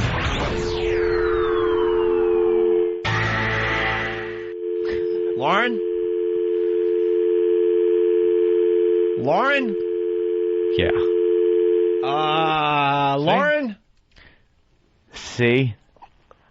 Lauren, are you there? Lauren. Hello, Lauren? Okay. All right, that just... see, no one... We're sorry. Your call did not go through. Will you please hang up and try your call again? Yeah. This is a recording. No shit. Is it? Is it? No, I thought it was a live voice. All right, a quickie before we leave. Quickie before we have one goddamn contestant. Finally. Just because a friend told her and didn't describe the promo. Just proving our point. Oh, that the promo might be a little harsh. Is she calling back? I don't see her calling back. No. Yeah, good. Miramar are looking for a rapist who is out for revenge but may have chosen the wrong victim. Police say the victim came home from the grocery store with a child and the rapist was already inside the house along Southwest 67th Avenue. The man said the attack was payback for money owed to him by her husband and called out his name, but it wasn't the name of the victim's husband. Oh, wow. Can you imagine? Looks like the wrong person got fucked. By the way, someone's helping you out, Patrice. CSI Miami's on at 1 p.m. today on A&E. Oh, watch it. So you could catch up a little bit. You could just check it out for yourself before you go to sleep there. Wow, raped the wrong fucking... Yeah. Walked into the house. Basically, man rapes the woman. Here's the story. Man borrowed money from another man, didn't pay it back, and as payback, the man sets off to rape his wife, only he breaks into the wrong house and rapes the wrong wife. Oh. She's just baking cookies and has no clue what the motherfucker fuck is going on. Yes, Stan? And her 2-year-old may have seen it. May have witnessed it. The one hot part in the whole story. Oh, how awful is that? Oh. It's like, no, you got the wrong... What does the poor woman say? Got the wrong guy. The hell is that? My phone. Huh. He's got a radio show now. He gets calls. Lauren. Yeah. What happened to you? He laughs at himself. You guys hung up on me. We didn't hang up on you. What happened? Yeah, you did. All right. Hi, Lauren. I say we did. This is why you can't get any girls on this. Exactly. Now keep us waiting and waiting and waiting. That promo was ridiculous, and you were waiting too long. Now, you said you had a question. Yeah, what? Yeah, exactly. Like, can you put it under your arms, or does it just have to be in Did you hear the promo? I did, but Easy. there has to be other details. Take a breath. Take a breath, Opie. Relax. Take a deep breath. You Relax. have to roll the dollar bills up and shove them in. Let's just no. Hold on. What happens is let me give you the scene. It's very festive, energy-filled day. Well, the scene is very obvious. The girls come in and roll up the dollar bills, and then what they do is they take the dollar bills and they shove it. You know, sometimes you describe the end of a movie and it sounds like shit, but if you take it in the context of the entire movie, it's wonderful. Speaking of shit, what you happened? roll up the dollars. It has nothing to do with the shit. You unless you want to. Dollar bills? Huh? Here's what we do. There are ones, there are 5s, 20s, 50s, even a few hundreds thrown in there. And you can use your hands to collect all the dollar bills and roll them up into a nice dildo-shaped thing. See, and then you... But you're not giving the whole ambiance of the scene of the day. There's a lot of girls in there. And we talk with everybody on air and get everybody's story, and we have fun that way. And then when the game starts, it's very festive, and a lot of money's blowing around, and you girls are laughing because you're picking up money, and then you have to put the money in your most intimate of area in any way, shape, or form you want. It's not just the handkerchief and the magician's fist. See, money's kind of dirty. That's why you, if you want, you can roll it up, roll a condom on it, and then stick it up there. That's what we wanted to know. You could use a condom if you want. Okay. I think you'd get less money in there, or if you could shove double penetration, maybe a condom on the front, a condom in the ass. Dan has an idea. 2 condoms in one. Dan just gave me a great idea, or us a great idea. Yes, Balloon Knot cash is worth double. Wow, so if you shove a 20 up your ass, it's worth $40. Yeah. That's worth it. Now you're bringing in people. See, but the whole atmosphere, very festive. And we understand. Are you a working gal, Lauren? I am a working gal. She's a working girl. You ever been in a dumpster for food or clothes? No. See? That promo is for shit. Yeah. That's not really enticing. Like, you don't want to... No, thank you. Are you going to do it or not? I'm thinking about it. You into it? What about any friends of yours, Lauren? You I want to... have a friend here that would definitely do it. All right. I Yeah. hope it's a she. She is a she. Okay. She is. Well, can we hand you off to our crack staff over there and have them get your information and your friends' info? Definitely. All right. That would be wonderful. Now, doesn't it Great. sound like, aside from, what's going on and how you have to, pack the cash in, and for some people that's a lot of fun too, doesn't the whole day kind of sound fun? It sounds like tons of fun. Yeah. You only keep what you put in? Yep. Oh, yeah. So you just shove as much as you can get in. You gotta learn, because now there's a whole thing you gotta work with time and effort. See, that you could take a lot of time, and a lot of time to roll the money up tightly. And then put it in a condom. Basically, what Ant's saying is, if you're a size queen, you're going to come away with a lot more cash. Shove fists like Caligula fists. The magician in the handkerchief, the handkerchief in the magician's fist technique is a bad technique or a good technique? That's probably bad. If I was a girl, I would roll it up very tight, shove it in condoms in different rolls. Roll up, shove it in a condom, roll up, shove it in the same condom until you have a condom full of about 10 rolls, and then whammo, there it goes. A little KY. Yeah, and then you have to. Oh, well, will you shut? And then you have to queef chubby pussy as the money. What if you get one of those condoms, those dildos that have the twist tops? That's cheap. That's like a corked bat, Patrice. You can't use the equipment like that. All right, listen, Lauren. That would be like a corked bat. You could take a goddamn thermos, fill it up with cash, and shove it up there. We need the cash to be in a condom and then up there and up the ass, double the value of the money. Brilliant. All right, Lauren, you think it over. Who ain't okay? shoving money up their ass? All right. Yeah. All right, there goes Lauren. Thank you. All right. There's something about her I don't like. Robin, I like. She's a willing contestant. Yeah, hate to rewind there, Ope, but you guys are cheering in the rapist grandstand. He's got the wrong house. That's the crime? The wrong house? Hey. Well, yeah. Well, if this woman wants to hang out with a guy that ain't paying his fucking debts, that's her problem. Jesus Christ, you should be more careful. Yeah, Rob makes a good point. The problem we had with the story was that he raped the wrong woman. Not the fact that some guy owed him money. No, that he raped the wrong innocent woman. Yeah. Because they were both innocent. You're right, Rob. I love you guys. Bye-bye. God, thanks for pointing that out. We're a bunch of dummies. We're like, geez, that sucks. He raped the wrong woman. God, we're terrible. We are awful. Hey, line of the day. Why don't we do this? All right. Bodogfight.com sponsors line of the day. Line of the day. Here is today's runner-up line of the day. What was your line about Ty Cobb? That same bat he was using? He was beating niggas in the head with that same bat. He would hit 4 home runs and then go, I'm going to hit a nigga in the head with this one.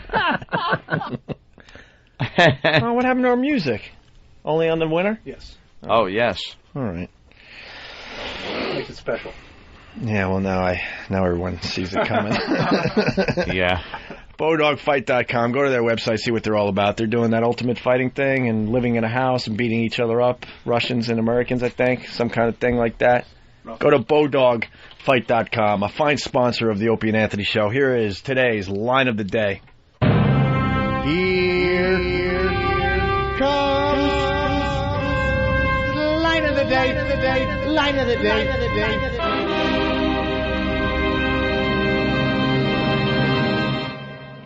He was a giant monster 2 days ago. Huge. His arms. He retired, and now he's 150 pounds playing golf. What happened? He was whacking baseballs into parking lots. He looks like Bette Midler now.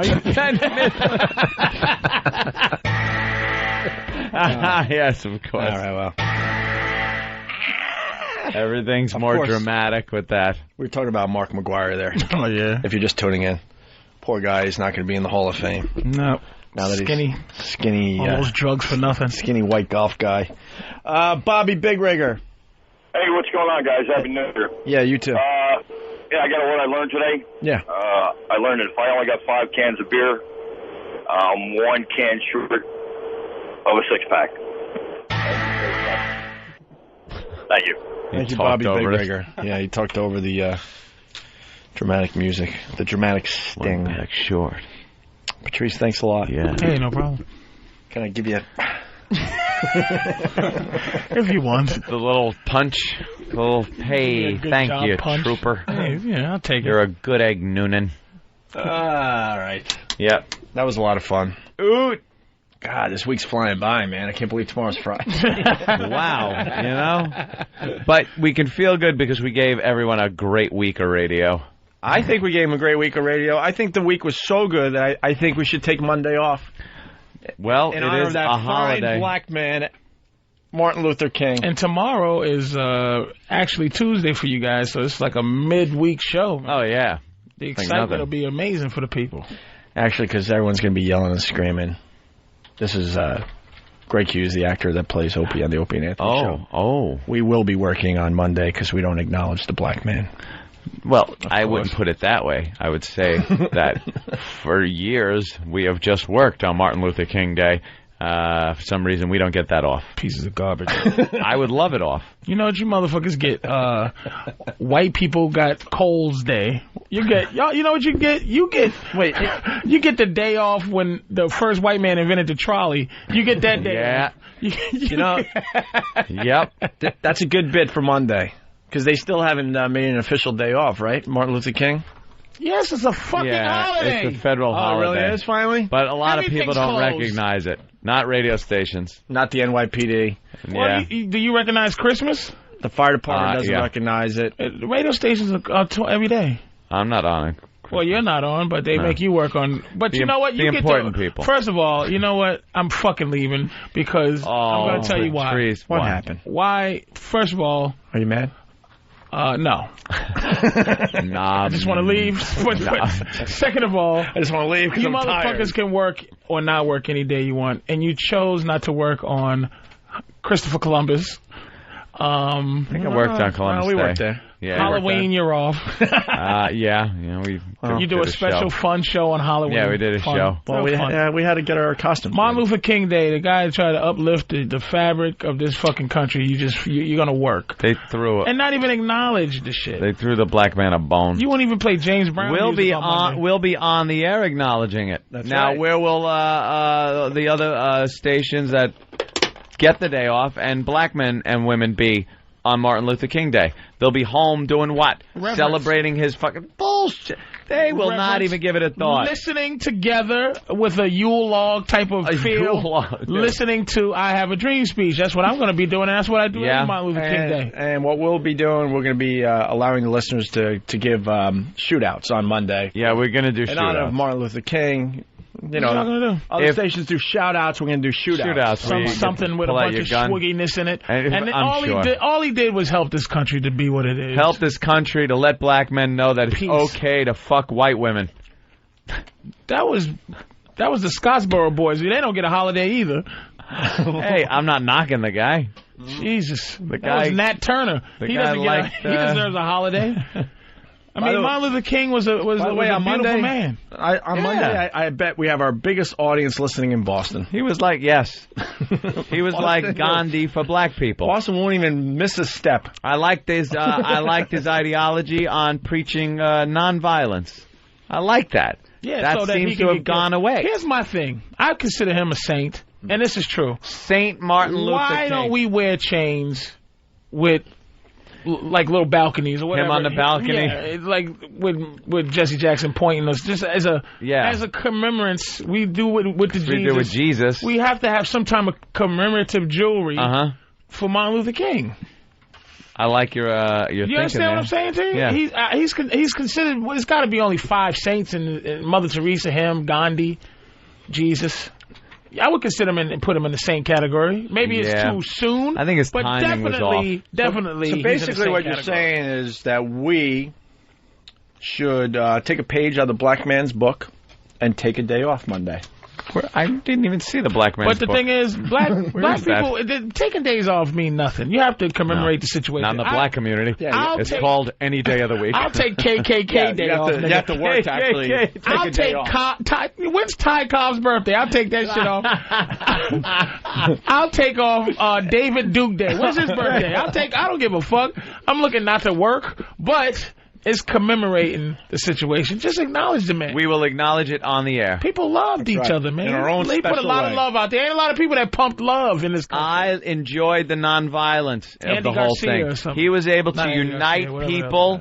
I said Andy Garcia, whatever the fucking guy is. That wonderful speech he gave in Washington, D.C. You didn't even know one or two words from that speech? I have a dream. I know that one. Besides that. We will see the mountaintop. Nigga, what's up? Chilling in the crib. What's up, B?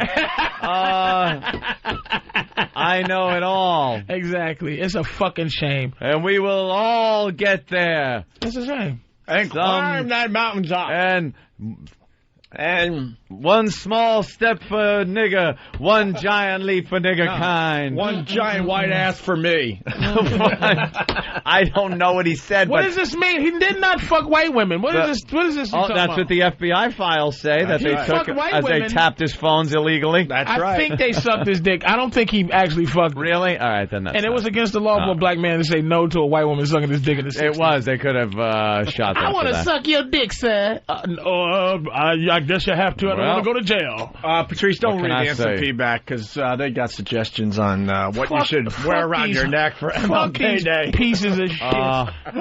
These motherfuckers. Oh my God! No, they didn't. You know what? Pieces of dirt. For the first time in my career, look at this. Oh, they didn't. I am turning off that computer screen. Wow, that is bad. Motherfuckers out there. Hey, you suggested You know what? What they should wear around their neck. That is horrible. All white holidays are now off my list. I do not celebrate any more white holidays. What about Groundhog Day? That's kind of an animal holiday. What do you think? That's not a day off. I'm just thinking because it doesn't matter. Yeah. It's very neutral. We don't get that off, though, right? Well, y'all treat him like a nigga. What about too. 4th of July? Make him come out and be scared of his own shadow. That's true. Everyone make his eyes big. Fuck y'all. Everyone loves the groundhog. I'm celebrating Martin Luther King Day. Mm-hmm. I'm celebrating 4th of July? Independence Day? No, because that's the independence of this country. That's a white holiday. No. Yeah. Christmas is Jesus' birthday. Yes, I will because he was a Jew. New Year's Eve, you celebrate that? Yes. Is that whitey holiday? I might. That's a whitey holiday. Yeah, I might start celebrating just the year of the Chinese shit. Oh, Chinese year New of the Year. rat, year of the squirrel, whatever shit is that, whatever the shit that is. What about Easter? Easter. Jesus, more Jesus and stuff. Jesus. I'm taking Easter. Yes. All right. St. Patty's Day. Fuck snow. Fuck. You know what? Fuck snow. Fuck snow. I'm not celebrating. Fuck No more snow. St. Patrick's Day. No. No Kiss Mick me, holidays. I'm Irish. Fuck that shit. Everyone's Irish on St. Patty's Day, don't you know? No. Everyone's Irish. No, you don't get it. Even the You don't fucking get it. No. I know snow is white, but why fuck snow? Fuck snow. Thanksgiving. Fuck snow. It's really fuck no, but it all comes together. Thanksgiving. Fuck snow. So you don't like snow because it's white. Celebrate your white folks murdering Indians. Yeah. And tricking them out of their land. I'd ask you about Labor Day, but you don't even know what the word means. Oh. See, that's why I'm not celebrating it. It's a union holiday. You guys get one fucking holiday. You know what, union? I'll do Luther King. Labor Day, union, it's union. And I will, unions represent everybody. I'm going to do Labor Day. Memorial Day. Soldiers. Only... A lot of African I'm American only commemorating after Korean War up because we had a lot of problems in World War I, a lot of problems in World War II. Holy shit, they're heroes. Fuck you and that one movie we get. That's all I know. Niggas get one movie